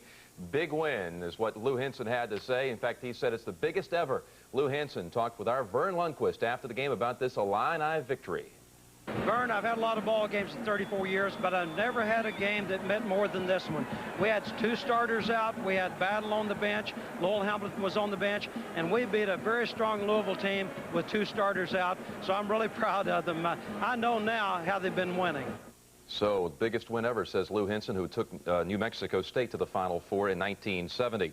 Georgetown and North Carolina State, the Hoyas win it by 8. Yes, there was a controversial play down the stretch. Chris Corchiana driving in was called for traveling. The bucket denied, which would have pulled the Wolfpack within 1 point of the Hoyas in the final minute. After the game, Brent Musburger talked to John Thompson about that call down the stretch and this Hoya victory. John, any thoughts about the controversial traveling call against Corchiani? How did you see it from your end of the bench? Jimmy was quite upset about it. Would have pulled him to within 1. Well, I never see a call against the other team objectively, Brent, and I would think I was sick if I did. Every foul that's committed against me, I think is a bad call. I think the officials are doing the best job that they can do, and it's a very difficult job. I certainly thought he traveled, but I also thought we were fouled, and I think that's why we have referees, and they have to make those decisions. So the 1 seed in the Midwest, Illinois advancing. The 1 seed in the East, Georgetown advancing. Morning had 6 blocks, but the Chevy MVPs, Rodney Monroe with 26 points for North Carolina State, and Dwayne Bryant nailed a big 3-pointer in the final minute, had a career-high 21 to lead the Hoyas. Duke tonight just demolished Minnesota by 17. Duke was led by Robert Brickey, who hit 9 out of 10 shots from the floor and had 21 points. After the game, Mike Krzyzewski had these comments about his Blue Devils' victory against the Gophers. We knew we were a better basketball team. The kids are ready to play. Then you get the quick lead, and then you hope that they don't start thinking ahead because they're an explosive team. And it got a little bit sloppy, but Robert's play and Christian's play, I thought, were big factors in us maintaining that double-digit margin. The closest Minnesota was in the second half was 11 points. Now here are the final 8 teams. Michigan and Virginia in the Southeast, Illinois and Syracuse in the Midwest, Seton Hall and UNLV, Georgetown and Duke. You can look at the top half of that bracket, the top 4 teams, and realize that one of those 4 will be in the championship game, likewise for the bottom half. Again, tomorrow, noon Eastern time, or for you folks on the East Coast, it's today, just some 11.5 hours from now, the World Figure Skating Championship, including the pairs competition. That coming from Paris, France. That'll kick off our Sports Saturday for you here. And then at 1:30, the road to the Final Four continues. And 1:50, we pick up the game coverage from Lexington with that game between Virginia, Terry Holland, and Michigan, with Steve Fisher, the interim coach, doing an outstanding job. Michigan and Virginia with a spot in Seattle on the line. That'll be followed by the second game, the UNLV and Seton Hall, the West Regional Final tomorrow. And again, a battle for Seattle in that game from Denver. 7 games left before we have determined our national champion. We'll look forward to continuing the road to the Final Four. For James Brown and all of us at CBS Sports, Jim Nantz saying good night for now. We'll see you tomorrow as we continue right here on CBS.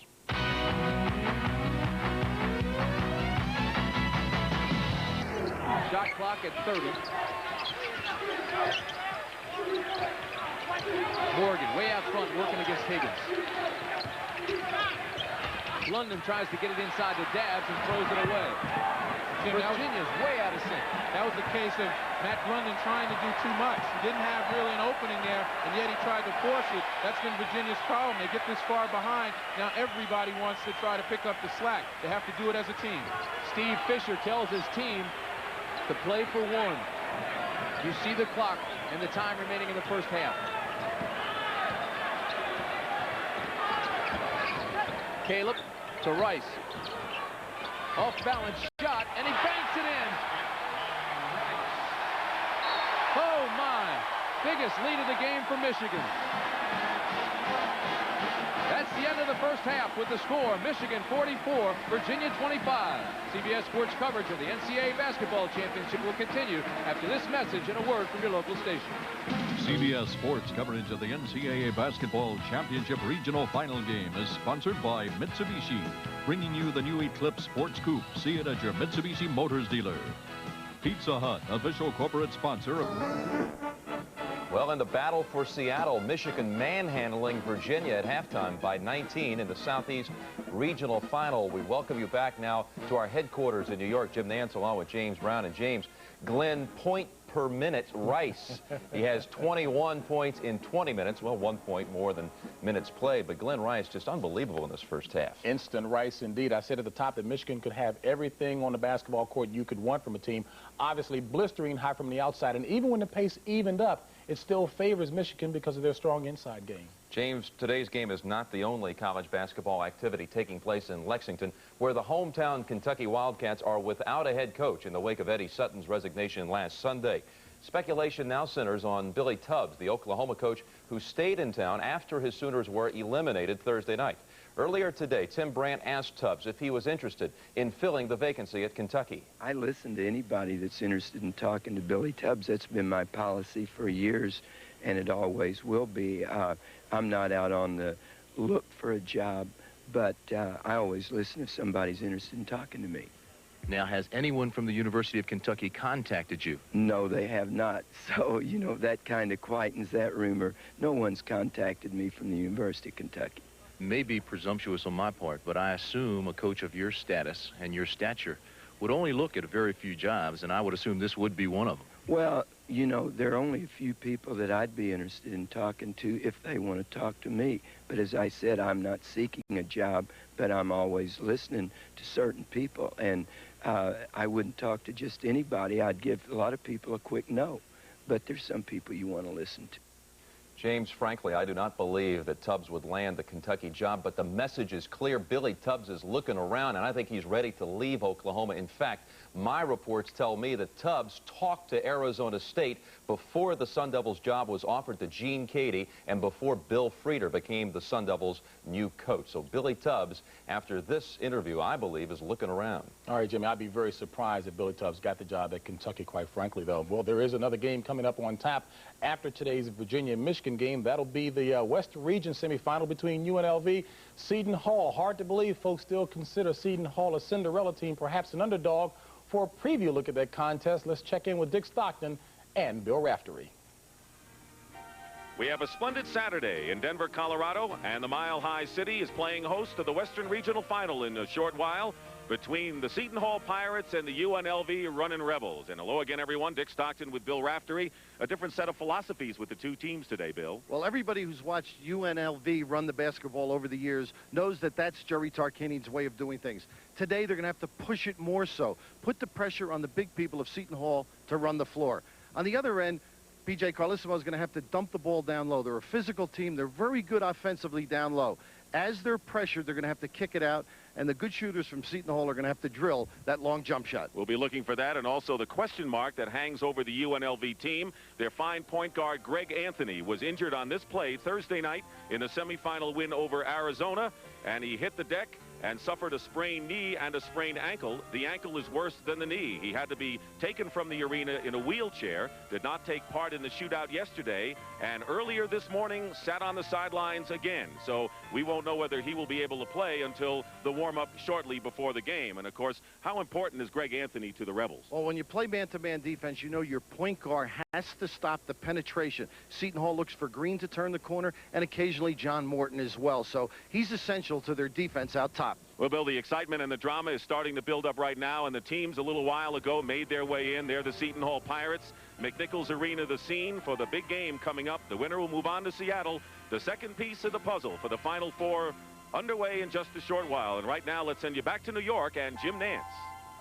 All right, Dick Stockton, thank you very much. What about that game, James? I tell you, an asterisk to that game is if Seton Hall needs an additional reason to be fired up. David Butler, the big man for UNLV, said, hey, I don't think these guys are very fast. Didn't give him any respect. I think he's going to be in for a long afternoon. One of Tark's best coaching jobs. Most people said this team was 1 year away without a senior in the starting lineup, but now they're one game away from going to the Final Four. We actually have a team already today qualifying for the Final Four. That's in the women's tournament. We'll come back and tell you about that as we continue on CBS after this.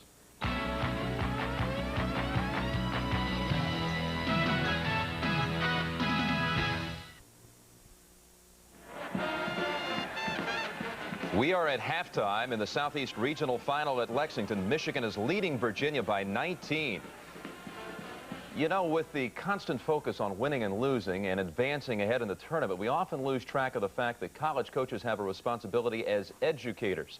But the high stakes and changing times have made that role increasingly difficult, as Virginia's Terry Holland told us. One of the toughest parts about it is that while I don't wait for the youngsters to come in every night like you do your own children, you are responsible for someone else's children literally 24 hours a day. And with what's been happening recently with coaches, take the case of Coach Drizel. I mean, think about it. What if parents were locked up for the crimes of their children?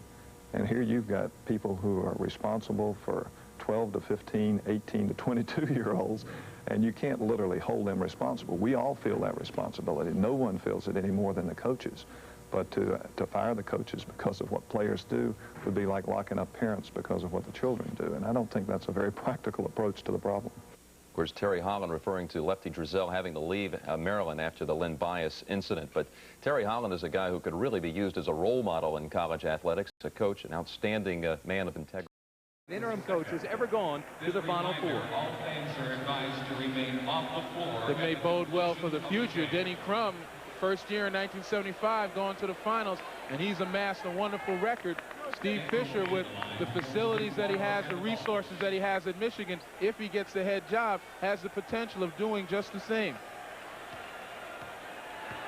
Jeff Daniel at the line. Can't hit the first one. Boy, what a tough afternoon for the men from Thomas Jefferson School in Charlottesville, Virginia. Oliver with the rebound. We're approaching the 1-minute mark. It'll be Michigan basketball, and that's turnover number 15 for the Cavaliers.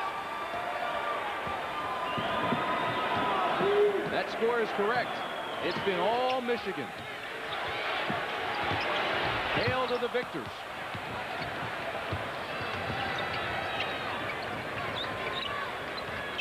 .45 seconds remain.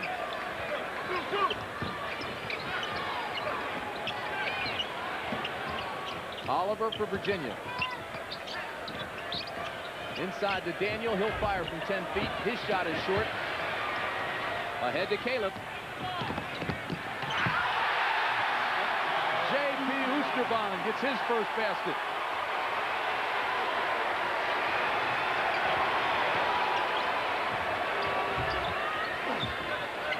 .15 seconds remain. This is Cook. Basket by Cook. For three. 3-point basket by Cook. Michigan throws it out of bounds with 3 seconds, but there's no question. There has not been a question since the 5-minute mark of the first half. This man is going to the Final Four. That's it.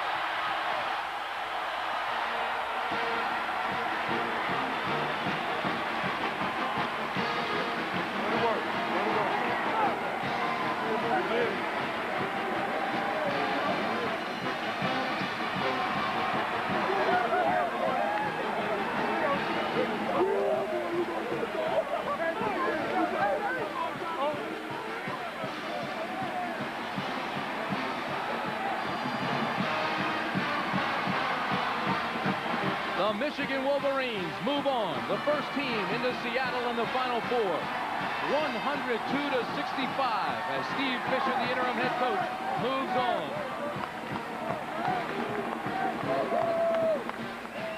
Michigan becomes the first team in. Seton Hall and UNLV will follow this.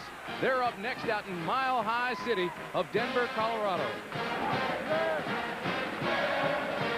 102-65 Michigan. Right now, let's go to New York and Jim Nance. Jimmy? Well, Tim Brandt, thank you. And the Wolverines are going to the Final Four for the first time since 1977 when Michigan went all the way to the championship game before losing to the Indiana Hoosiers that night. Michigan led that year by Ricky Green, Phil Hubbard, and Steve Grody. But the C now at Lexington, ripping down the nets.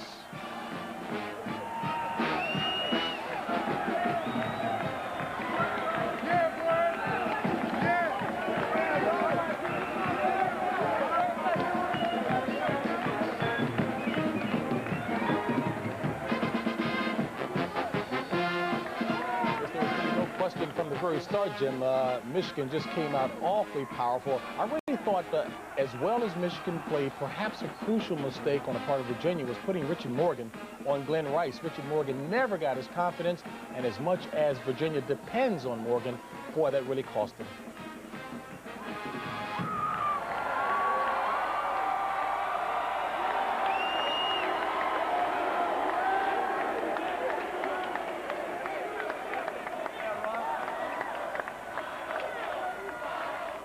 Of course, that was 1976, the last time Michigan was in the Final Four before losing to the Hoosiers in the championship game. Not 1977, but 76. And hey, Bo Schembechler, you got to give Steve Fisher the job now. No more fishing around for a new coach. Steve Fisher's got to be the man. That was as politically evasive an answer that I've ever heard at the top when the guys ask him, does Steve Fisher have the job? He ought to have it after this, Jimmy. Let's talk a little bit about the Chevy MVPs. For Virginia, a tough afternoon, obviously, all the way around. Richard Morgan, the leading scorer for the Cavaliers with 15 points. And, hey, no mistake about who it was for Michigan. Glenn Rice, just an outstanding afternoon, 32 points for the Wolverines as they now move on to the Final Four. All right, James, of course, we have one more spot available for Seattle. That'll be the West Regional Final, which is coming up in just a few moments. UNLV, the Runnin' Rebels, will take on the Seton Hall Pirates, the 3 seed, Seton Hall in the West, UNLV, the 4 seed. And Dick Stockton and Bill Raftery will be our men on the scene out there later this afternoon. But the celebration will continue in Lexington. We'll go back for some post-game comments as we continue on the road to the Final Four. Definitely Michigan's day. The Wolverines leading by 19 at the half, going on to a 37-point victory. And now, folks, get the reservations and the tickets ready. You're headed to Seattle, Michigan, a winner in the Southeast Regional Final. Let's take you back out there. Now, Tim Brandt and Lynn Elmore with interviews. All right, Jim, thank you very much. I'm with Coach Steve Frieder, his wife Angie, his son Mark, and the extended Michigan family. Can you put this into words, Coach? All I know is that we came to both of these tournaments, first in Atlanta and now here to Lexington, with a purpose, and we're as proud as could be of all these kids for the way they focused and hung together and achieved. Angie, should he be the next head coach at Michigan? I'm prejudiced. Mark, can you say anything about your dad and what a job he did? Yes, Mark. I thought he did a great job. All right, Len. I want to grab the senior. Yeah! Glenn Rice first. Fellas. Let Glenn speak a little bit. This is, you know, his finest hour. And Glenn totally dominated out there. The team as a whole dominated out there. I mean, did you expect an easy win? Well, I was telling all the fellas last night that I think if we'd have came out and played the way that we were capable of playing, that we could get anything accomplished. And tonight, that's what we did. We played the way we were capable of playing, and we got it accomplished. 32 points for Glenn Rice. How about Sean? You had 31. Well, we've been working all year to get to where we are now, and it's time for us to go all the way now. I can tell the fellas, don't stop now. Yeah, boy. Steve, what are your thoughts now as you head to the Final Four? Well, we told them after Carolina when they walked out of the locker room to focus on Virginia. I think we're going to take a good long hour or two in that locker room as a group and on our way home on the plane and enjoy the victory we got tonight and then prepare to play whoever we'll play. The first interim head coach ever to go to the Final Four. Congratulations. Well, I guess you're right. Right now, let's go out west. Denver, Colorado. Dick Stockton and Bill Rafter standing by for the UNLV Seton Hall game. Here, it's all Michigan. All right, Tim Brandt, thank you very much. And the teams are warming up, getting set for the Western Regional Final between the Runnin' Rebels of UNLV and Seton Hall. Dick Stockton and Bill Raftery, and of course, congratulations to the Michigan Wolverines to get to the Final Four. We have a great contrast of the coaches today. P.J. Carlissimo, who really had it tough when he started, has really improved each year, and you know P.J. pretty well. What kind of a coach is he? He's been humble all through this. Whether he's won or lost, he's been the same guy. He's given all his success to his players, and he's been charming throughout this week. He has been, and it's a great thing for a guy who was really under pressure just a couple of years ago. What about the parents now who have here? Pete Carlissimo has been great as far as basketball in New York. Of course, alongside Lucy, the lady behind the men, he's been involved in sports all his life, and of course, he's so proud of his son because he's overcome so many obstacles. On the other hand, you have Tark the Shark. They call Jerry Tarkanian out west one of the great winning percentage coaches of all time. Well, you can see why people in Las Vegas love him. He's charming. He's the kind of guy you enjoy being around. Of course, he's had such great success. That draws people to you. It sure does, and of course, he's a colorful, interesting guy, and if you want to see what kind of fun they have in Las Vegas, get a load of this. Final four. One more time, UNLV is going to kick behind Oklahoma and LSU. This year, we're going to tark you too. Tark you.